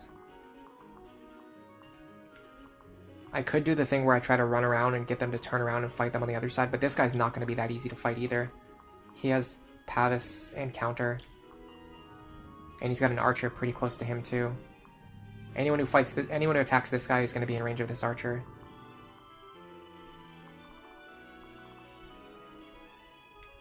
What in the world do we do here? You like Sumia, you think she's a sweetheart? She's fun. She's a fun unit. We're not going to be using her very much for this run. Because we're pairing her up with Henry, so we're just not going to be using her as a main member of the team until much, much later. Your favorite Awakening units are Muriel and Gregor. You like them as characters and you like them as units. What about anyone else? Got some favorites they want to talk about while I'm trying to solve this problem? I mean, does anyone have any ideas? Other than the annoying tactic where we have to run all the way around the map and get the enemies to split up and double around I just don't want to do that. I just don't want to do that. I feel like I'm going to have to, but I really don't want to. I just spent an hour playing on this map and then getting a game over at the very end. I don't want to do this again.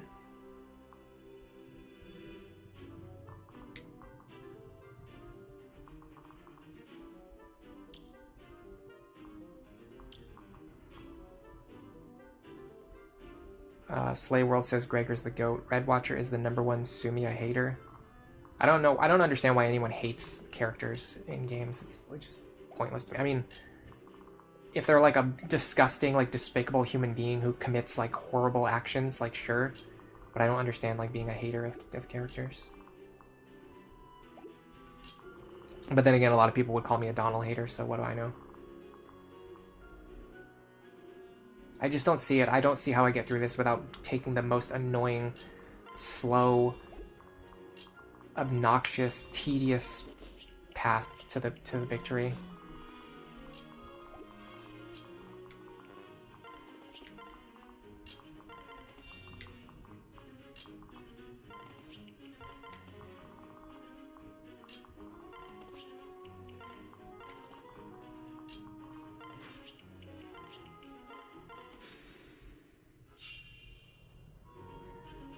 Pixel Donut, from the very beginning, you always loved Vake and Virion. They're both good, yeah.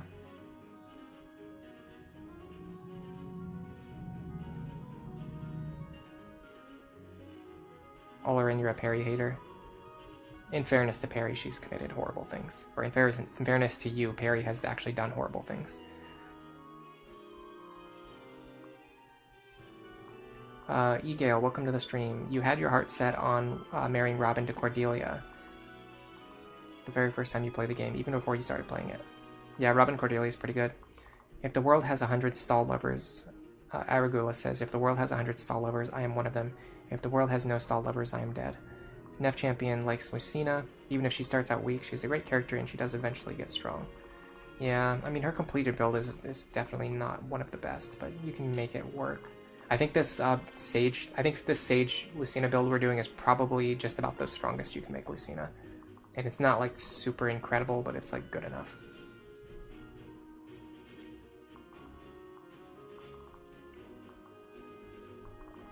There's really no way for us to take these attacks. That's so frustrating. And this guy only has 1 HP too. That's so frustrating. God. I have to spend like 20 minutes running in circles around this map just because that guy survived on 1 HP. I'm tilted on this one, guys. I'm really mad about this. I just did not want to be doing this. We could have already been... We could already be on Chapter 5 by now. Like, having to play through this entire map 2 times, and both times having to do it as slowly as possible. God, we got screwed over today. This was not a good day for this map.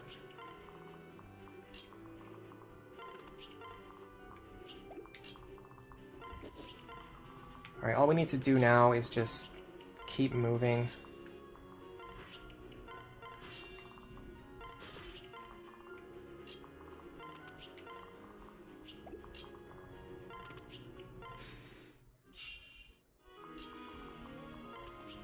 Until the enemies split up. Oh, it looks like they did already. Okay, sword guy is going this way. So who... The problem is we don't even really have anyone who can intercept him either. But I guess we can just kind of do it like this.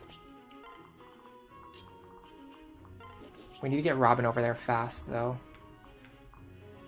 Because Robin is definitely going to be involved.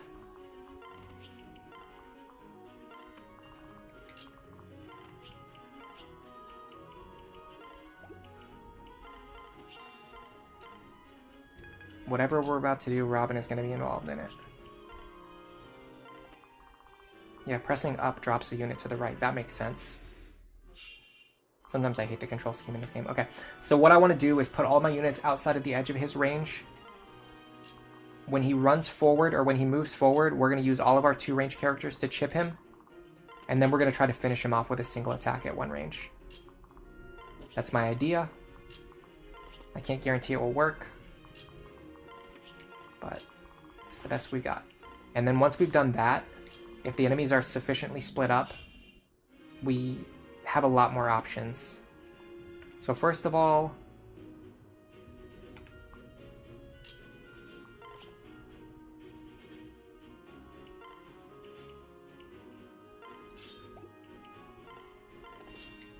give Viron over here.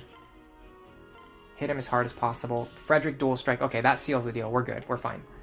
That means we can give the kill to Muriel.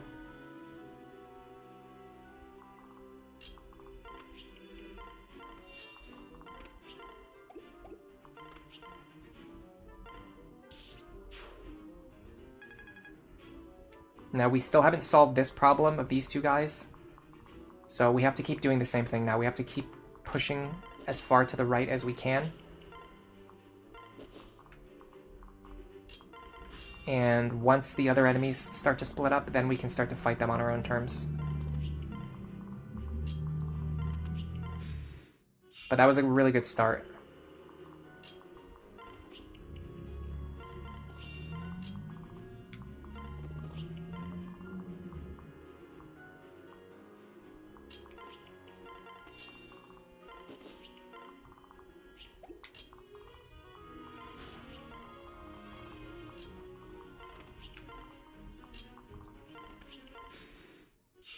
Okay, they're not splitting up yet, but we just have to buy some time. We just need to gain some ground, and eventually we'll get there.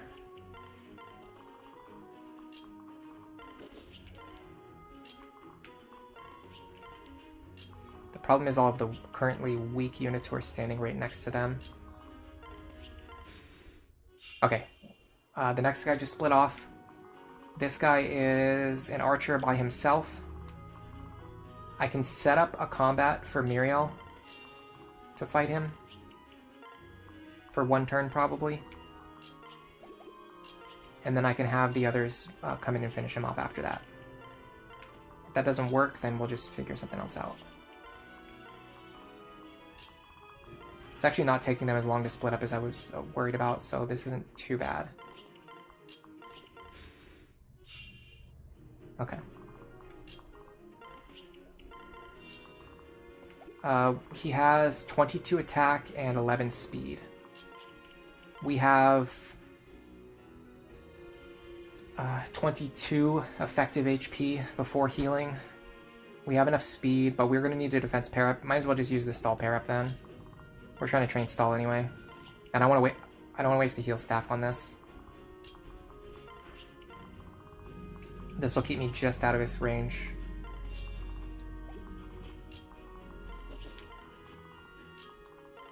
Allow me to fight him safely for one turn without dying.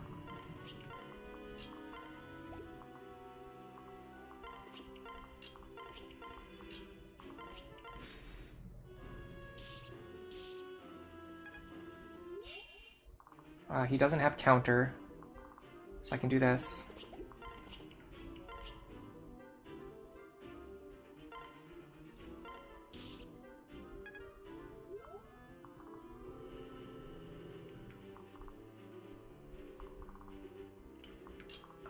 Crom needs some experience. Let's get him involved.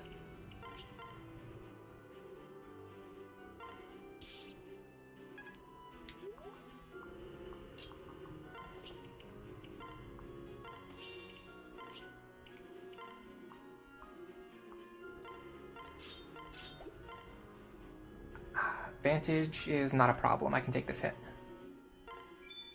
And because Robin's paired up, they'll get veteran experience.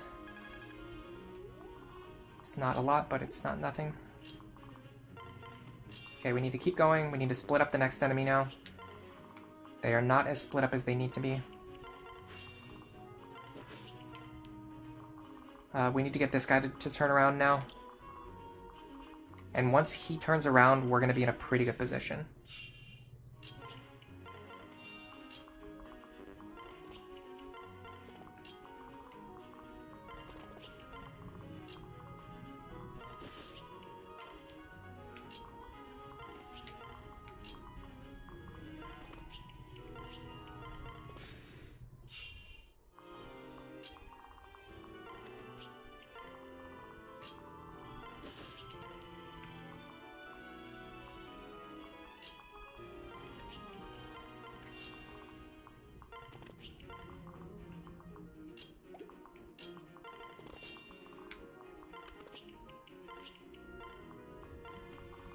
This is my punishment for not paying attention to enemy skills earlier. It's a fitting punishment. It's my own fault.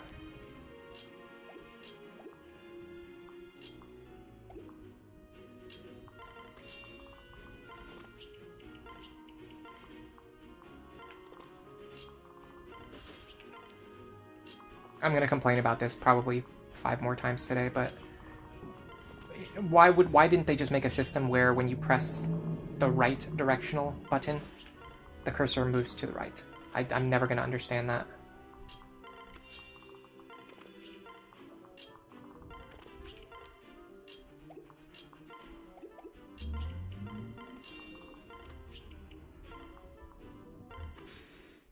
Can you just turn around now, please? Problem is, it's gonna take a while to get this last guy to turn around now. Because the last 3 are clustered together. Worst case scenario, if all 3 of them turn around at the same time, it just kind of ruins our whole plan.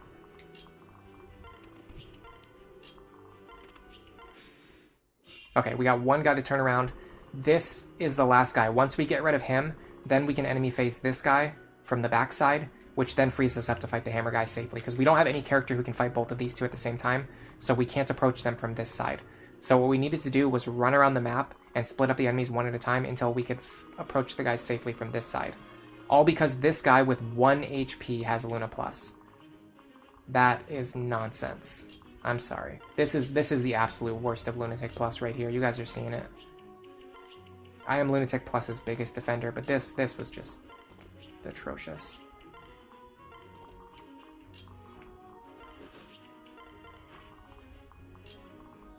I'm not even going to be ready to fight him this turn either.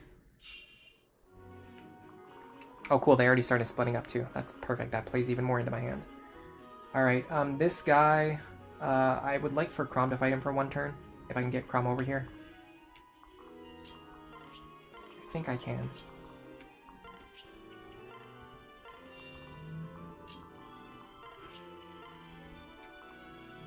Let me make sure I can actually fight him safely. The answer is yes.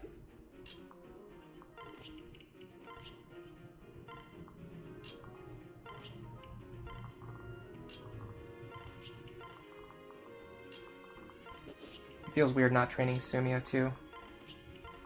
Like, normally training Sumia is decently high up on my priority list. Awesome. Just grab the chip experience wherever you can. Now we should be able to chip him with Muriel and then kill him with Stall, I think.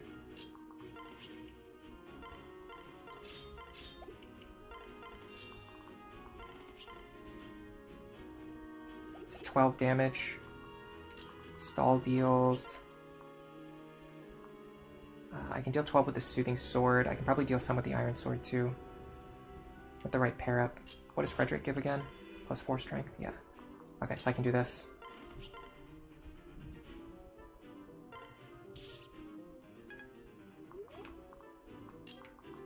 The trick, I think, to understanding like how to efficiently train a full team, especially when you're trying to not feed everything to Robin.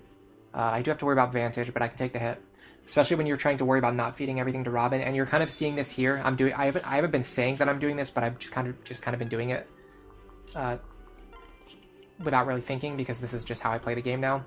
But you have Robin do the things that only Robin can do, and then you let your other characters grab the free experience in other situations where Robin isn't necessarily needed. And because of Veteran giving so much experience, Robin will still get plenty of experience. Like right now, for example, Robin is the only character who can fight this guy. So let's just have Robin fight him and get the experience, right? Although I guess technically, if I just hang back for a turn, I can just enemy phase kill him. Robin's gonna have to fight the hammer guy too. Now that I think about it. Let me see if perhaps Stall can pick up this kill. Yeah, so like Stall can pick up this kill. Even better. And then we can have Robin fight the hammer guy, because Robin's the only one who can fight the hammer guy safely. God, Stall's level ups have been awful. I just can't catch a break today.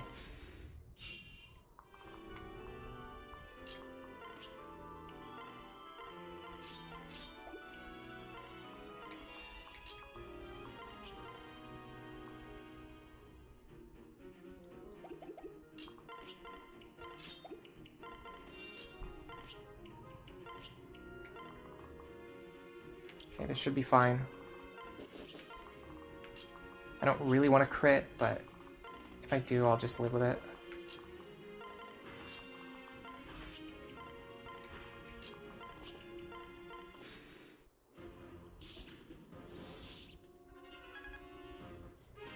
I don't want to break my Fire Tome, because it's actually more valuable to me right now. Alright, I'll switch to the Fire Tome now.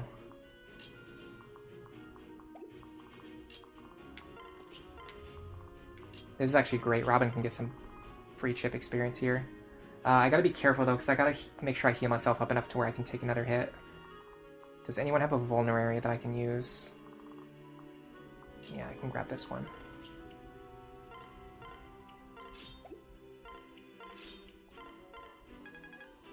And then this guy can't get behind me. Perfect.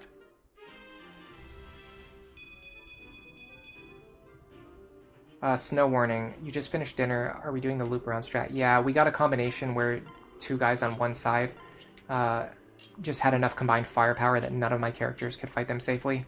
So we just had to back up. and split them apart one at a time from the other side. It's really annoying. It takes forever, but technically it's basically impossible to lose as long as you're willing to take the time and do it.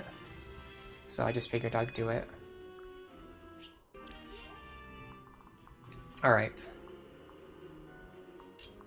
I gotta be careful because he does have Vantage, but if I can kill him at 2 range, I think I'll be fine. So let me do... I don't want Virion to kill here, I just want to chip. 6 damage here.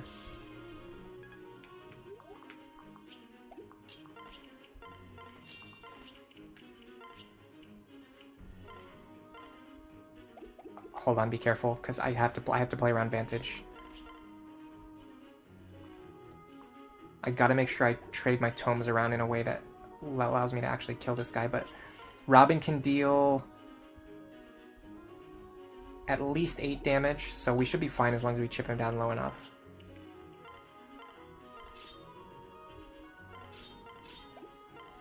So this is another 6 damage. Now technically Stall can probably take a hit from this guy. 27.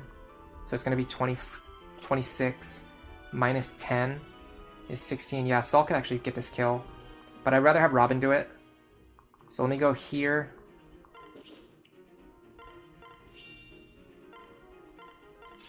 Grab the items. Robin backs up so I don't have to deal with Vantage. Get my tomes back. Pick up the kill. I wanted to trade Lisa over, but it's fine. Alright. Now we're back to the boss. And I am not going to make the same mistake again. That was unbelievably dumb of me. For anyone who missed it, we just did this entire thing, start to finish, this entire chapter, the whole thing, picking apart the enemy group slowly, chipping them down, doing the whole thing so we don't have to worry about enemies with counter. Got to the end, we broke the boss's weapon, which took a really long time because she had Luna. And then I moved into 1 range and hit the boss who had counter, which caused Robin to die, and I got a game over. After literally taking like probably an hour to play through the map. One of the biggest misplays I've made in a long time. So that's where we're at today. I'm really hoping, I'm really hoping the boss has like easy skills that we can just deal with today. Or on this attempt. I haven't even looked yet.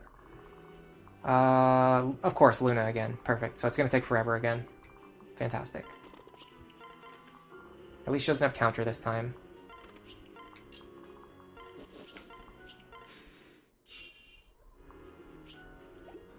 I don't know why Stall is just always getting crappy level ups. When anytime I try to use Stall, he always levels up just so bad. Like, I don't think I've ever had a run where I had a Stall who, like, wasn't, like, disappointing in terms of his level ups. And his growths aren't this bad. So it seems like I just always get unlucky whenever I use Stall.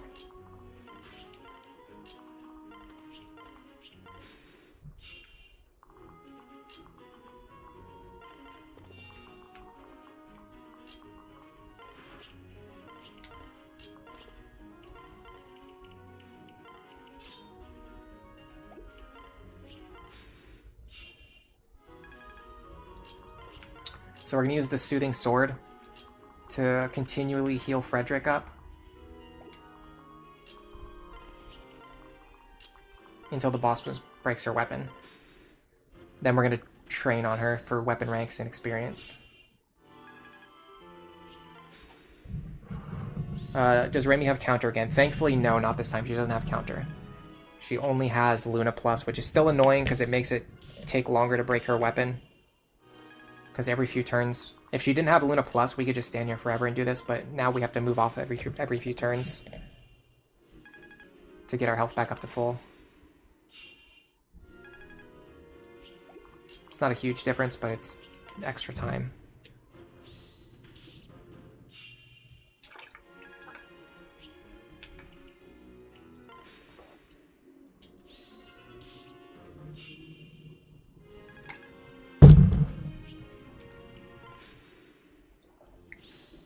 On something that's already taking way too long.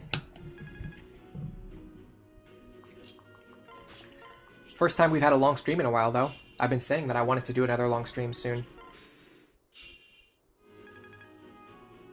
And I just haven't really been able to do it the last couple weeks, but looks like we're finally back.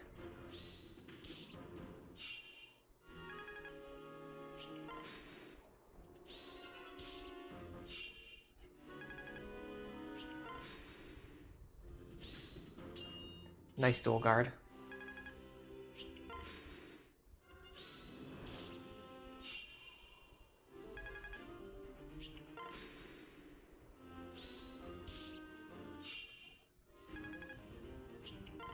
We should survive on one here.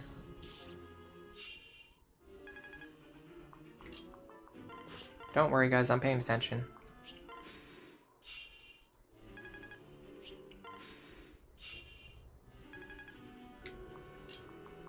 Probably could be more careful. That was a little bit fast and loose, but it is what it is.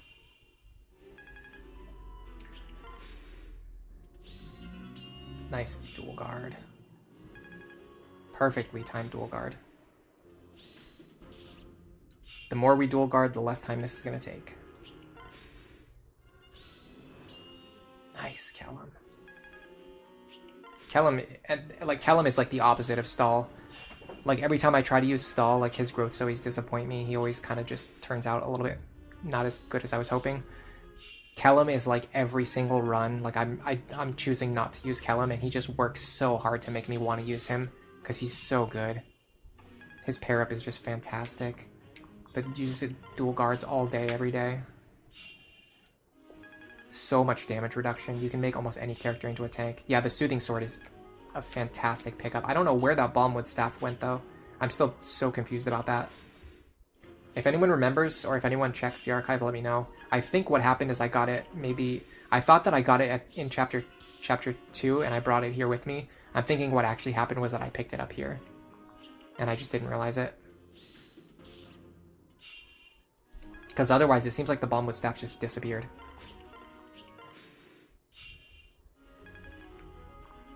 Just got 3 more charges. We can break it right now, I think, without backing off again.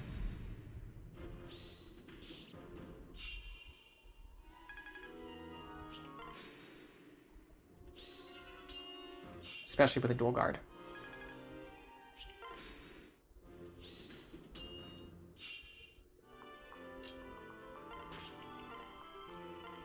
Alright.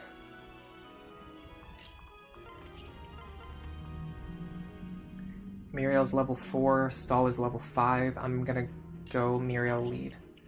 Let me see... so if we do...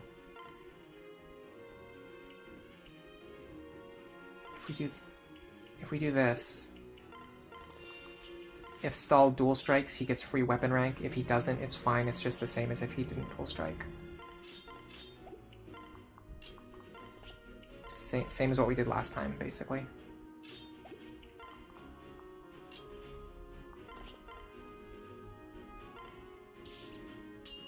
Nice.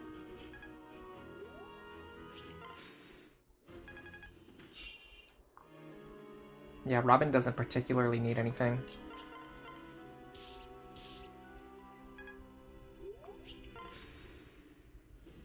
Kellum will have his time to shine one day, maybe even as a general or a trickster. I'm definitely going to do something that gives a spotlight to Kellum at some point. I just haven't got around to it yet. Oh, God, you hate to see it.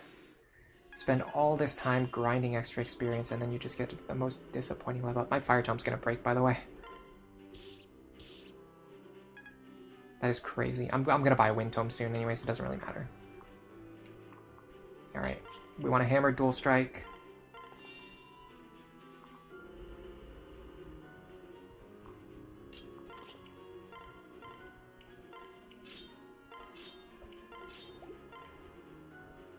In fact, we don't even need a dual strike. We're just going to kill. That was so much easier than the last time. And we just barely got to level 10. And we got Solidarity. Beautiful. So we don't have a lot of deployment slots in this next chapter, but it's good that we have our team, like, really well, like, kind of tuned. Like, we know exactly which units we're using. So it's not really an issue. The big problem is going to be if enemies block these shops, which they didn't. So I think we're okay.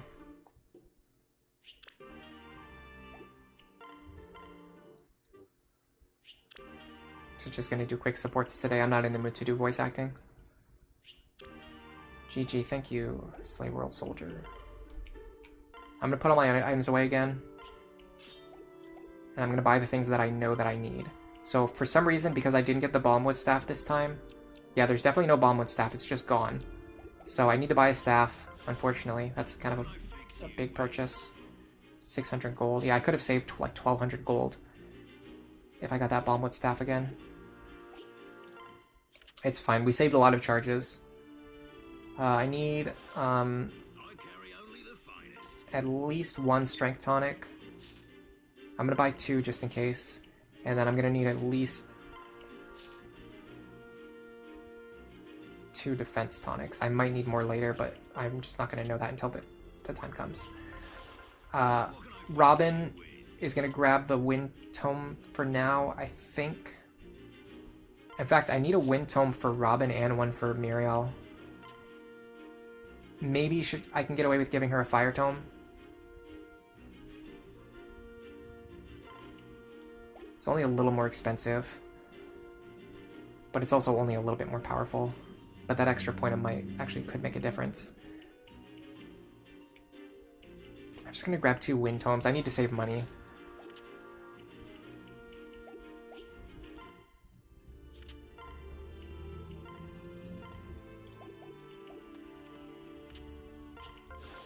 All right, so we're looking to use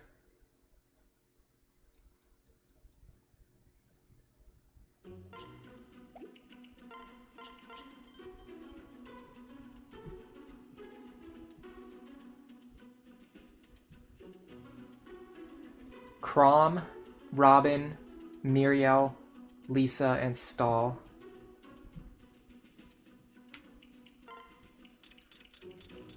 Chrom, Robin, Lisa, Stahl, Muriel, and then Frederick would be our carry.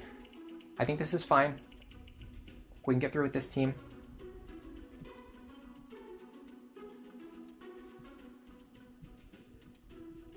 I'm a little worried about the Knights. I don't know if I'll be able to one-shot them without like a Vake pair-up or something, but we'll find out when we get there. We're gonna need Silver Lance. Oh, I forgot to... Hold on, I forgot to get my Renown rewards. Pretty important.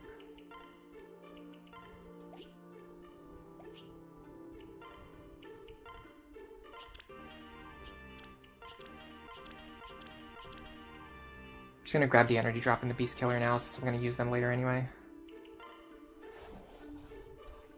It just saves time. Alright. Falchion, Rapier, Glass Sword. Robin, Wind Tome.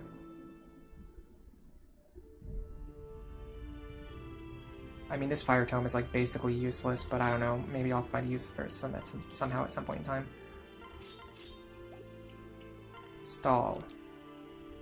Okay, we're gonna get an Iron Lance. I could definitely see him using the Javelin here. Iron Sword. Glass Sword, Soothing Sword. I kind of want Chrom to have the Glass Sword. And I can give Stahl a Bronze Sword. Okay, Muriel, Wind Tome. I'm gonna give her the Fire and Thunder Tomes in case she needs them. Okay, what else can Frederick hold? A Bronze Sword and a Bronze Lance. I'm okay with that. I'm a little worried about our lack of healing items. But I might be fine.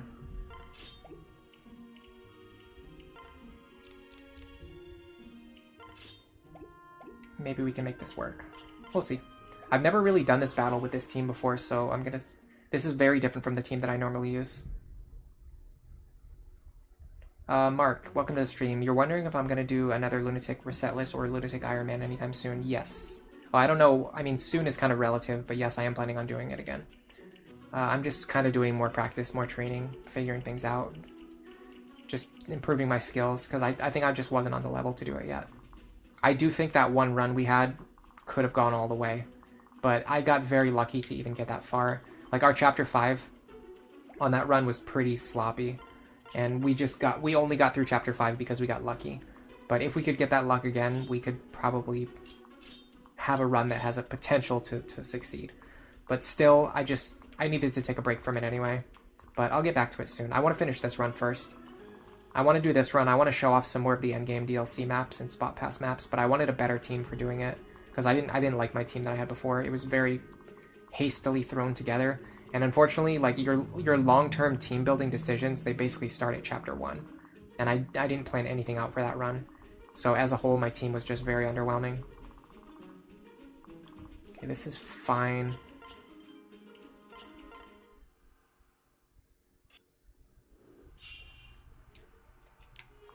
I should be able to do something like stall here, soothing sword, Frederick here, I don't know, iron axe, I guess. Speed, I can double with the Crom pair up, so let's do that. I'm not at risk of being doubled here, so I don't need to pair up. I can just leave Stall the way he is. And then this actually frees up Robin for next turn. Robin will be on full HP. Okay, that's fine. That's probably about as horribly as it could have possibly gone, but... I forgot to grab the Orson Hatchet too, but I can grab it now. This guy's really annoying though.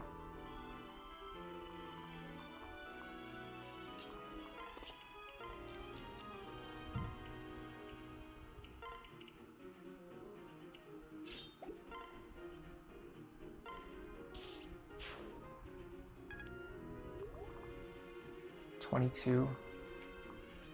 -4. I don't think I survive. 18. I actually die here. Okay, so we're probably dead here, but I'm just gonna play it out anyway.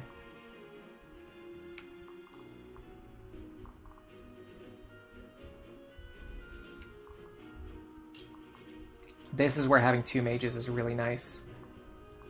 Unfortunately, this idiot rolled exactly Aegis. You knew that was gonna happen, but you just live with it. I wish I could double him. Okay, so if Stall goes here, we can kill this guy. And then the mage probably runs over and kills us, I would imagine. But maybe not.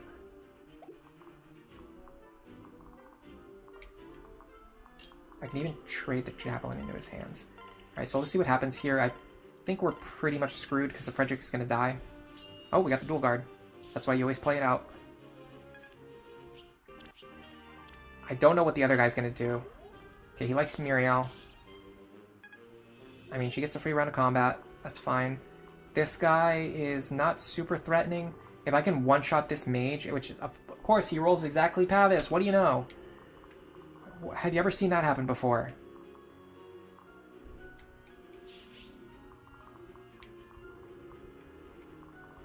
If I could one-shot this guy, I could have Frederick stand here with the hammer, or even just an iron axe to kill this guy. That's seeming less likely to work, but it's not necessarily off the table yet. I can hit him from this position, in fact. Don't love that crit chance.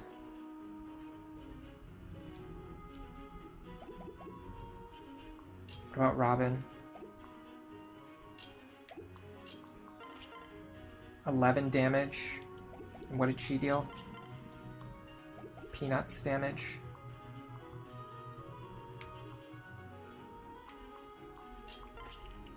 Okay, what about 15 damage plus 19? Does she get +3 from Lisa? I don't think so. I think she gets +2. We're 1 point short. If we sell that Fire Tome, we could use it here. How much does Frederick hit for?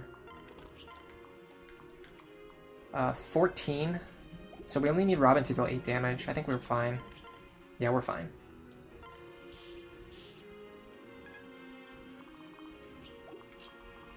You here.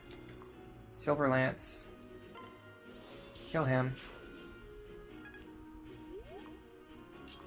I'm going to 28.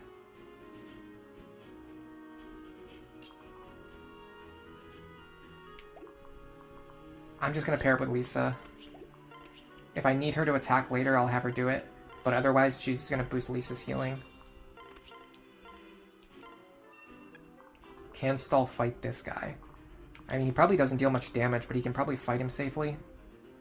But if he's not, if he's not doing anything effective, then I'm just draining Stall's HP for no reason. So it's probably better to wait. Oh, I was supposed to heal Frederick there. And also I need to trade Frederick's inventory too. Yeah, this whole thing was a mistake. We're going to double him, so let's just use the Iron Axe. We might actually die here because of Luna Plus. Just add one misplay to the long line of misplays that we've made today. Another dual guard. Did not deal nearly as much as I thought we were going to deal. That's fine though.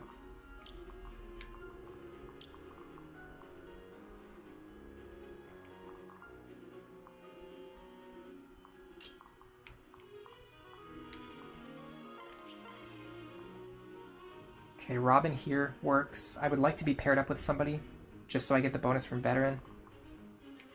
I can do it in this position. Get this kill.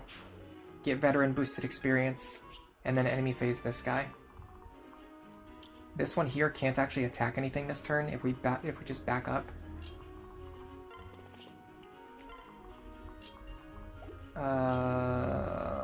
Why am I so stupid? Like all of the time. Like at every moment in time.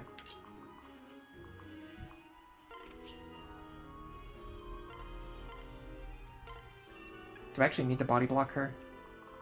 28. Yeah, I do.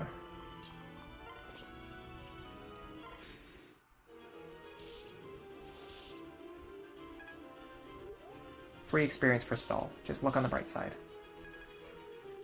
Does this guy have advantage? No, okay. I think that's like the first time in like 6 months I've said, does this enemy have so-and-so skill, and then he actually didn't have it. It's amazing that it took so long for that to happen.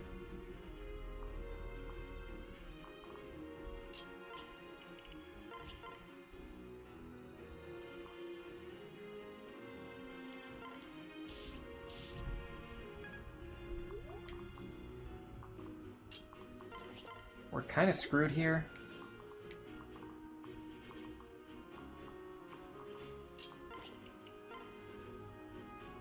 Yeah, I don't think there's any way we win from this position. I made too many misplays in a row. Okay, hold on, I might be fine. Maybe not. This guy's gonna hit me pretty hard. How do I win from here?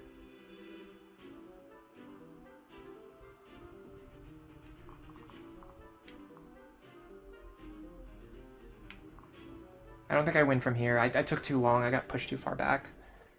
Let's try again. Yeah, the Iron Man streams were really tense. You're right about that. There's definitely like an extra layer of like importance, and I don't know, just like every decision you make feels more significant when you're playing, you know, with no resets. But I also just fundamentally enjoy playing the game. So I don't mind just like playing without having to like put myself under that amount of stress at all times, every time on every playthrough. I'm fine with just even playing the game on normal mode, as you guys have seen recently with today's video release. All right, new plan. Robin here. Frederick here. Crom here. Stall here. Lisa here. Muriel here. Nice. Okay, we didn't miss our first attack on the first turn, so that's a huge change. Much better than last time.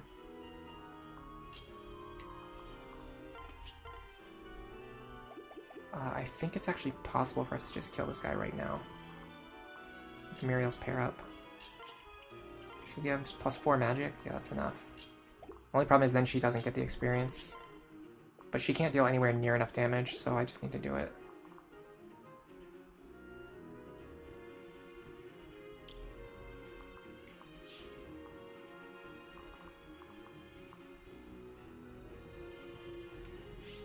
Yeah, that gives us a lot more flexibility. We can make a lot more pressure. We can make a lot more like movement on the left side if we do this properly. I do have to be careful though, because he's going to deal 22 damage. -6. He's gonna freaking kill me. I can actually heal enough so I could survive just barely on 1.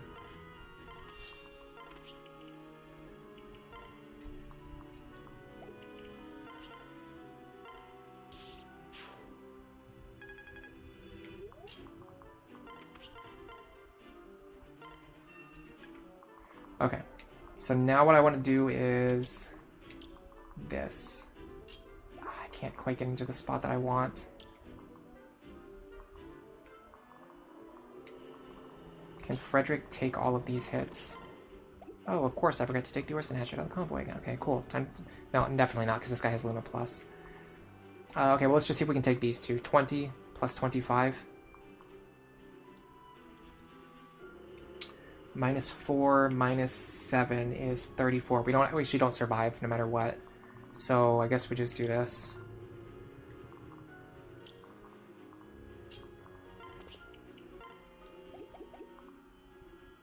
Actually, maybe we just have stall fight him. I don't want to deal with that crit chance.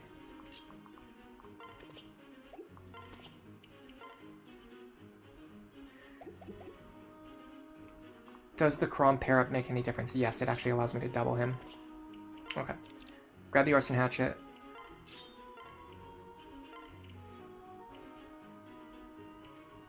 We kind of need all of these other items, but we're going to be paired up with Crom anyway, so it's fine. And then we need stall here to remove that crit chance. Okay, Robin should survive on 1 here. Frederick dodged anyway. So we could have gone left, but we have no way of knowing that. Robin dodged as well. That's fantastic. That's beautiful. Alright, we're in much better situation now. This guy does have Vantage. Yeah, we survive on 1. Okay, cool. Is there any way Muriel kills him? No, her damage just sucks. Okay, cool.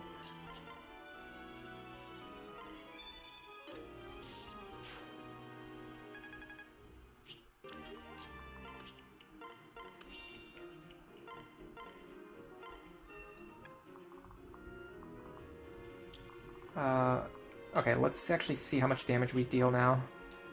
So, the hammer will guarantee the kill. The Iron Axe won't. I want to get rid of this guy fast because the other guy on the left side has Luna Plus. So I will use the hammer here.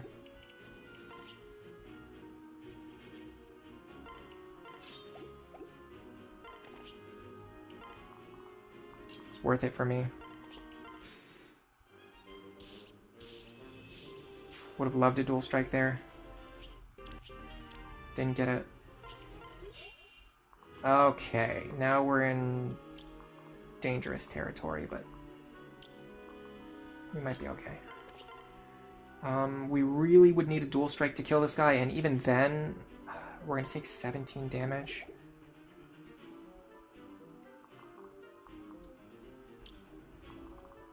I did not expect this guy to move left. That kind of threw everything off.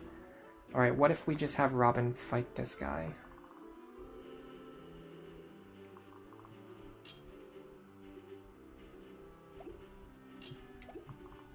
The problem is we can't double him no matter what with Robin.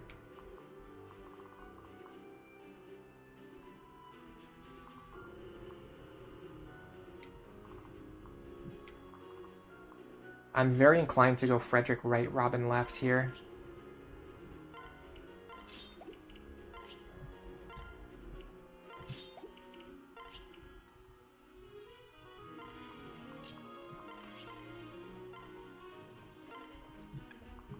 Because Luna Plus doesn't hurt Robin as much. Because Robin's defense is lower.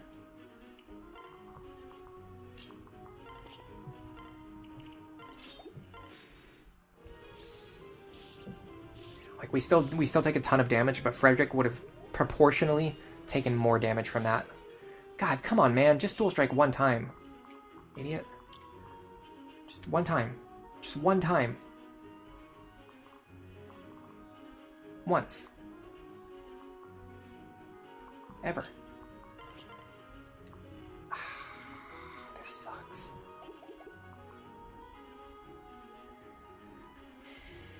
It might be fine. I think we're okay here. It's just not pretty.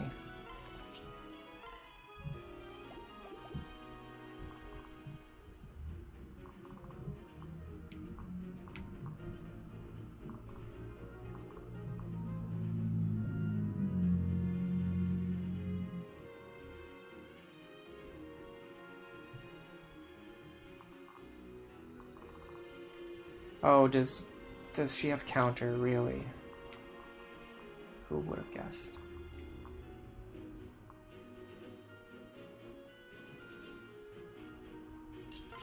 I'm pretty sure this works.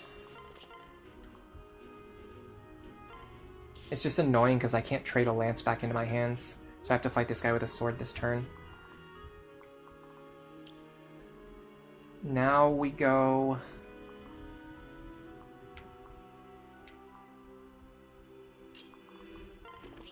here. Is there any way that Muriel can fight this guy? Yes. Okay, that's very significant. Because if she can fight him, I need her to fight him. I do not need Frederick to waste Orson Hatchet charges here. I'm going to break this Fire Tome because I don't have any need for it. Well, I don't know. I mean, I might need it later for something. Go here. If we're doing that, I think Frederick can go here.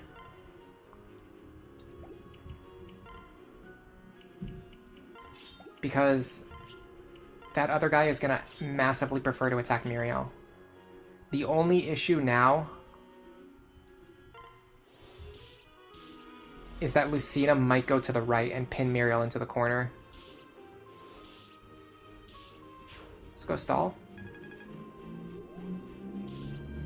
I very strongly can picture Lucina going right here. Okay, she didn't. Wow, I got very lucky there. Now I just have to deal with the fact that she has counter, and I have no way to chip her down safely.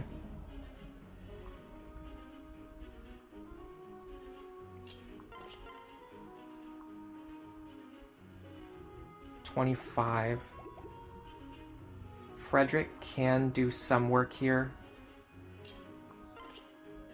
Where's my bronze lance? Is it in the convoy? Of course it is.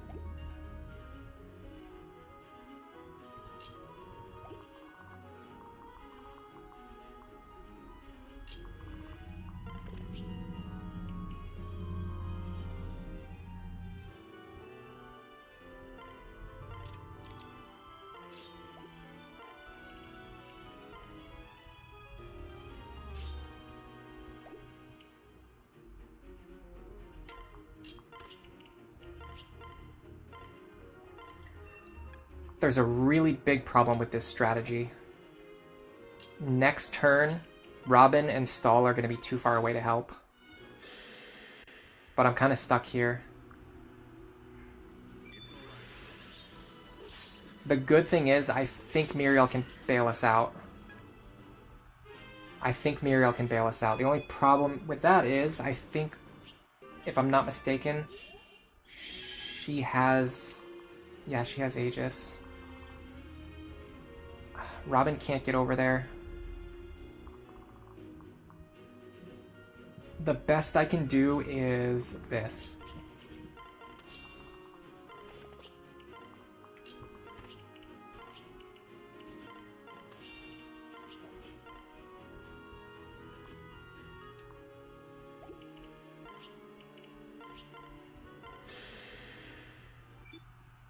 I have to skip because the spell animations cause serious game lag. Alright, now we need Frederick to one-shot her, and we'll be okay. Alright, we're fine. It's like impossible to get the shiny spots in this chapter. Nice. There's so much pressure coming from Lucina. There's like no real way to get those shiny spots. I mean, I've done it a couple times, but it's very difficult. It's a wondrous thing to see Stahl double someone this early. Wasn't that an armor knight? I mean, come on now, let's Let's be serious here. That was an armor knight.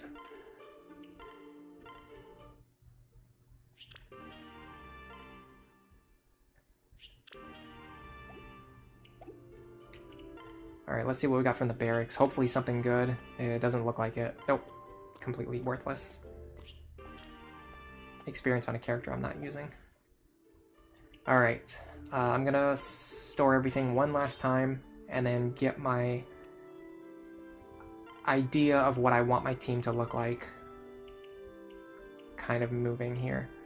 We're definitely going to be using Lonku and Muriel together in the next chapter. I would even like for them to reach their C support this chapter if I can. Oh, there's my other water. I brought another water bottle over here and I didn't know where it was. It's like almost full. It was behind my microphone.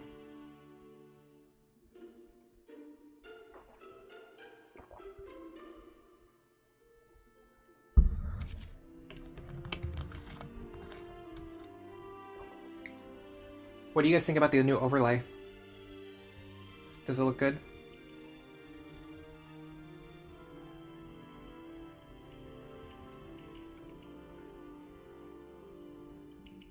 Yeah, Lonku, Muriel. So, I'm probably going to be using Muriel as a lead, and Lonku just as a speed pair-up for her. I just need him to get Vantage at some point before Laurent joins the game, which is kind of a... that gives me like a pretty comfortable margin. I really would like for her to have higher magic than she has. Did I just get like kind of unlucky with her level ups? Her magic seems pretty low. At level 5, she only has 7 magic. That's like pretty close to her base, isn't it?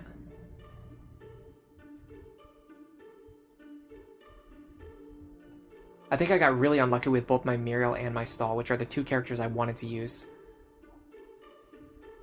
Muriel starts with 6 magic at level 1. She gained 1 magic in 4 levels. Okay. Nef Champion, you like it? Snow Warning, the poll options are showing on top of the chat, but other than that, you like it? Yeah, I don't know. That just has something to do with the script that I'm using to display the chat. I'm using a different script for displaying the chat. The old one was much better, but it was only compatible with Streamlabs OBS. And I think regular OBS is like 1,000,000 times better than Streamlabs, so I'm willing to kind of like just go through this process of rebuilding my my stream setup again.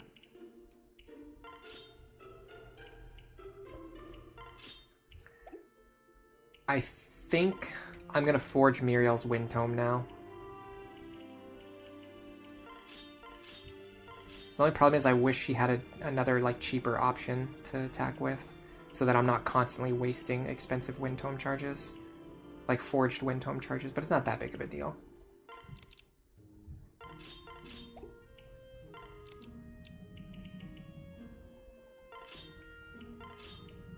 Again, I think I want him to have the glass sword just in case he needs it.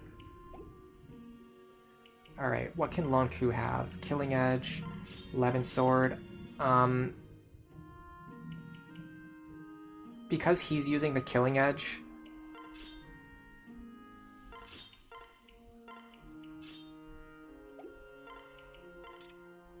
I think it's fine for Stall to be the one with the Soothing Sword. It's still... The Soothing Sword has kind of become Stall's personal weapon in this run. Give him an Iron Lance. We have plenty of those.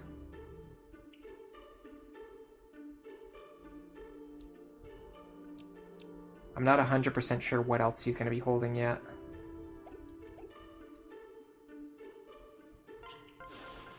I carry only the finest.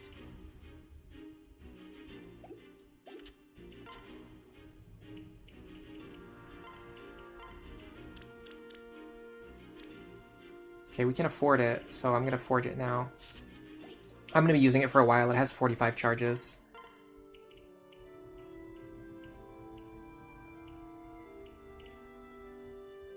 Let's see if we can complete this chapter with our current inventory without buying anything else.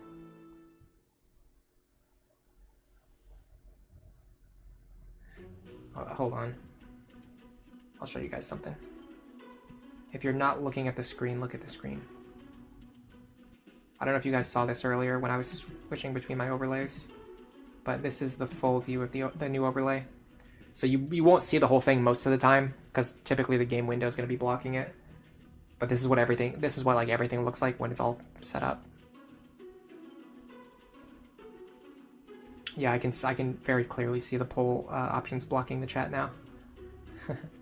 That's funny. But anyway, the screen goes up here. I just figured I would have it in the top right corner, and then however much of the chat is like visible, that's how much chat needs to be visible.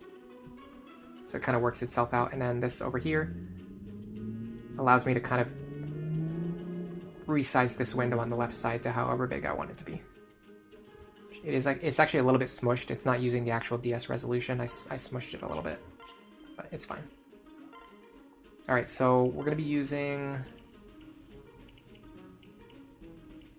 Sumia is pretty valuable on this map. If I can bench anyone and bring Sumia, I will do so. But I would probably have to bench Virion, which is, I guess, probably fine. So let's see if we can get it done with this team. Frederick has a couple things that he absolutely needs. He needs an Orson Hatchet. He needs the Silver Lance. He needs the Iron Axe. He needs a regular bronze sword for later if he has to fight an enemy who has counter.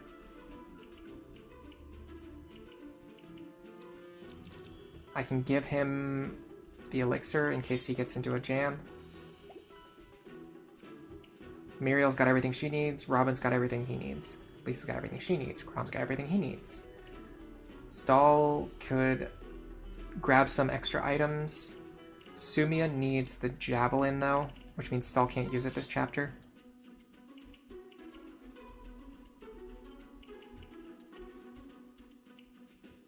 I'll give her the Iron Lance. I'll give Stahl a Bronze Lance. And then a Vulnerary, I guess, because he has a free inventory slot anyway.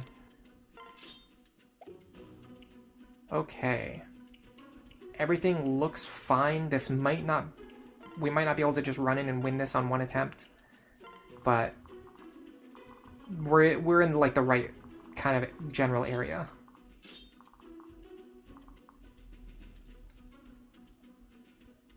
That's not a problem for me. How much speed are we getting from Crom? I think we're only getting +4 still because Crom is so underleveled.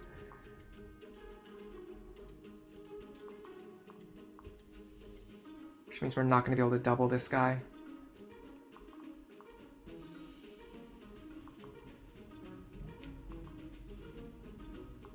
Let's just see. Let's see how things go first, and then we'll worry about figuring out anything else. Okay. Actually, how much does Lonku give? Ah, we can use Lonku for this. Interesting. So I typically use Crom for this, but I can actually use Lonku for it. I never really thought about that. Like if your Crom doesn't have the right stats, and then Crom can actually fight this guy pretty much almost at base. Okay, so what if we go like this? Iron Sword, pair up here, run into this forest, double this gentleman, and with the dual strike we get the kill. Then Frederick hits this guy. Silver Lance, I kind of want to pair a partner.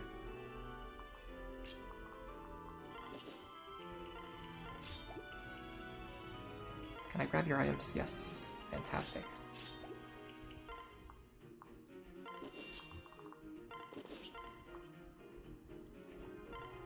Okay, this archer should go after Robin now instead of Frederick. That leaves us pretty free on the bottom left. And we got a little bit lucky too on these skills. He does have pass, so we have to be a little bit careful.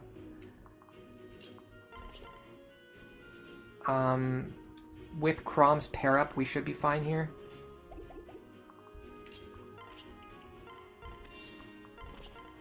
Awesome. I can use the Soothing Sword to my advantage here. I mean, if he can go all the way to the edge, then we might as well just go all the way to the edge. The only reason not to is so that we can get someone in that bottom corner, but we don't need anyone in that bottom corner, so we're fine.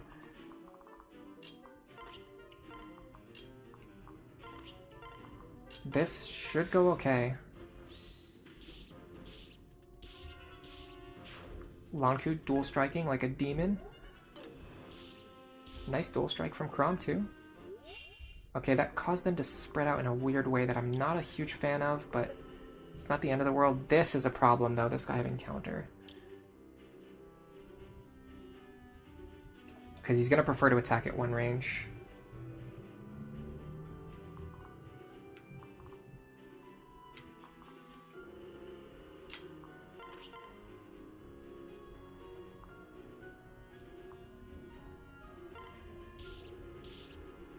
God, we're dual striking like crazy.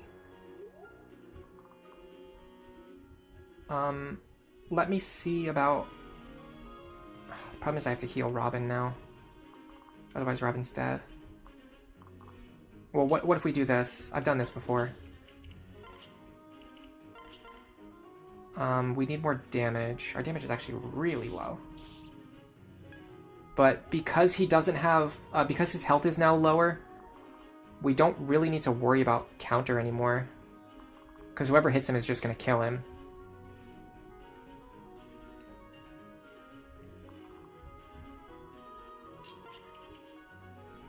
The bigger problem is this guy's gonna kill us.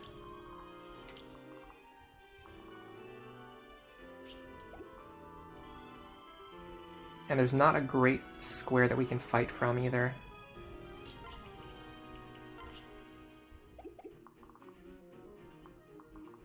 Can we one-shot him by any means, method, or strategy?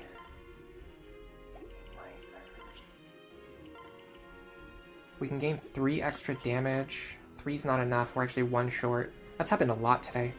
We've been 1 short on ranges, like a lot today. Alright, let me try my first instinct here, which is to go like this.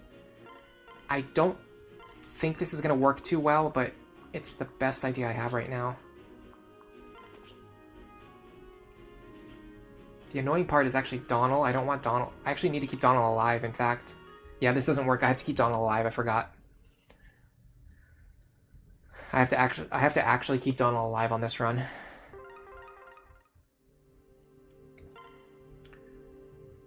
Neff Champion says it's very nice. Awkward Fantasy says it's cute. Snow Morning says it's a well-placed border. XZXX1XZX says Donald is cool. Welcome to the stream. Alright, so I have the workings of a good strategy. I just have to do a little bit of work on it.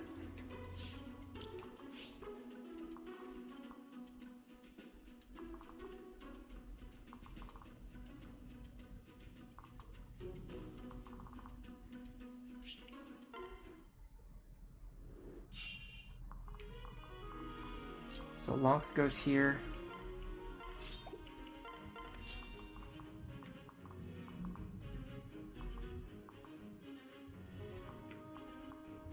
It's 22 plus 28.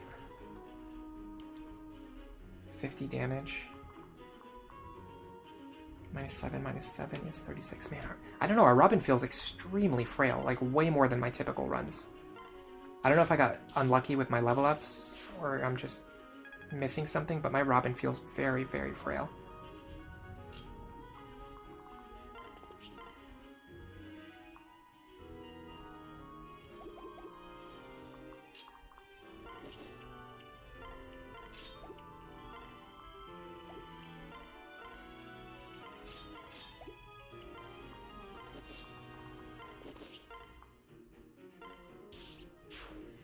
Okay, let me try to do this in a way that saves the characters I'm trying to save. Oh, you know what it was? I just remembered what the problem was. In order to lead these enemies to the bottom, you have to have a character standing over here, like closer to the bottom left section of the map. That's what I missed. I think this should work, and if not, I've still got other ideas. But this should lead the enemies to the bottom side of the map, which will free the top half for me to reposition my other units. See, I missed the dual strike this time. No, that didn't really work. In fact, that actually just completely screwed me. That moved this guy into the center, which is where I really don't want him to be.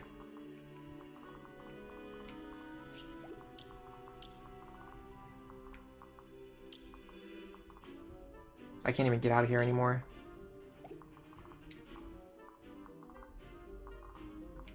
I'm surprised Frederick's damage is so low, too. This feels unusually low. I swear, I could almost swear that I'm able to two-shot these guys, like, very consistently on my typical runs.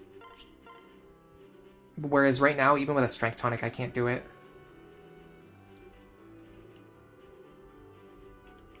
If I use the Strength Tonic and the Energy Drop right now, I can do it. I'm going to use it next chapter anyway. Also, this guy spawned with Pavis Counter anyway. I'm going to buff Frederick right now, because he's going to need to be buffed next chapter anyway. It feels like my Frederick is behind on strength from where he normally is, like significantly behind. Like, keep in mind, my normal route is accounting for the fact that Frederick could be behind on strength, and I give him like stat boosters and tonics to make up for his potential, like, being behind on strength, and he's still behind even that. And my Robin is like weirdly frail. My Muriel is like not gaining magic. My Chrom isn't gaining speed. Well, I mean, Chrom isn't really leveled up.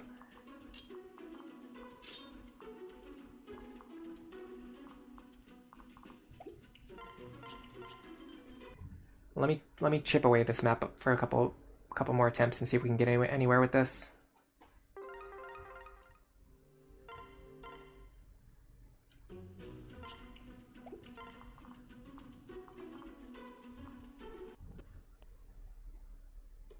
Just got to do some quick resets.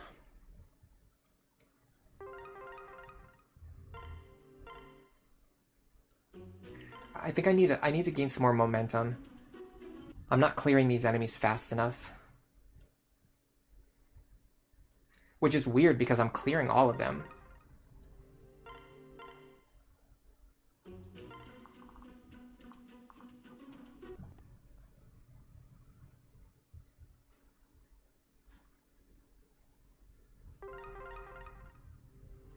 I swear it feels like the worse I play, like the more tilted I get, the worse that the RNG in the game also gets. Like, just to compound, just to make it even worse, to force even more resets, to make it take even longer.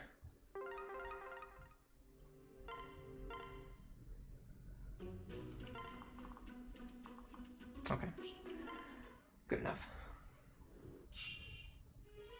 I'm definitely feeling the lack of dual strikes, though. I'm wondering if maybe we have Long Q stay on the bottom left, and maybe Chrom and Frederick top. But the problem is, Chrom's not giving as much speed as he needs to.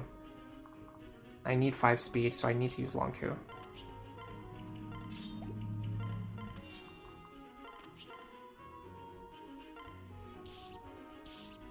I will say I've gotten pretty lucky on these Long Q dual strikes so far. I cannot complain about that.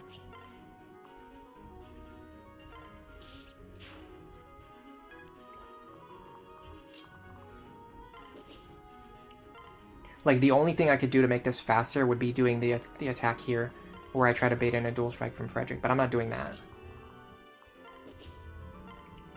That's too many resets. Not worth it. Alright. Maybe it's this position? I know there's a way to get the enemies to come south. I think it's maybe standing here.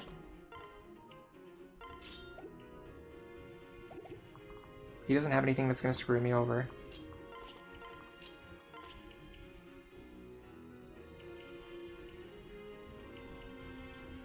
I'm kind of tempted to use the glass sword here. If I do get a dual strike, I want to kill this guy. I forgot to grab the bronze lance this time too. Yeah, we're fine.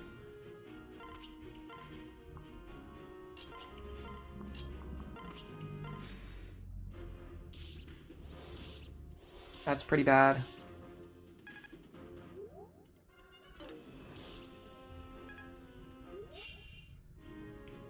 Okay. Yeah, we got these enemies to go south this time. That gives us a lot of leeway here. Oh god, this guy's gonna take like 18 attacks to kill. Alright, let's get started.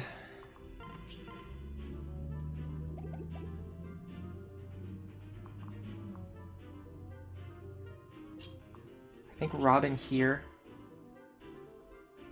Of course he's got counter. There would never be a situation where he wouldn't have counter.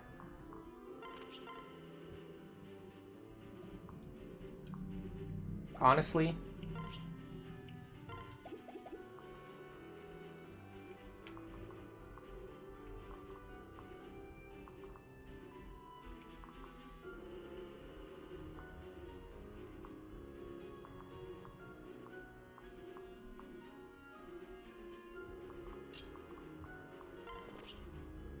wish I had my javelin. I know I can do this. I just have to be very careful about how I do it. I'm pretty sure this is the best start. Just go all in on this guy, and if I get lucky, which I didn't, of course, then I'm pretty much screwed, but I mean, I gave it my best shot, didn't I?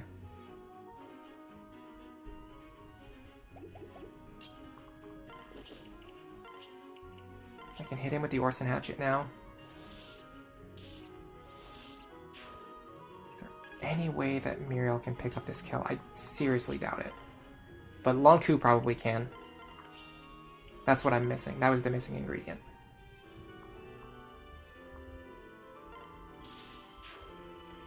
Okay, we might be okay here.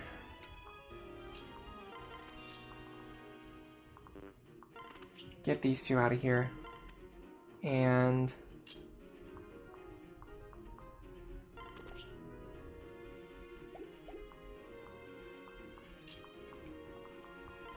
here.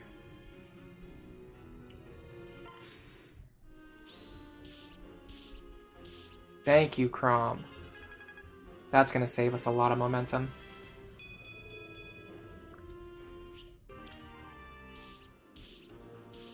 I think the weird thing about Stall is that he just doesn't really level up strength. Like, he's supposed... I don't know, it's weird. Like, Sully is supposed to be faster and, like, more frail and a little bit weaker, but that's not really what happens, like, typically when I play the game. Typically, Sully is faster and she hits harder. And Stall really just has defense, but he just doesn't really hit that hard. And he's... Excuse me, and he's also slow. It's a bad combination.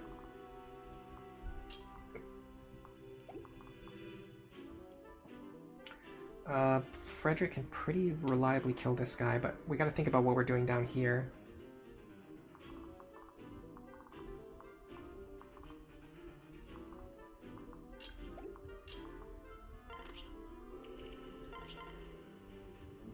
We're not doubling even with Muriel.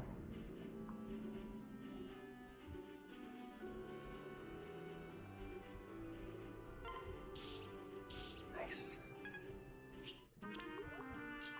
Got rid of that useless fire tome. Robin can pick up this kill with just the wind tome. I want to pair up with someone so that I get the bonus from veteran. Don't forget that. He doesn't have vantage, so I can stand here. Grab this kill.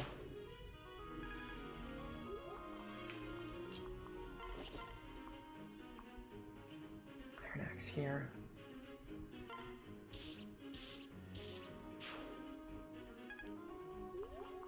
Okay, we're gonna have to book it next turn, but we're in a decent position here.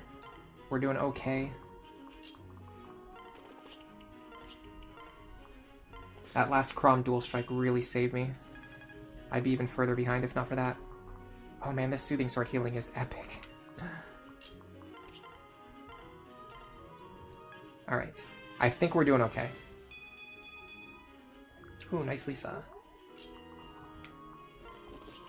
It's a good level, but he's still not getting any strength.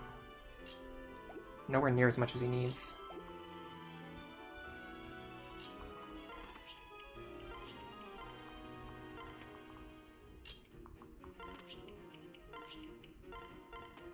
Alright. Oh, I have to have Donald gain a level so I can keep him in the team. That's gonna be a problem. I'm gonna have to give up some serious experience here to keep Donald on the team. Oh god. You guys better appreciate this. This is one of the few times you're ever gonna see me doing this. Why am I wasting my time on this chump? Just keep telling yourself it's because you're trying to build an optimized endgame team. And you need at least one extra father.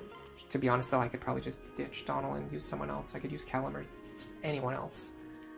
It's fine. I committed to it. It's on my sheet. I'll do it. Oh my god, really? This guy freaking has exactly Pavis. God. Let me guess. The one behind him has counter?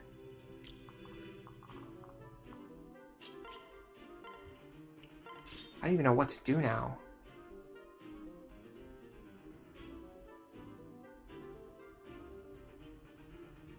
Like, I'm screwed. I'm literally screwed now.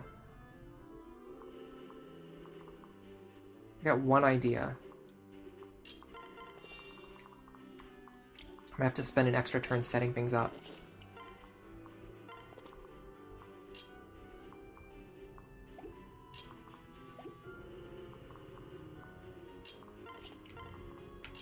And it only works because this guy doesn't have counter.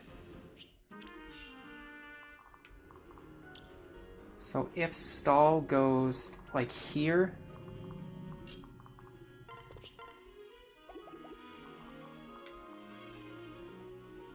I need a speed pair up.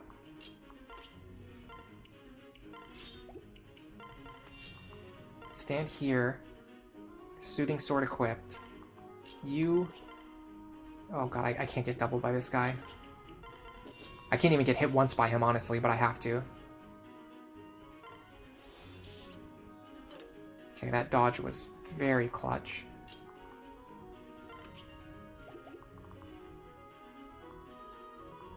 I need characters here and here, but I don't know if I can get them that far.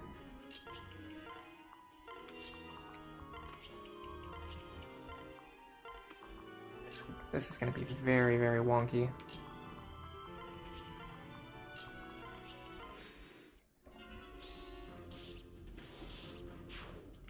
Now the other guy should go after Stall. No, he goes after Frederick. Why would you go after Frederick? That makes no sense. Oh my god. I hate barbarian AI in this game. It makes no sense at all.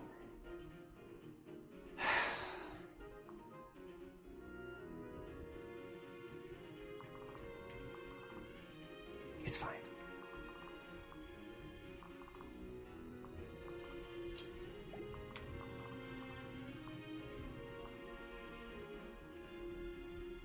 I need to do something about the fact that this guy has counter. There's really nothing that I can do.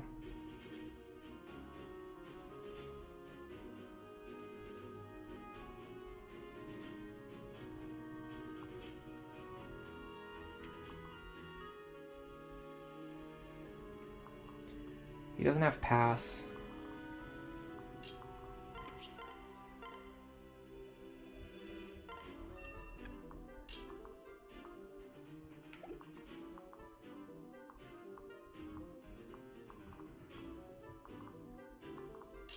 I think I got it.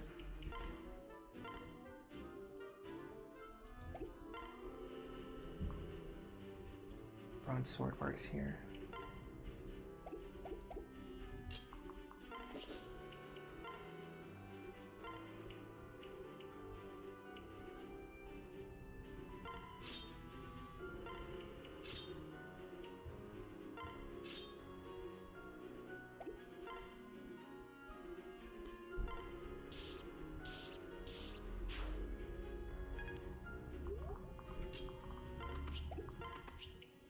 Now we take the bronze sword away so that he can't counterattack or deal any counter damage to himself.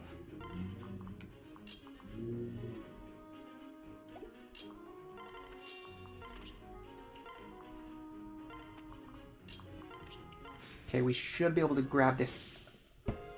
Okay, you know what? It's fine. It's fine. What was that, a 1% crit?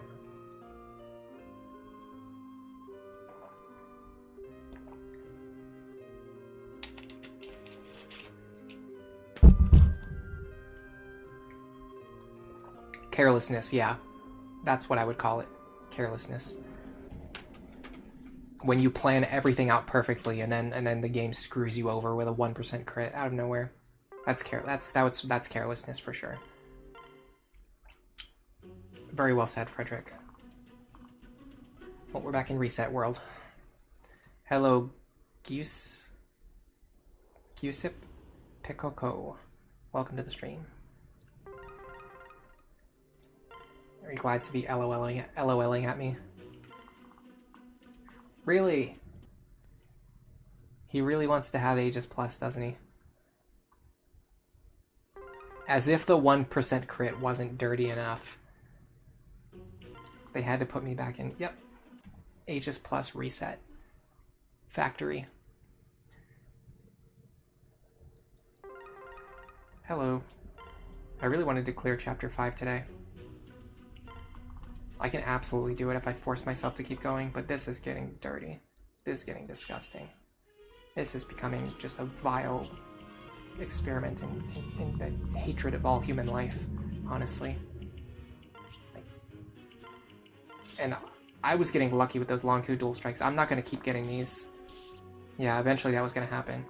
I'm not even mad about that. That's like the expected outcome. Like that needed to happen at some point in time.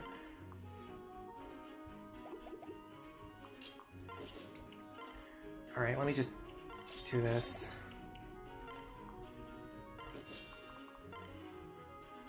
This also puts Frederick in a much worse position.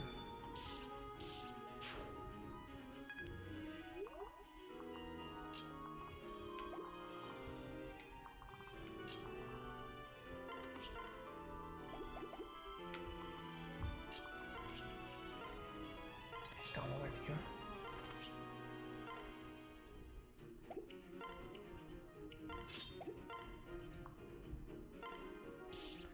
So the archer should attack Muriel now. I'm not sure if she actually survives. She takes 22 minus 4. She'll be fine.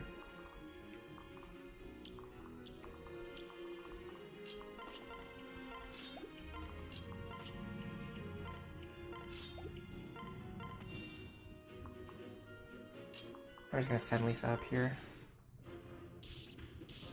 The only problem is now the archer has more health, so now we have to... It's going to be harder for us to get rid of him next turn, and now also the enemies go up top instead of going down bottom, so it's going to cause even more problems. There's just no winning. Okay, the only good thing is that Robin is still on full health, which gives me a lot of leeway here. The issue is this guy has counter. If this guy didn't have counter, I'd be in a pretty good spot, but him having counter kind of messes everything up. Start with this.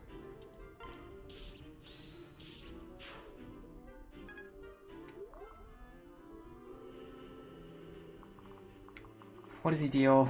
28 damage.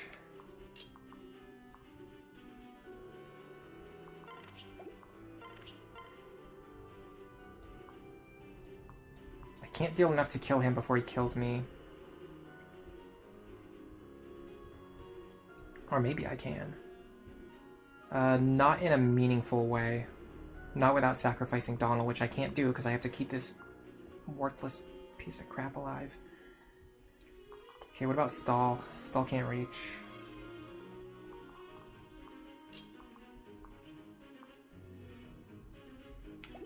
What do we take? 22 plus 28? I mean, there's no way we take that. Maybe if we dodge. Chance of dodging isn't fantastic.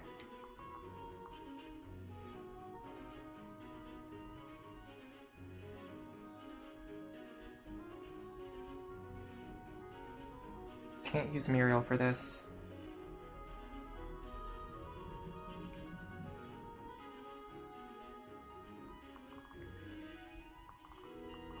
He's gonna be dealing less damage with the short axe. Can't remember how much less. It's 4 less, so he'll deal 24 damage. Lisa dies to that, so that's not an option. Not on the forest tile.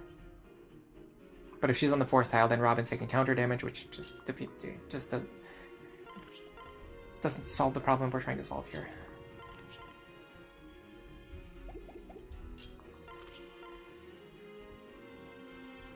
I need a long shoot dual strike here. Didn't get it. Also didn't get the dodge. Any way for us to salvage this? Sort of.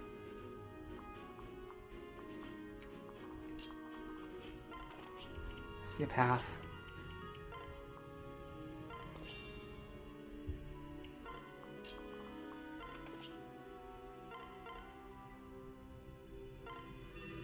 I think Lisa gets targeted here.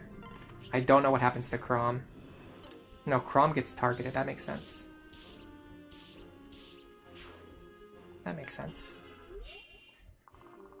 Well,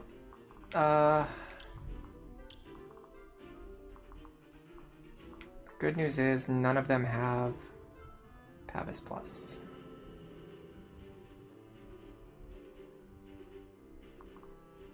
Frederick can kill this guy, so he doesn't hit somebody with Luna Plus next turn.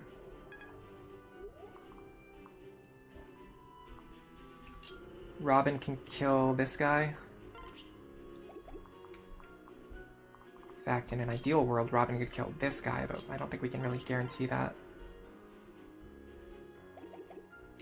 Can he reach Muriel? Yes, he can. And he has pass, so it's going to be very difficult to block him from doing anything he wants to do. Can she take one hit? 28.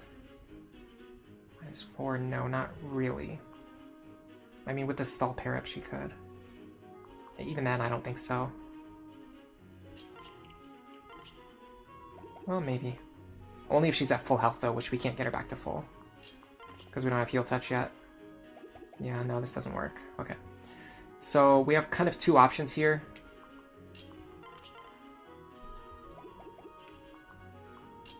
Go for the more risky attack here, which opens up more possibilities.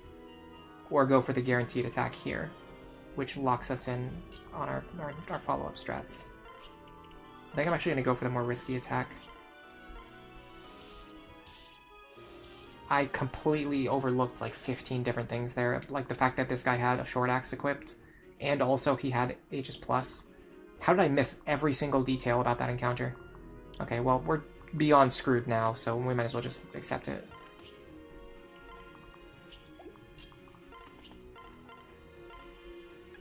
I don't see any way this goes down other than us immediately getting a game over. But I guess it'll be fun to watch.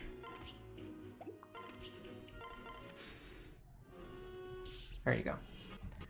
Time to reset 100 more times.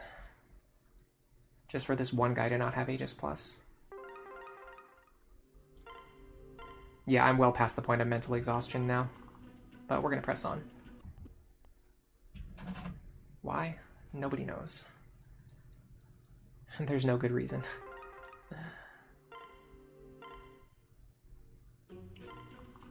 Okay, got him.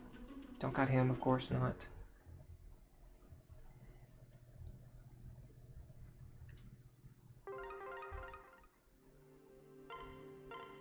This reminds me of like the early Lunatic Plus streams I did where I just had to reset so many times and I don't understand why. Like sometimes the game just becomes absolutely sadistic. They'll just keep putting... There's like one skill you just can't have, and they keep putting that skill in the same spot over and over again. Alright, is there anything else we need to do here? I don't think so.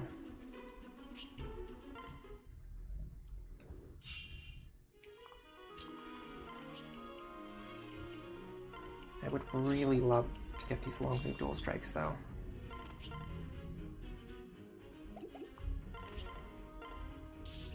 Okay, we got one this time. That's a pretty good start. Some might even call it a fantastic start.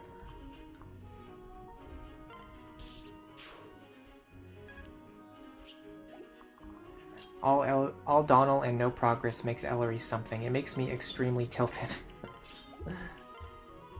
Not only am I forced to play at a handicap, trying to save this chump, drag him along with me, but then on top of that, the game just will not cooperate at any cost. It's just doing everything that it can to screw me over. And I'm 6.5 hours into a stream. As somebody who normally streams like 2 to 3 hours. I mean, I wanted to stream for a long time today, so I'm not complaining, but this guy's counter. That's going to be an issue. That's going to be a huge problem.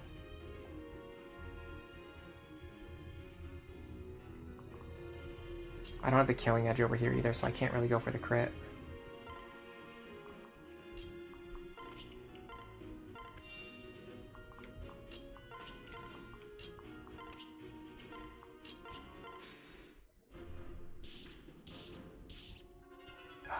Dual strike there would have been so crucial. Alright, we're fine.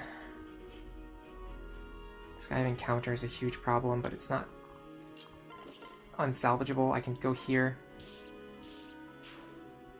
The problem is I need someone to clean up this archer, and then that person also needs to be able to fight this guy. Which is basically exactly Robin. But then I also need everyone else to be able to get out of his range, which I don't think I can do. I think somebody's going to be stuck in his range. Maybe I get out of here. No, Robin's already... Lisa's already stuck, so we're already beyond screwed. Any way to get through this?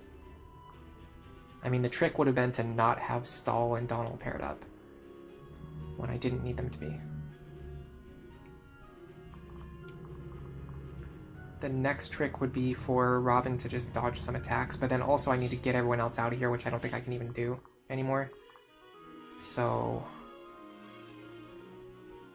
what now?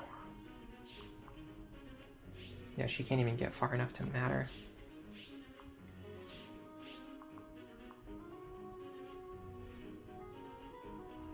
If I put Crom here, he's just gonna get hit. Which is maybe fine. But then what?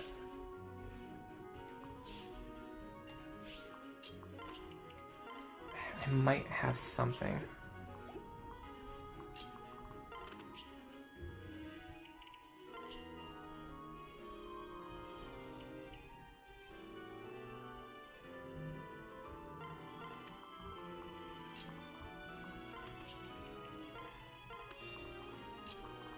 Holy crap, did I actually solve this? And I even get to heal Robin back up. I have no idea how I did that. That was a complete mystery. Alright, now we're in a horrible position. We got two guys with counter. We have to get rid of both of them. This guy's got his short axe equipped now. So we need Frederick to fight him. But he has Pabis Plus, so Frederick cannot fight him. So we need Robin to fight him. But Robin can't fight him because if Robin takes damage, Robin's gonna... we might be okay. 16. Okay, the dodge helps a lot.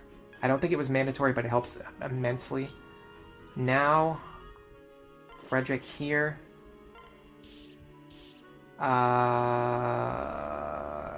What?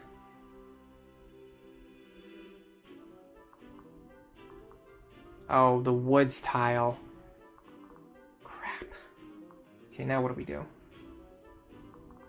Well, I'm pretty sure now Robin has to dodge like 18 attacks. Maybe we use Stall.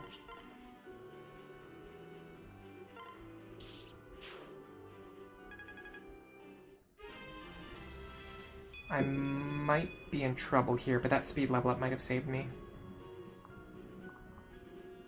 Actually, the Muriel pair up was enough. Okay, I got one strategy here, which is to put Lisa here. And maybe the archer goes after her. No. Okay, I'm pretty sure Robin's dead now. Unless I dodge.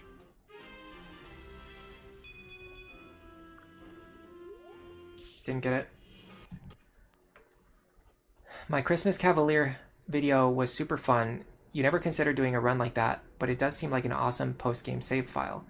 You're also surprised that I was able to solve the problem with Crom. Yeah, I had no idea. I genuinely had no idea that was coming. I just completely blanked on the fact that I needed to have Crom ready for that. but somehow, amazingly, it's just barely possible to win, even with a base level Chrom, which is crazy.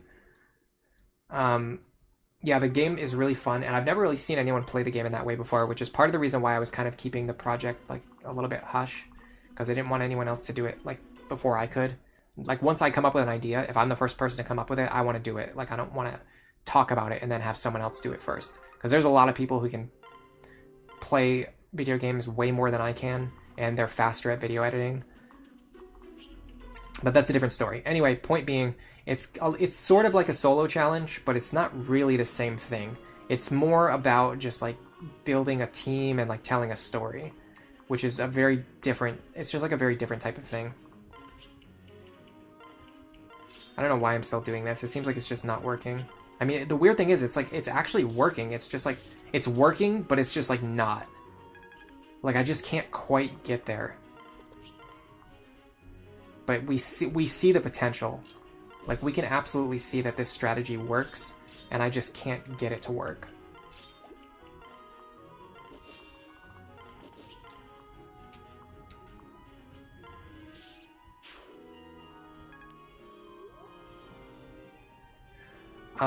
What other pairs would I consider doing a run with? You think it's kind of sad that some units join awfully late for it. If I end up doing a run that focuses on a unit that joins later, like say I do a run with Henry, what I'll do is I'll make sure that their partner joins early so that I can train their partner early on, and then I can pair them up with Henry later, just for an example. As for which other units I would consider, right now I'm really thinking I want to do like a Rivals type run. So I'm going to make a poll for it on my community page soon. And I'm thinking of doing like either Chrom and Vake rivals, or Frederick and Virion rivals, or maybe if I can think of like another good set of rivals, and then doing the run based on those two units. I think that would be very workable.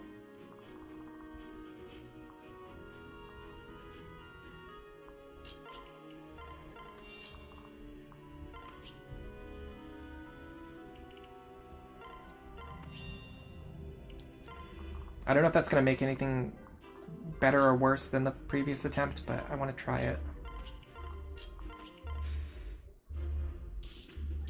Nice crit.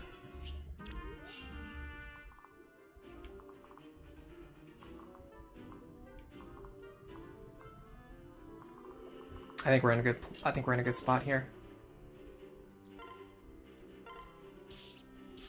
I think we finally just see a little bit of a light at the end of this tunnel. Only problem is, and I think we might be able to fix it, I need to get Longku back into Robin's pair up. And I think I can do that right now, like this. And I can even potentially heal Muriel if I can get over there.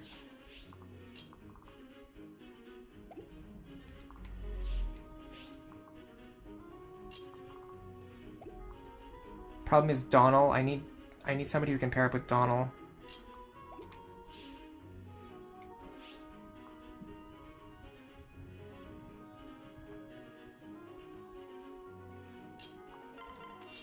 I can do this, but this doesn't save Chrom, which means the enemy's going to go after Chrom instead of going after Robin, which is going to cause the same problem that I've been having, where I just can't get out of this funk. What about this? This might get him to go after Robin. Okay, that worked. Fantastic. Again, Longku Dual Strike would have been better, but I'll live without it if I have to.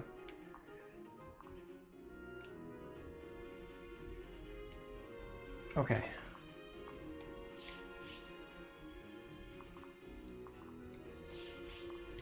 We have to kill this guy right now with a 2-range attack.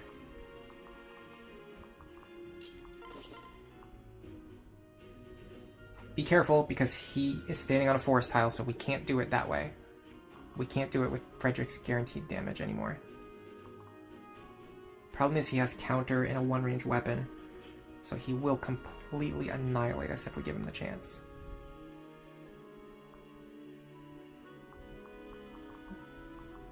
Okay, what about picking off these guys instead?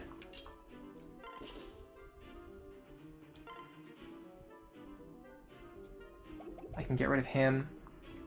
Then I can get rid of him. And then this guy...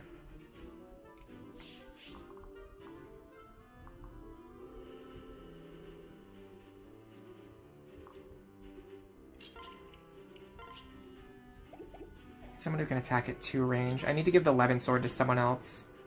Can Stull use it? Problem is Stull can't use it. I don't have any good Levin Sword users, but I need someone other than Longku to use it, because Longku has to be paired with Robin.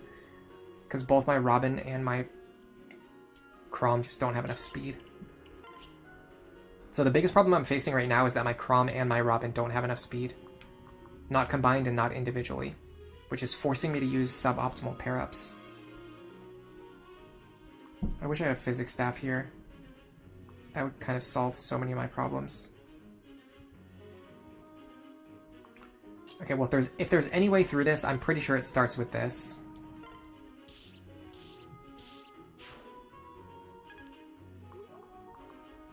This guy doesn't have pass. So if I block him, I'm pretty safe.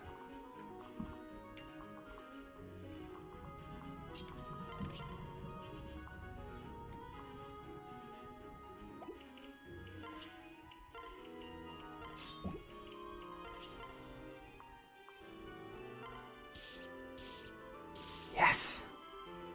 Okay. Now... you take this position. I gotta be very careful about this guy. 28 damage. Can Chrom take that hit? Yes. I think I want to pull him towards Chrom.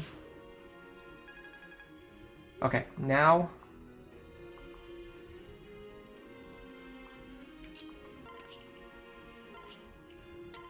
we can heal Robin. And if that guy wants to attack Lisa, I think she survives. And then next turn we can just clean him up. Okay, he attacks Lisa, but she actually doesn't survive. That's unfortunate, but you live and you learn. We don't have space to bring a different sack unit. We can't use sack units here because we're doing a... the whole point of this run is that we're planning for endgame and postgame stuff. So we can't sacrifice any units. Because we're going to need everybody at the end of the game. We're going to need all the Generation 2 units. So we're going to need all these parents. I mean, technically we're not using Kellum, so we could sack him, but then later on if I decide I want to use Kellum and I don't have him, that's going to cause a pretty big problem. This is so frustrating because I feel like we have it. I feel like we have a workable strategy, we're just not getting the luck that we need. And it's not like I'm requiring like insane luck here. I just need to like not get screwed over. You've never played this map on Lunatic, so you're used to just choking both of these entrances. Oh yeah, this is pretty hard on Lunatic. On Lunatic Plus, this is one of the hardest chapters. This chapter is brutal on Lunatic Plus. Because you're surrounded by so many enemies. If any of them spawns with counter, they just completely destroy your entire game plan.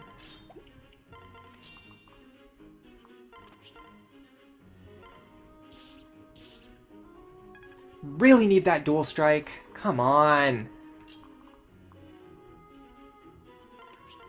Alright, we're back to doing this.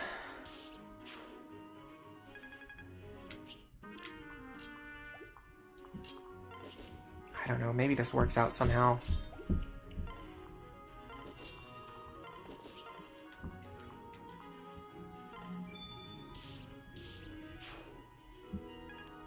Yeah, you can do it. You can choke these points on Lunatic, but it's harder because you still have to clear these 3 enemies up here like pretty efficiently. And then you also have to then move into position to block the choke points. Okay, finally this guy didn't spawn with counter at least.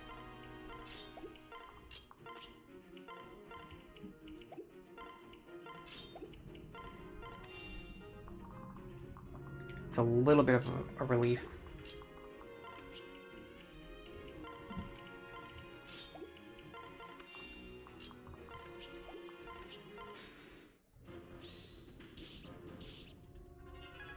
Okay. That's workable. Okay, finally we got these guys to move to the bottom. When they move to the bottom, it makes the entire thing so much easier. We just gave ourselves so much leeway here. So much leeway.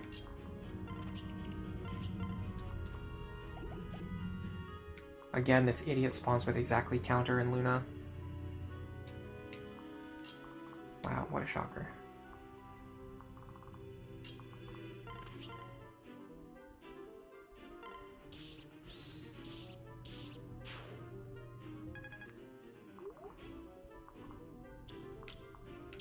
The good thing is with everyone else on the bottom, we can just set up for an enemy face up here with Robin. Not have to waste a bunch of valuable Orson Hatchet charges. Can we take another hit? Survey says yes.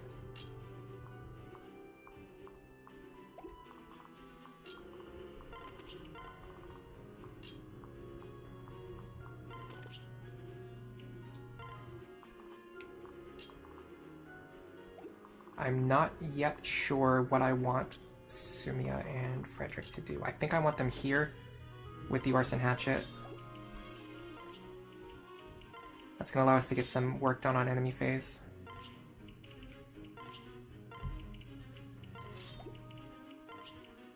I don't think I've ever gotten this exact configuration before. It's kind of wonky. Oh, nice. We got that Glass Sword Dual Strike too at the perfect time. Or maybe not at the perfect time, but at the last possible chance to get... Okay, finally. Strength, defense, speed. This is a good stall. I want to keep this run.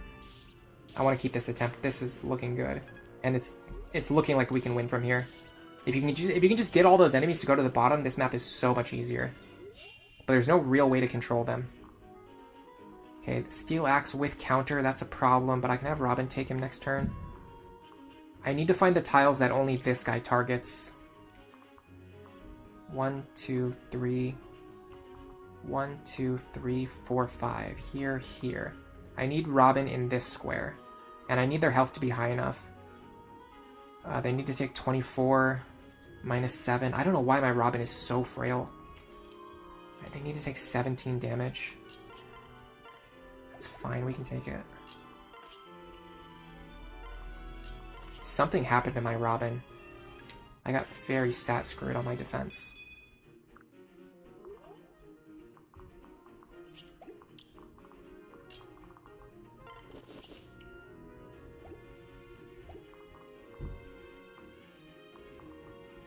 Wish I could get Frederick further out, but I think the best I can do is just put Sumia here.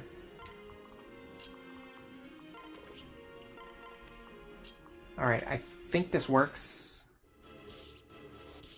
The only concern is if the other guy can actually reach me in one range. I don't think he can. No, he can't. Okay. Now I can have Robin kill this guy, or at least weaken this guy. And then someone else can finish this guy off.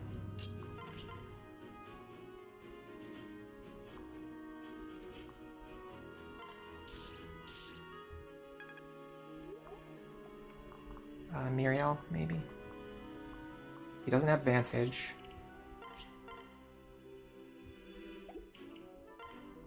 Start working on my long 2 pair up.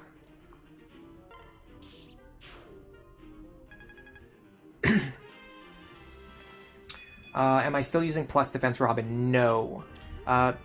Ever since a while ago, I've actually switched over. I almost always use plus magic Robin now.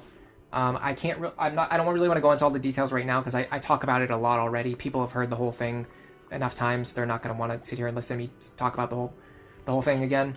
But there's a lot of reasons why plus magic Robin is like pretty much the best Robin. The root of the issue is that Robin is just like a better magical unit than they are a physical unit. And the pair up bonuses, or sorry, the like the growth bases and like other like Bane and Boon modifications for the sorry. For the magic and like strength modifiers are just balanced in a really weird way that makes plus magic Robin just kind of like it's just like the truth. It's just, there's just no other real argument for it, really. I mean, people will absolutely argue about it, obviously. I don't know if you've ever been to Reddit before, but people there will argue about anything. But plus magic Robin is like pretty decisively the best Robin. The only argument you can make for any other Robin is number one, if you're specifically trying to do something different, like obviously if you want to do a physical Robin, obviously plus magic isn't the best for that. And number two, you can sort of make an argument for plus speed Robin, but like not really.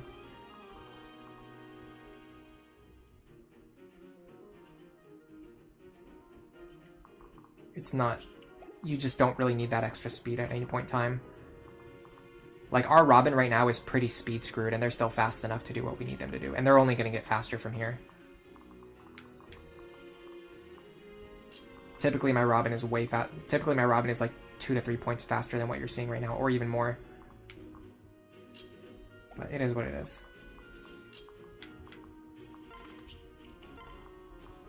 This is tricky. I need to get Sumia out of the way so I can heal Frederick. But I can't. I'm just gonna do this. I think this is gonna come back to bite me, but I have to do it. Especially because I think I'm already a turn behind.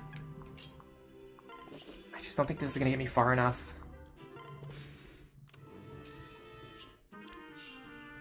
Okay, we're fine. We got far enough. Okay, this guy doesn't have counter. Okay, we're in a really good position right now.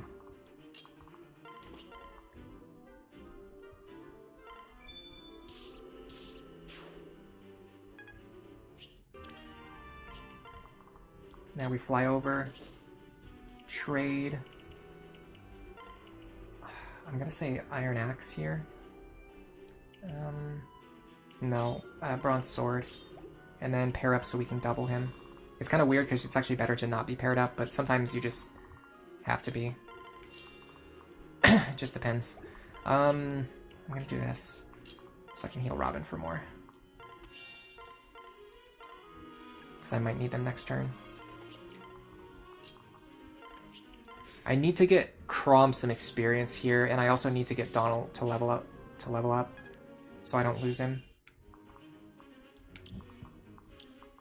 Okay, the thief can't reach this tile. This guy, I'm gonna have to fight at 2 range no matter what. So I might as well just do it. Nice crit. That's actually a really big crit. That saves me on Orson Hatchet charges.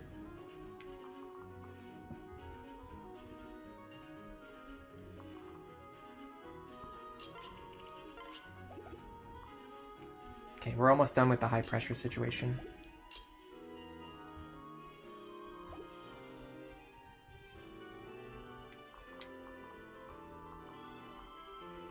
Don't forget that this tile here is actually safe.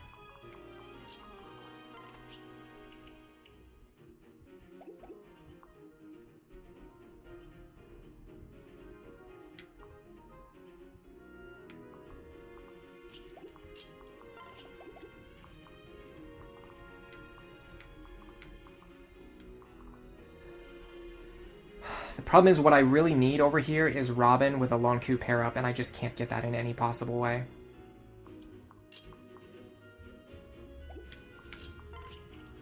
Not offensively, but maybe if I play passively I can make it work.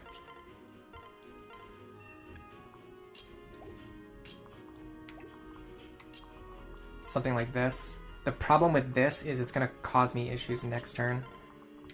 Because all my characters are going to be so far behind where I want them to be.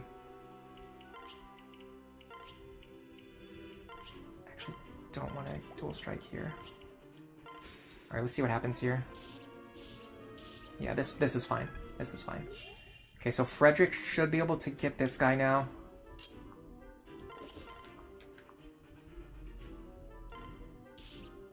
Now we've got our Killer Lance.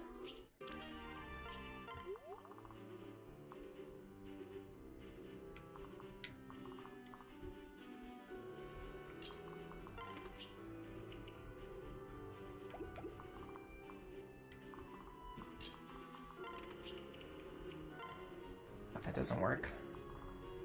I need Lonku to be the one. I'll just give it to Stall then.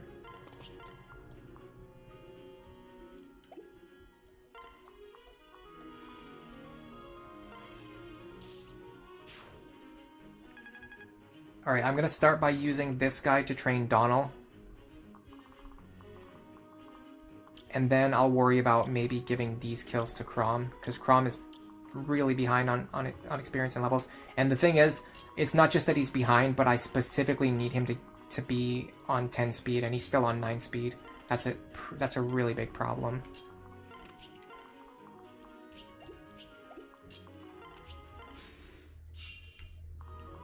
Gale plays, you were contemplating plus HP. Never, ever run plus HP. It's really bad. I've only ever seen one person argue in favor of it being good, and they just clearly had no idea what they were talking about. Sorry, give me a second.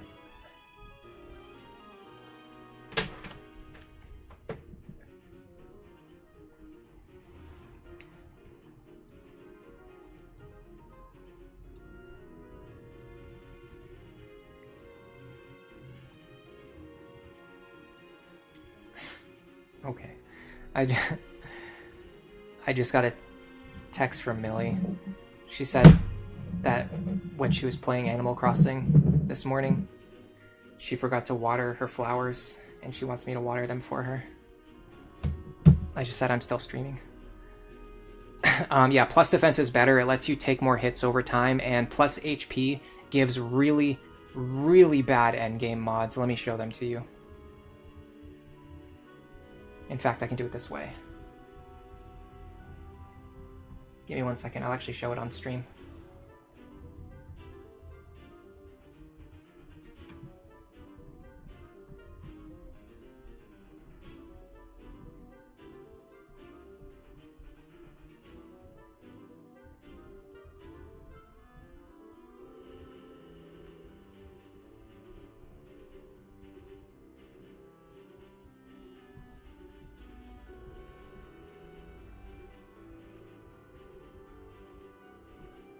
All right, so here we go.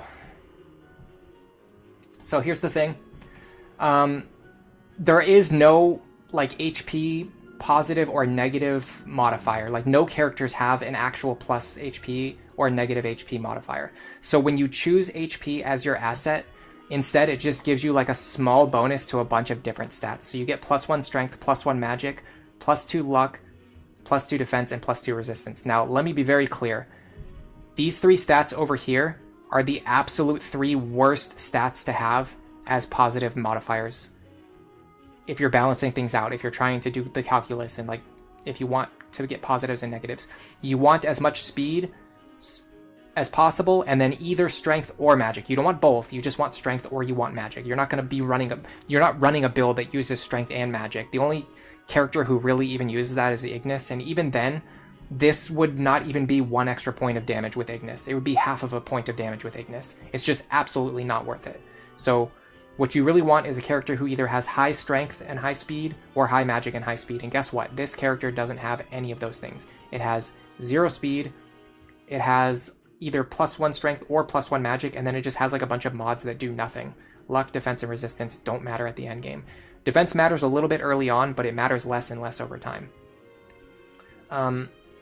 Let me take another bathroom break, and I will be back soon.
Alright, I'm back. Tricky, is it time to water some flowers in Animal Crossing? No, I was not... I was not peeing on the flowers in Animal Crossing. I was actually just using the bathroom. I'm gonna do that later. Maybe after I eat or something.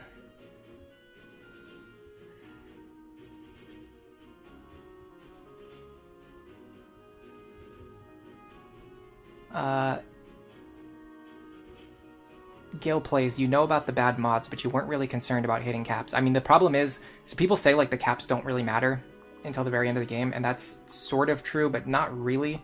So the thing is, there's two things.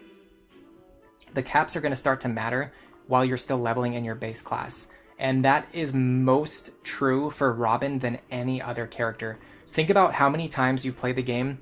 Well, I don't know how many times you play the game, but think about all the times people have played the game. All the times people have played this game, right? How common is it to raise Robin up to like level 15 or level 20, reclass them, and then raise them all the way up to level 15 or level 20 again? And while you're doing that, Robin is going to start capping some of their stats. And if you have bad modifiers, they're going to cap the stats that you want to raise. And then when that happens, they're not going to gain any more points in those stats until after you promote them. So having bad modifiers on Robin is actually going to make your Robin worse in the very immediate term, like leading up to chapter 12, like one of the most important chapters. Your Robin is going to be capping stats in their base class that you do not want them to cap. And then you're going to have to promote them to fix that issue, but then they're going to start leveling up more slowly, so they're just going to get less stats overall. So I really think the caps matter a lot more than people give them credit for. And I'm one of the people who used to say that the caps don't matter, but it's just not true. Especially, and I've had other characters too. I've had plenty of characters where if I level someone up to like level 20 in their base class, or especially if I reclass them, like they'll start capping some of their stats. And sometimes those are stats that I care about. So those mods absolutely matter, because otherwise you end up losing a lot of points in those stats over time that you could have otherwise gained while you were still leveling in your base class. Yeah, Cynthia's Paralog is a very big stat check. Very, very, very tough chapter. Alright, I want Muriel to fight this guy. 24. She takes it. Stall pair up. Actually, I want the long Q pair up. Which I think I can do it with the long Q pair up, right? She has like 27 effective HP. Yeah, she's gonna be fine. Let me rearrange my units so I can get good partners around her. People who support with her. Stall here.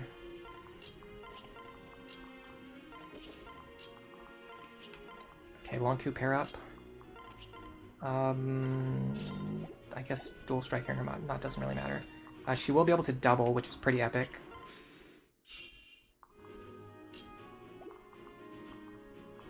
Man, my Robin is a bit more tanky than her, but not as much as you might imagine. Yeah, dual striking's fine here. Nice crit. Can we get the next one?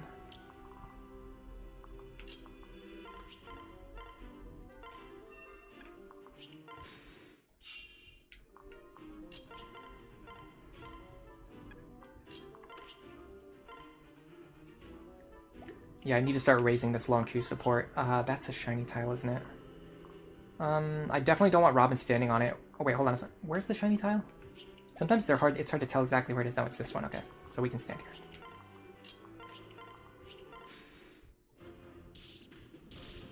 My god, the crit machine. That's Solidarity doing the work right there, by the way.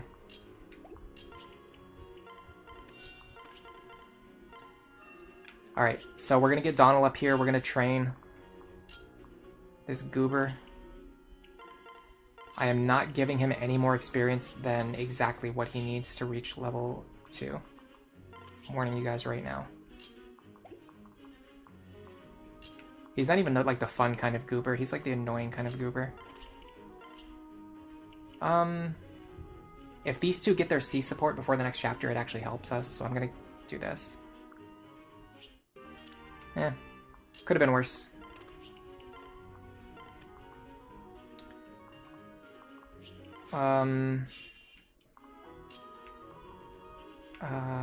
Speed 3.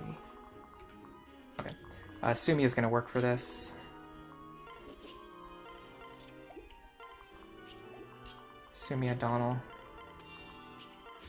That should allow him to deal like the minimum possible damage without doubling or anything like that, yeah. Okay, we'll be able to fight this guy for a decent number of turns. I'm pretty sure I've done this before and I've calced it out where if you just like feed this entire kill to Donald, he always levels up. In theory, I could chip this guy down, give the kill to like Robin or something, and then like let Donald get one of these over here. Maybe that could also work. But it's pretty dubious. These guys don't have pass though, so I could lure them out. Give Donald some chip experience on them, and that way I don't have to feed the kill experience to Donald. I'll see what it looks like. I'll see what it looks like. Be careful I can block all these tiles, because this guy does have pass.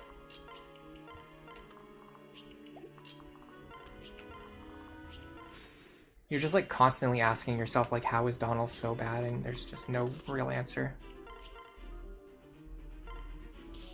He really is just that bad. Frederick here.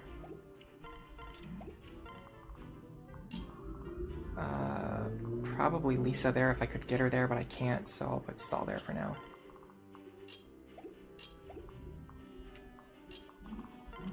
Lanzu here. And Kron here. This should work.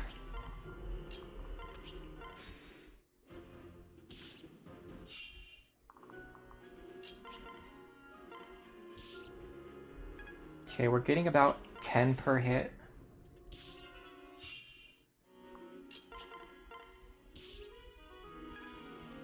I might be able to set up a situation where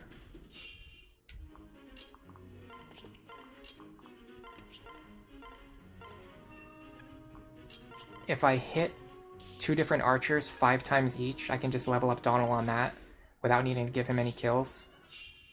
The problem is I'm stealing a lot of weapon rank from my other characters who really want this weapon rank more than Donald does. But this should work. Like, I'm pretty sure I can swap him with Crom now.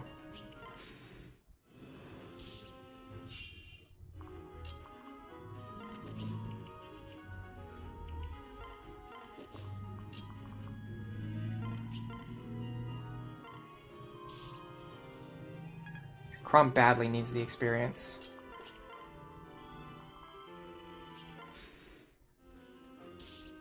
As long as I don't forget later on. I can feed 50 experience from one of the other archers to Donald. And that gives a lot more experience to Crom.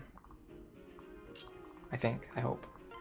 I don't know, I might be completely wrong about how everything like maths out, but this seemed to work better, to my estimation. I still have the Soothing Sword. Yeah, but what would I use it for? I mean, technically, like, you can get, like, passive healing over time. I'm not really that concerned about my healing supplies. This is an issue, though. Maybe not. Robin can enemy phase this guy, which means I can player phase this guy. Can I do it with the Crom pair-up? No, I still need the Long Ku pair-up. God. Suckiest Crom I've ever had.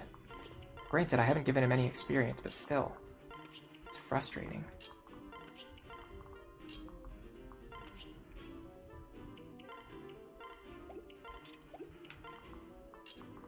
Just need 1 extra point of speed on either Robin or Crom, and it would be fine.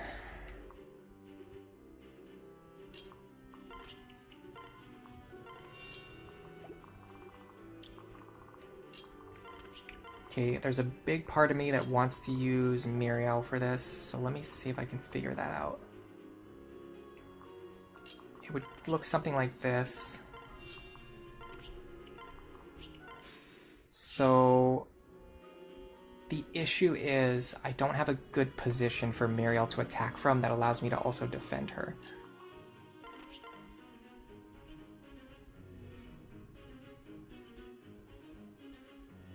So I don't think we win by doing this. I think I have to send Robin to the bottom. I do this pretty often. You have to send Robin in through this bottom path and then someone else through the top half. So just use Frederick if we have to, but then we have to deal with the hammer, so I don't know. Oh, we can use Stall. Duh. We have him for a reason, don't we?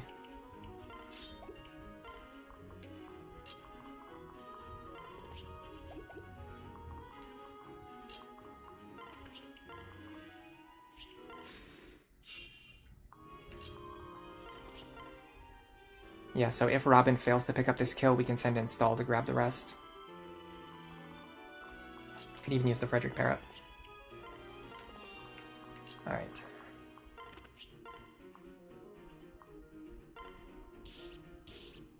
Honestly, I gotta say, this is a really good use of Stall.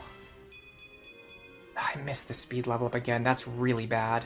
That is really bad. That means we either need to get a Chrom A support this chapter between Robin and Chrom, or I don't even know what's the alternative.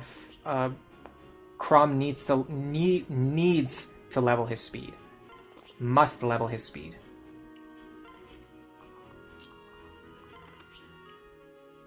I can't really guarantee that he's going to level up his speed. There's no way for me to guarantee what stats he's going to level up. Especially because he's probably only going to get one level here. Or the alternative is Robin gets another chance to level their speed. But we're running out of time here. And I need Muriel Lonku to also get their S support. Well, not really, because Lonku already gives her enough speed. So let me see about this.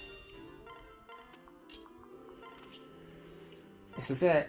I really need this. Okay. That's really good.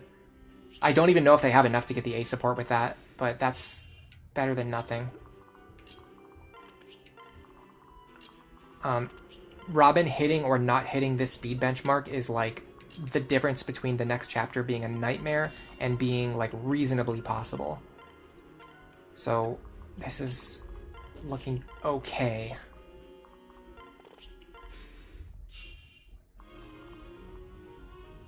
I need Chrom to fight this guy. And I need to milk as much experience from him as I possibly can.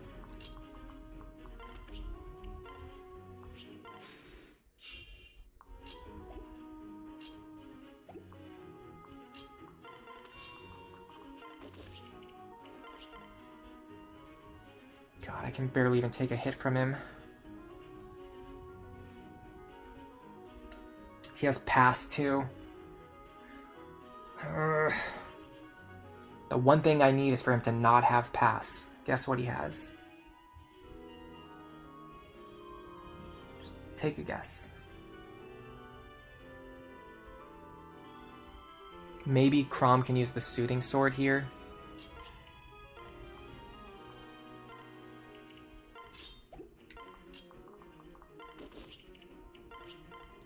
With the Soothing Sword, I get one less round of combat. But it heals me for 10, and then Lisa heals me for 10, and I'm back at full every turn. So then I just need to build a formation that prevents this guy from getting through my units, which is also really...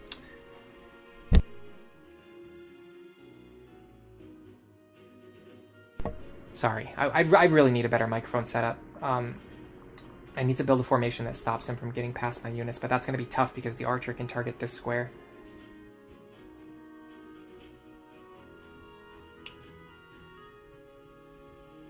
What if I just back up? That's always an option.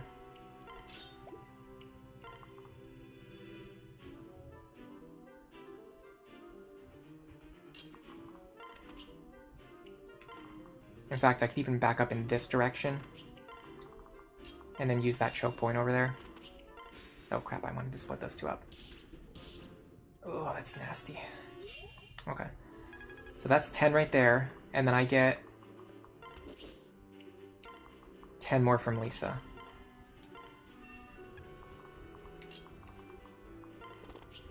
I think we're okay.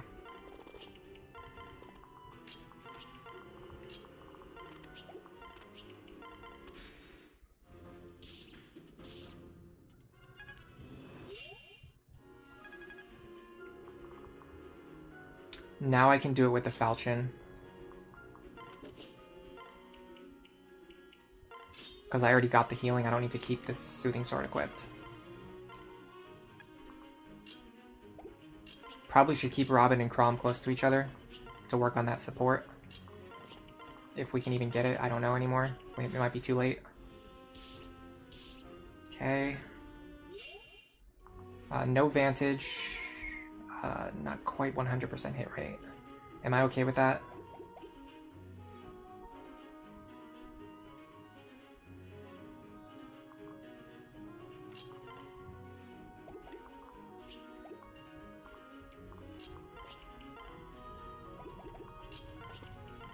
I can't get more skill from anyone else other than Muriel, weirdly enough.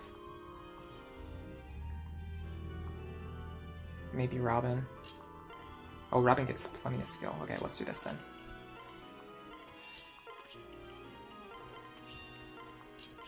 Yeah.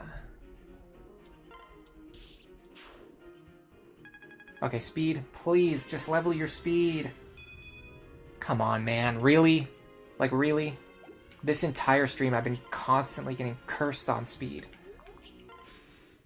Oh, by the way, it looks like Lisa could just heal him to full anyway. I just wasted Soothing Sword charges for no reason. Add that to the list. Well, now I have no idea what to do, because my Robin just completely missed all of their speed benchmarks. I have to train Donald. I have to train this complete experience sink, this waste of experience.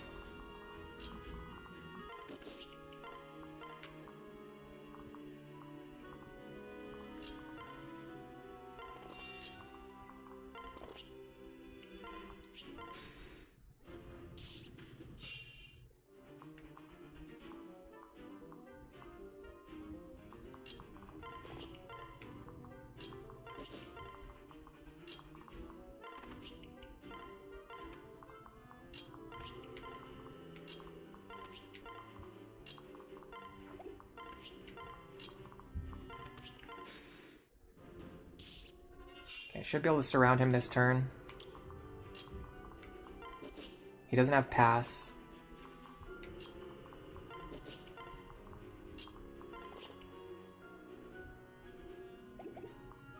I'm very strongly considering how I can at least not waste the weapon experience here. At least not waste the weapon. Please, just something. Just give me some kind of break here.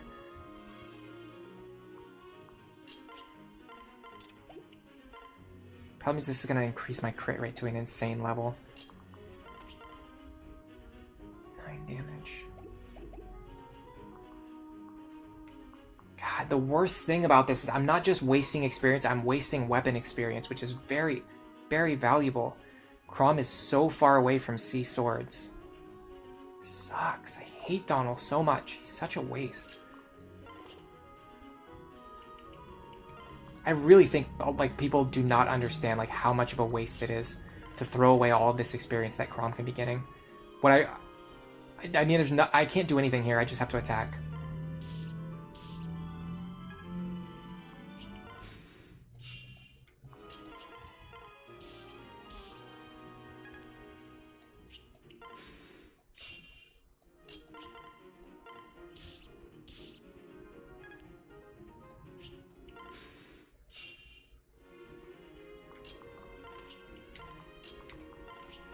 Give a little bit to Chrom. Oh, that's fantastic. That means we get weapon experience and we don't deal any damage to him.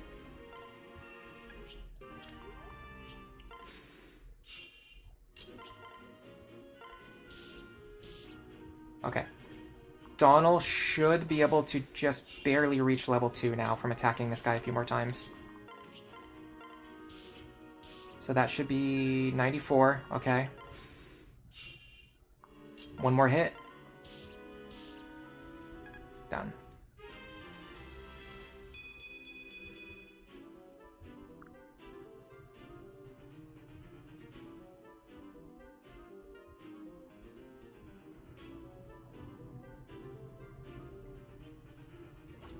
Hello, Theo. Welcome to the stream.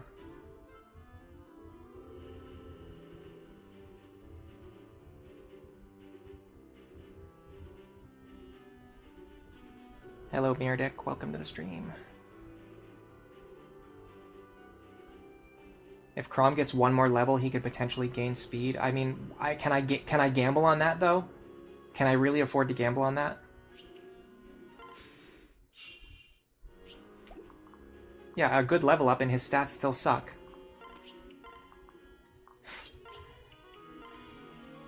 The only reason I did that is because I have to have him recruited later. And I already regret it.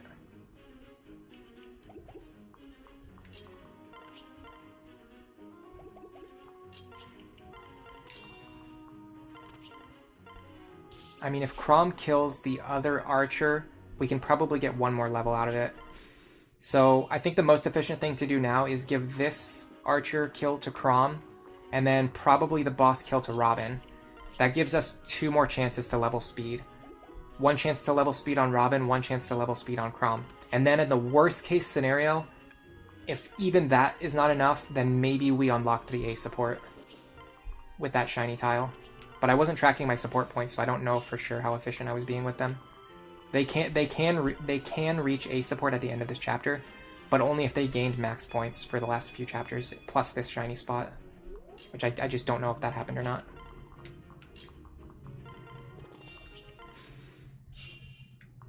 This guy is Luna, which is going to make this really annoying to draw him out, but it's not impossible, it's just annoying.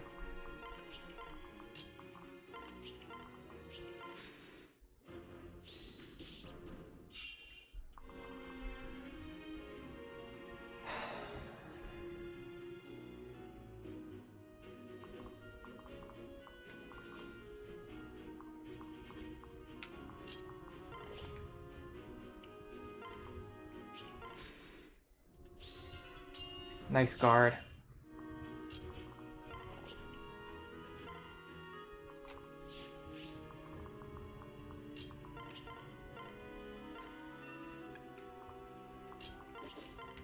There was a small part of me that almost left Sumia standing there. Alright, we're done with Donald. Put your stuff in the convoy. I'm never going to see you again until the very end of the run.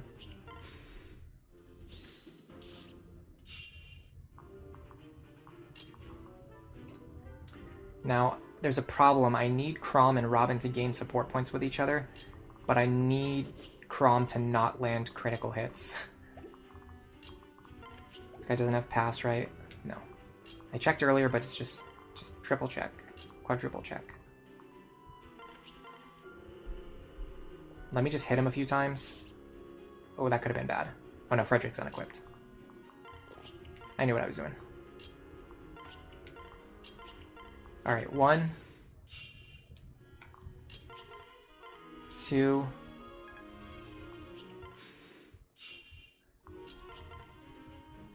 3.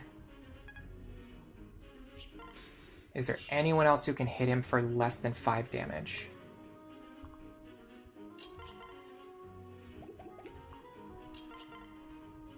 Honestly, with a Bronze Lance, she might be able to do it. But who has the Bronze Lance? Stall.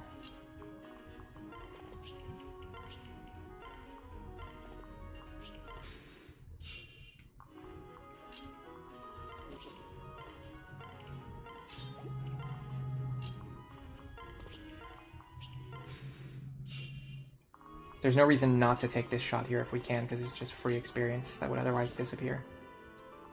I can do it with a Javelin. Is this worth a Javelin charge? Eh, why not? I'm gonna get more later.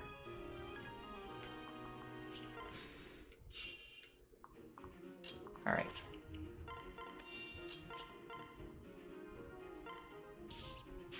Please give me speed. Just give speed. Just level up speed. Oh, yes. Okay, we're fine. We're fine.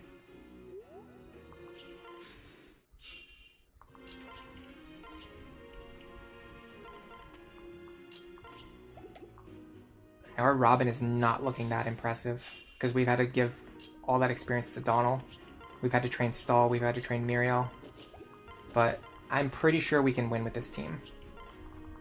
I'm pretty sure we can beat Chapter 5 with this team. It's not going to be that bad. It's going to be tough, but it's not going to be impossible. Lonku and Muriel and Stall all being well trained, I think hurts us more than it helps us, but it does have advantages, and there are ways in which it will help us. So we at least have that going for us. Like, we can still benefit from the positive aspects.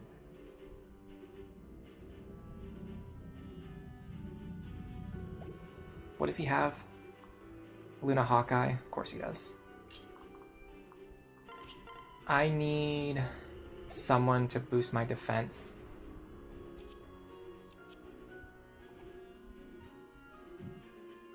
He's gonna deal...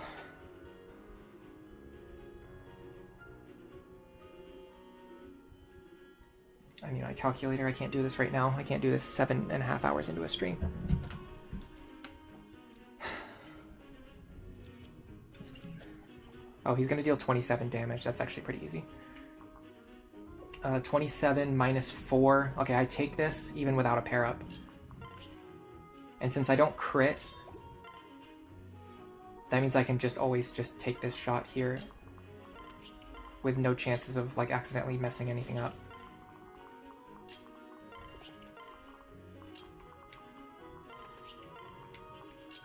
If I'm remembering correctly, this boss does not heal. So we have very limited experience that we can drain from him. You know what? I need to be paired up to get the bonus from Veteran. I was thinking about getting Veteran like when I killed him, but I just realized I need to get Veteran even on the basic attacks. That was a huge misplay there. The problem is I need a para partner who's not going to make me land critical hits, who's not going to improve my combat in any way. Like, I can't be doubling, I can't be improving my crit rate, I can't have higher magic to deal higher damage. Like, this doesn't work because I can't do this with a 9% crit chance. I have to get multiple rounds of combat here. I can't use Long Ku. Long Ku actually works, I won't double with Long Ku. Stall would even work too, let's try Stall.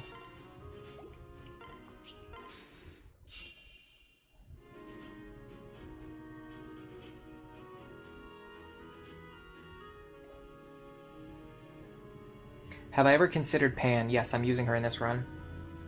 You've used her as a Griffin Rider on your current run. Her strength and speed are insanely high. Yeah, she's basically, if you look at her stats and her class set, she's basically just Sully, but with just better stats. Like, straight up, she's just Sully with better stats. The problem is she's always weak to the Beast Killer, which is a pretty big problem for... Okay, here we go. This works. Oh, now he has a 4% crit chance against me, though. Okay, hold on. I gotta move my units around. Okay, this works. Alright, sorry. The problem is she's always weak against the Beast Killer, which is something you really don't want. Also, if I dual strike here, it doesn't cause any problems. Right? Yeah, because it does cause problems because I can crit, and I don't want to crit. So, don't do that. So this should work.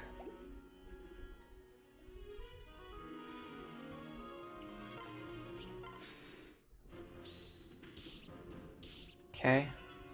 Yeah, see, I get more experience, even on basic attacks, not just on kills. Now, the fight is pretty much over. We're going to see Robin's last level up.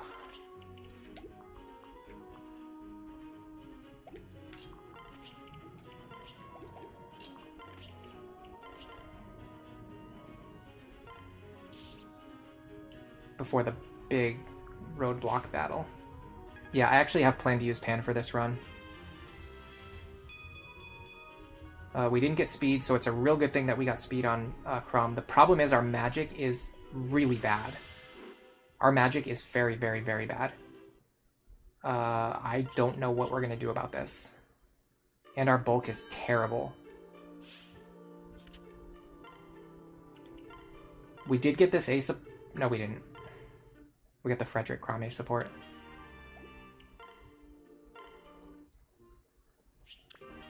I can get plenty of speed from Long Ku if I need to. Your stall outpaced Frederick by about chapter 9 or 10. Yeah, I would say, honestly, I'm pretty sure, like, chapter 7 is, like, the last chapter where, like, Frederick's impact on the game is, like, absolute. Like, don't get me wrong, like, you can still get a lot of value out of Frederick after that. But chapter 7 is, like, the last one where, like, you really, like, need Frederick. And even then, that's, like, That's like pushing it. I should not have stacked those heal staffs together. That was a huge mistake. But I am not replaying that chapter again. No way.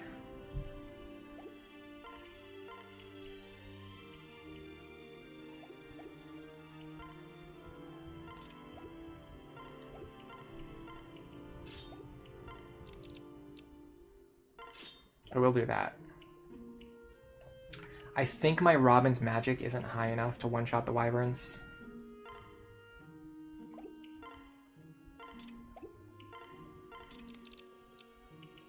I don't know exactly what happened. I think I just didn't gain enough levels or something. I am a little bit behind on levels from where I normally am. Maybe that's it. Hello, Luke the Hut. Welcome to the stream. You recently discovered my channel and it revitalized your love for the game. Thank you very much. Ooh, free experience on stall. You need 18 magic. Yeah, we're pretty short on our benchmarks. And we're, like I mentioned before, our bulk is terrible. We can still win, it's just going to be a lot harder. We're not going to have 100% consistency.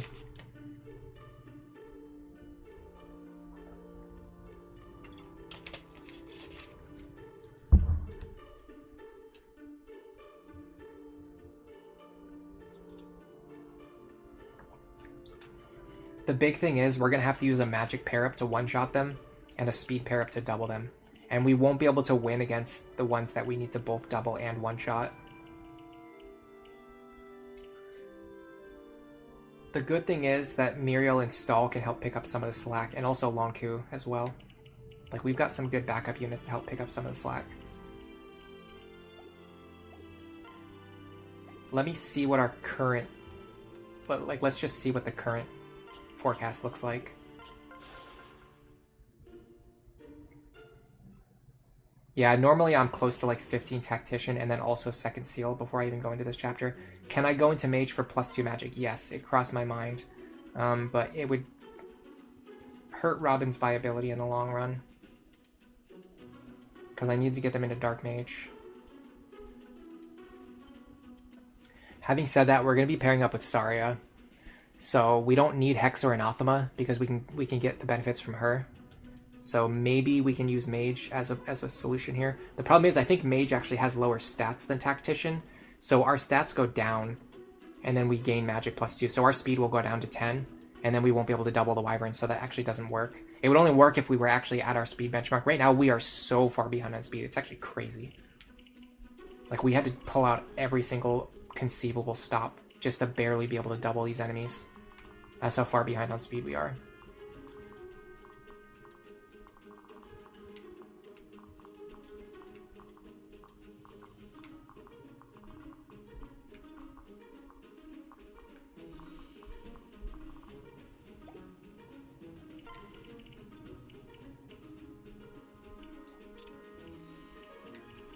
So who would we bring as an extra? Probably Virion, especially with that underdog bow.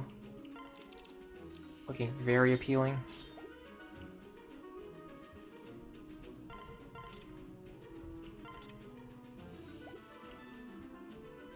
Stall needs that javelin back. It's his only 2-range option. And he's one of our best fighters right now.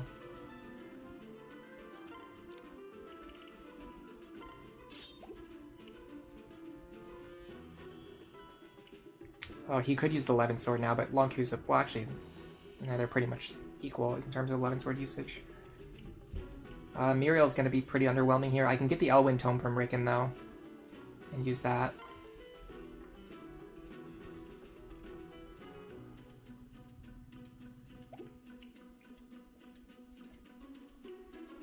I don't know that this is going to go well, but I want to do, like, one just, like, quick attempt at something.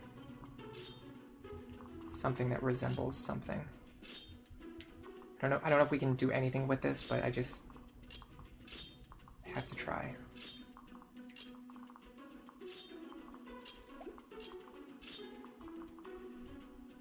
Like, I have an idea about what I want to attempt here.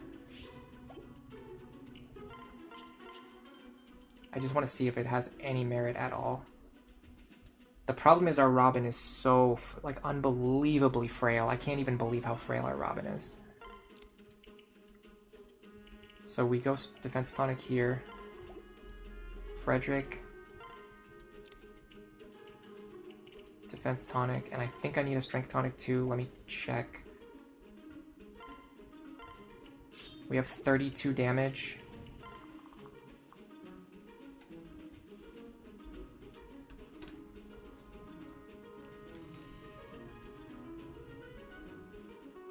How is this possible?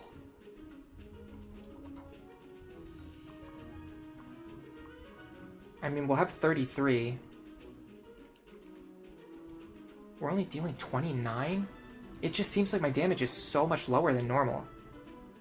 Typically, I can one-shot these guys. And it's not even that I can't do it, it's like I'm not even close. I'm 2 points behind.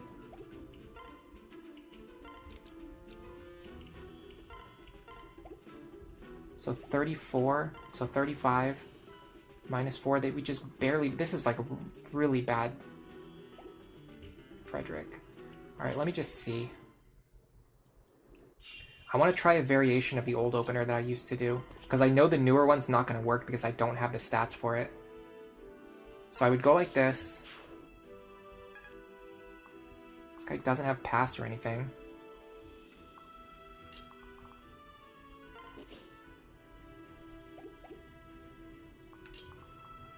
Cool, Varion's not in the right spot. That's fantastic.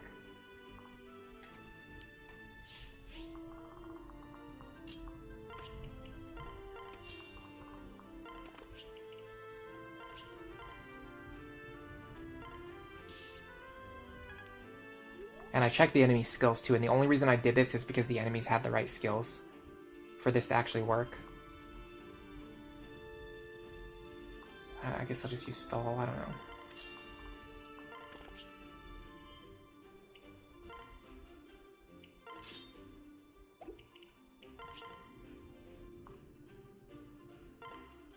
Nice, okay. We're in a decent enough position here. We can kind of make this work if we absolutely have to.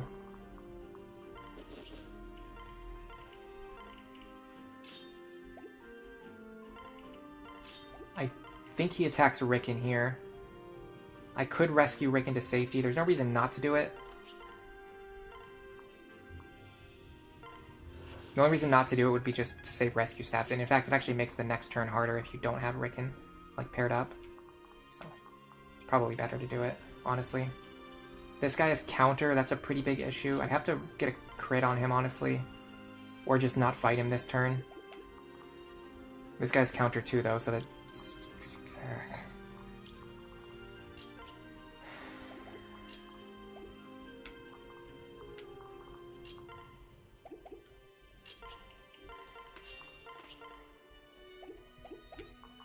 Yeah, I have to stand in his range. I have to stand in both of their range. And they both have counter, so this doesn't work.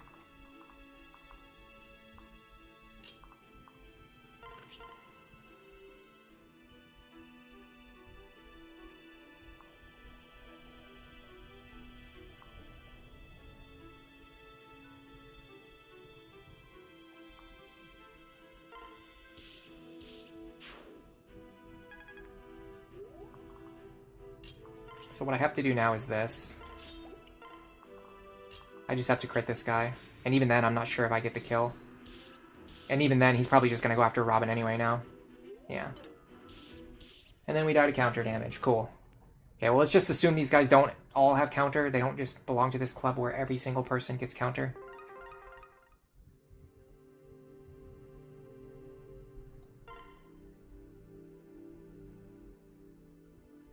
Yeah, Crumb always passes down the same skills to his children. It's very annoying. It's very, very annoying. It's one of the worst things about him. Or one of the it's one of the worst things about Lucina, and just one of the worst things about Crumb as well. This doesn't work because that guy has the exact skill that blocks me. Okay, I think I can make this work, but I just need to do a little bit of resetting. I don't think it's going to be like heavy resetting. It's just going to be like a little bit of resetting. Is this the run where stall pops off? I think so, honestly. We're getting pretty good mileage out of stall here. And we're planning to use him for the long run. And we're planning to use him with Cordelia, which is important. Come on, man. Can you just not have exactly Aegis counter just one time? Yeah, we're pairing him up with Cordelia, which I think is going to help get a lot of value out of him.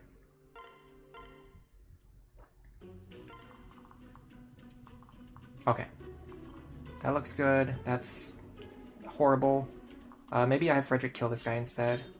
I'm just going to do my left side opener because the left side looks atrocious right now. But to do that, I have to bring... I don't really need Sully. I can have Stall do it. Yeah, I guess this works. It's a little weird. But I think this works. I'm just gonna give my tonics now because I know I'm gonna need them.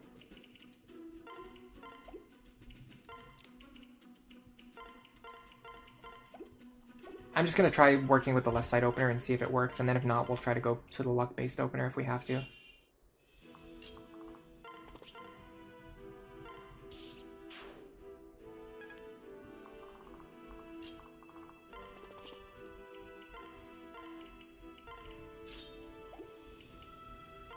The issue is this guy has Pavis Plus, which means Frederick's not going to be able to get rid of him, which means he's going to be a problem next turn, but I guess that's a problem to worry about next turn. That's a problem to worry about next turn.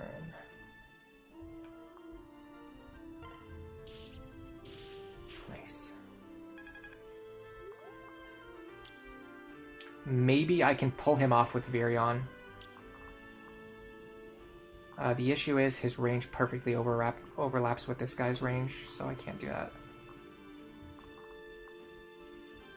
Because then this guy will attack Virion. What I could do is maybe pull this guy away with Lon Zhu.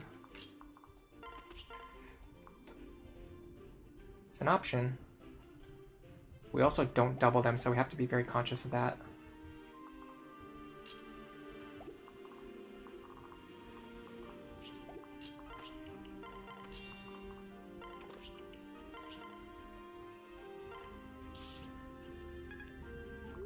See how this goes first. I love that I can do this without the Muriel Parrot, by the way. Oh, I might have messed up. Yeah, Sumia needs to be further forward.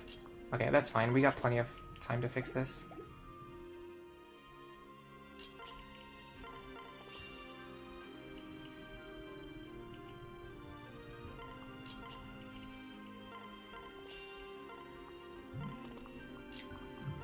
Oh, that's my freaking alarm for my Saturday evening plans. That's crazy. I've been streaming for like all day today. And I am not done yet either. I'm warning you guys right now, I'm not done yet. I feel like this might pull the Dark Mage over to Robin. Because our Robin is so frail. Yeah. Oh no. Okay, that crit saved us. We might be okay here. There's still a lot of ways this can go wrong.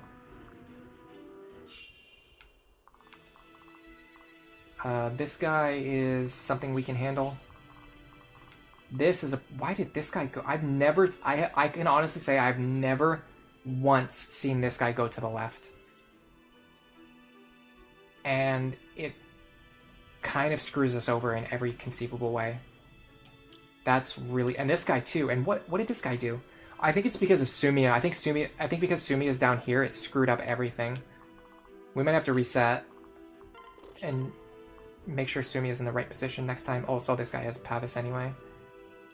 Causes a million more problems.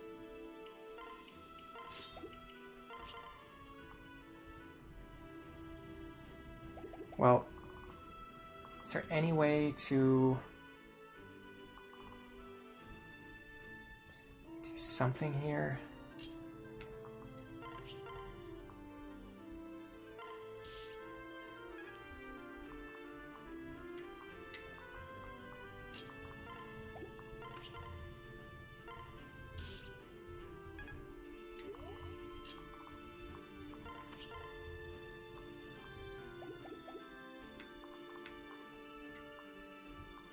I should have been conscious of the fact that she can double these guys with the long Q pair up. I could have used that to my advantage. In fact, she one-shots him anyway. Yeah, I should have been making better use of Muriel here. She's got way more potential than what I was just having her do.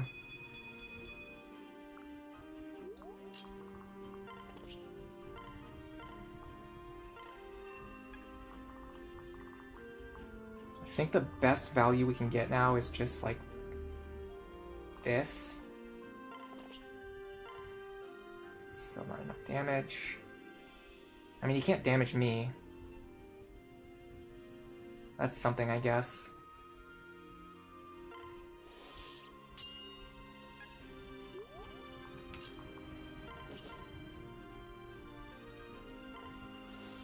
I don't know what this Dark Mage is going to do, but whatever it is, I'm not going to like it.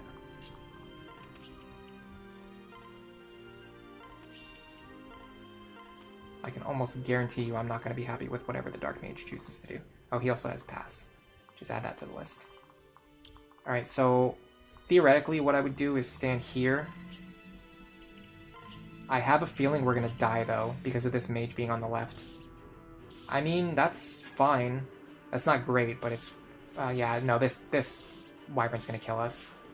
We cannot take another hit like that. Oh, perfect. Exact lethal, even. Maybe if our dumpster tier Robin had gotten 1 extra point of defense at any point in time, we'd be able to take this. But that's not the world we live in. Alright, let me get Sumia over here. Problem is Virion has to be here. I guess Sumia goes here, that's fine. Alright, let me give this a few more attempts. I'm pretty sure we can do this. That's fine, that's fine, actually.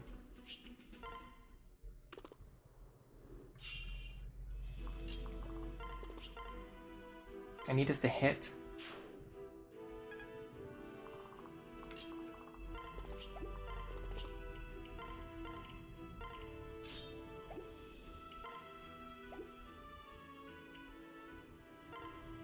What does he have?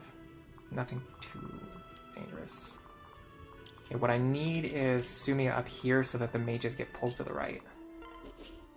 I don't even need her to fight them. I just need her to stand there and take damage. Now,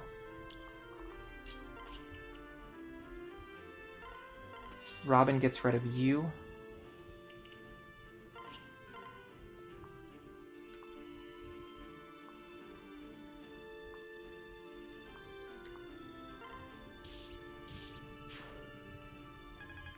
And we could even have Long Ku fight this guy in an ideal world, but I'm not sure yet.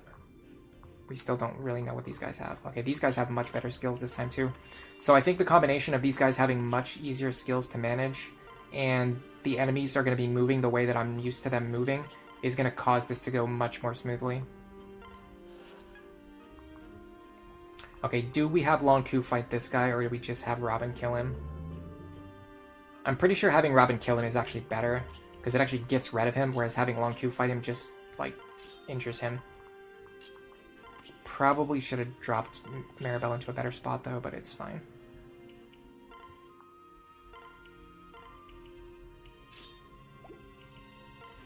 Yeah, I needed Maribel on the left side.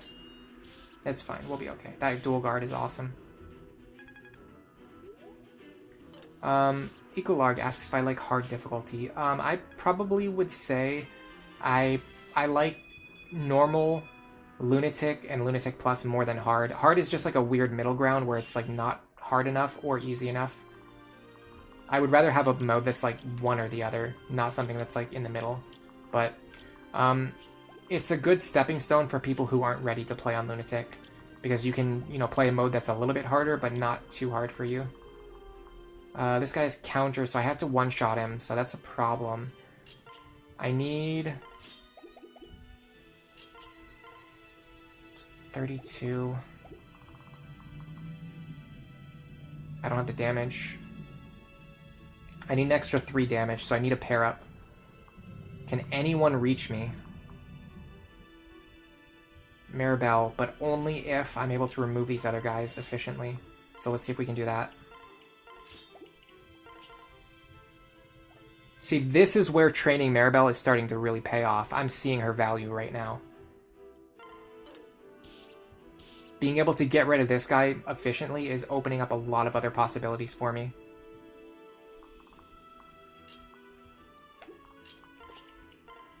I need 3 magic.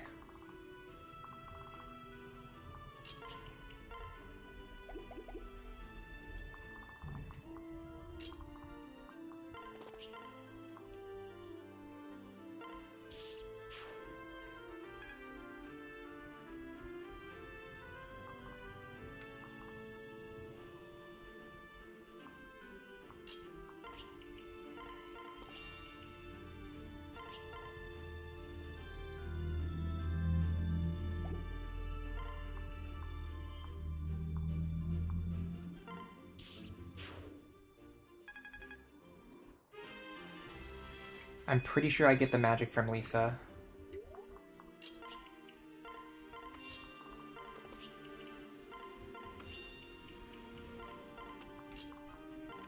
So right now I have 36.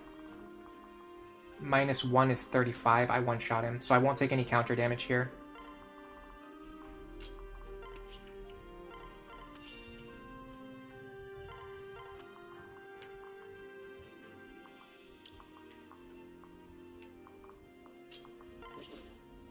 What's our speed?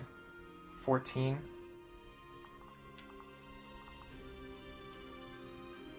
Fortunately, he has a very nasty combination of skills.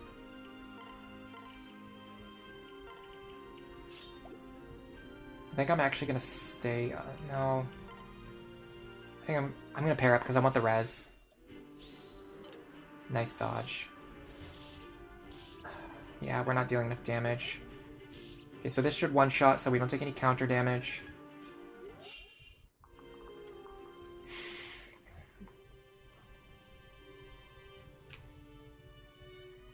Okay, so we just did all of that for nothing because this guy has... Guess which exact combination of skills he has. Aegis counter. The only combination that forces a game over with the strategy that we're using. And even then, it wouldn't be a game over if we actually had a Robin that wasn't dumpster tier. Isn't that awesome?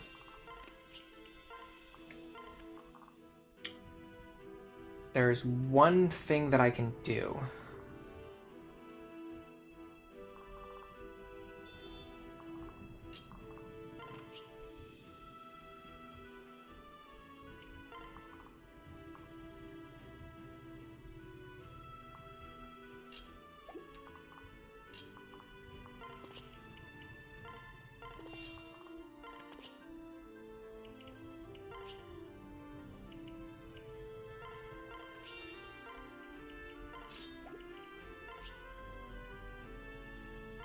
I might have messed up already because I don't want Lisa in this position. Yeah, Lisa's going to get attacked. That's not what I wanted. So now next turn I'm going to have even more enemies to deal with, which is even more fun. And I have no way to deal with this Nosferatu mage. Is there anyone who takes 1 hit from this Wyvern? 28?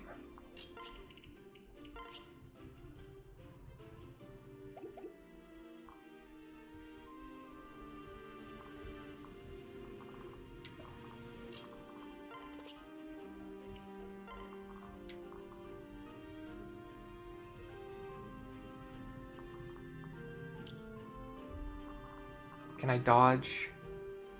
I could dodge. I could dodge his attack.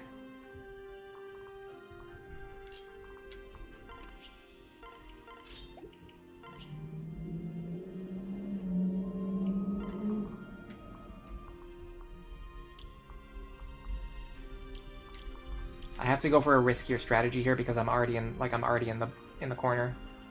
I can't like I just can't. Like I have no other options right now.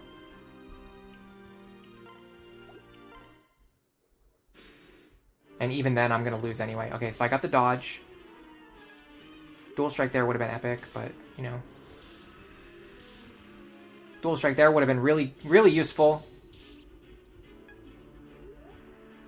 Yeah, there's just too many enemies left now. I can't clear out these guys fast enough. I mean, I can try, but I just don't feel very good about it. So... the only good thing is none of these guys have counter. So if Robin goes back over here and goes like this,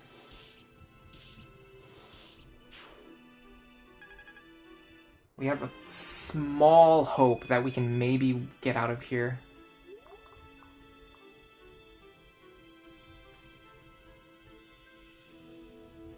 I would need to use another rescue staff because I have to get rid of this guy, like, right now.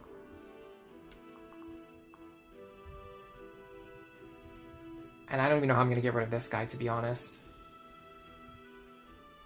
He has counter, of course he does. Just, what are you even saying? Obviously he has counter. He was born in this world. He was born to spawn with counter and make an already unfair situation even more unfair. So in theory, if Robin somehow tanks 1 billion attacks, or dodges like 1 billion attacks, technically we might be okay here.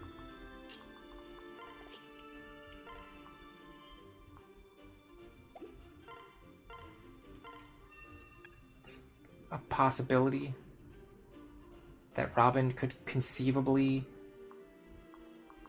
dodge a bunch of attacks.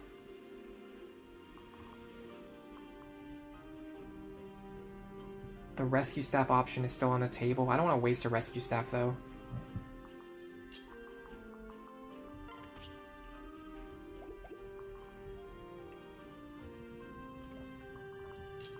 What if I make him think that he has lethal? Does that work still? Unfortunately, I can't make him think that.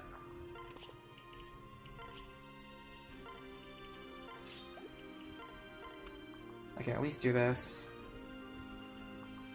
Yeah, this guy's a nuisance. We needed to clear...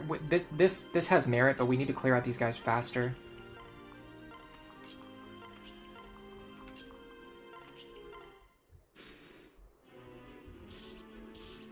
That's the one attack that we can't dodge, so that's fine.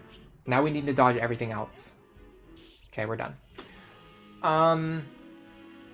Hello, Fahad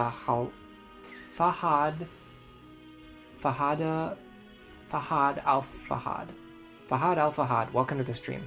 You just finished your first playthrough of Lunatic Plus. Thank you for the videos. Thank you for watching. Zelda World, you forgot how much you like the soundtrack to this game? Yeah. I'm really glad that, because I've been having sound issues in some previous streams. I'm glad I've kind of got things more nice and balanced. Muriel missing there wasn't even a big deal, is the thing. Anyway, to be honest, my alarm has already gone off. I have to start getting ready to do other things, and this is an 8-hour stream at this point, so I'm totally fine if this ends here. If you guys want to start saying goodbye, I will read your messages before I end the stream, so start saying it now. That way I have time to see them before I end it. This is not, like, the end of this run. Like, I know I've done other things recently where I've done, like, test runs. I've done, you know, like, attempts at challenges that failed. This is not the end. We're absolutely coming back to this. We're coming back to this next week. Or sooner if I decide to do a bonus stream. So you don't have to worry about this, like, being the end. I am 100% confident I can beat this chapter with this team. It's just not happening right now. And because I've already been streaming for so long, like, not only do I need to end, but also just I'm not going to be able to play at the level that I need to play at. So I think this is a good time to end the stream. I can come back refreshed and just go into it and just beat Chapter 5, probably like at the very start of the next stream, to be honest.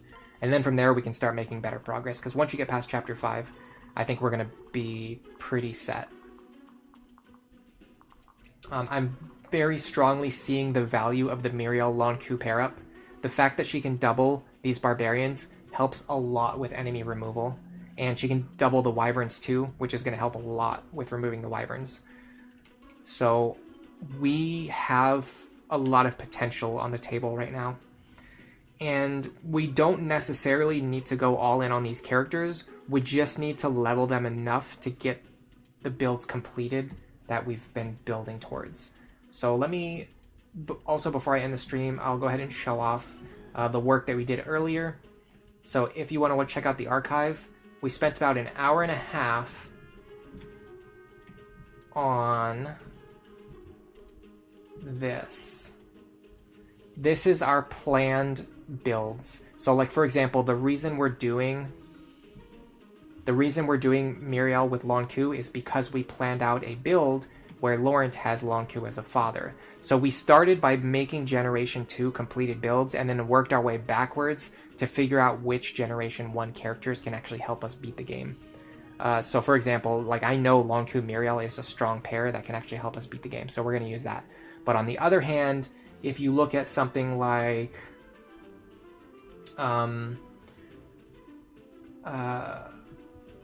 Vake with Church, for example, this is not really going to help us beat the game, because if you're using Vake, you need to invest in him early, and you need to get him a good support partner early on, like female Robin, Sully.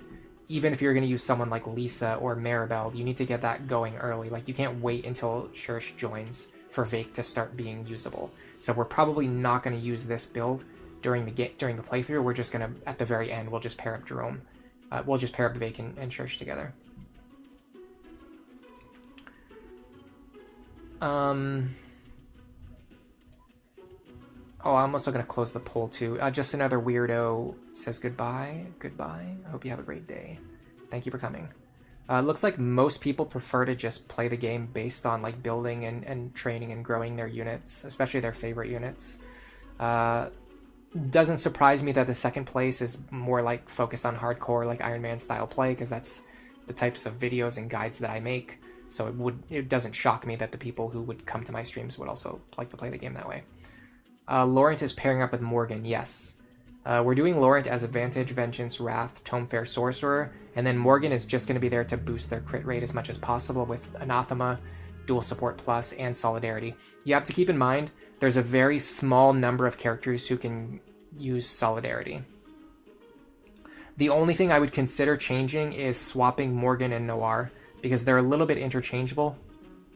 So we could potentially have Morgan paired up with Owain, and Noir paired up with Laurent. That's something we could potentially consider doing.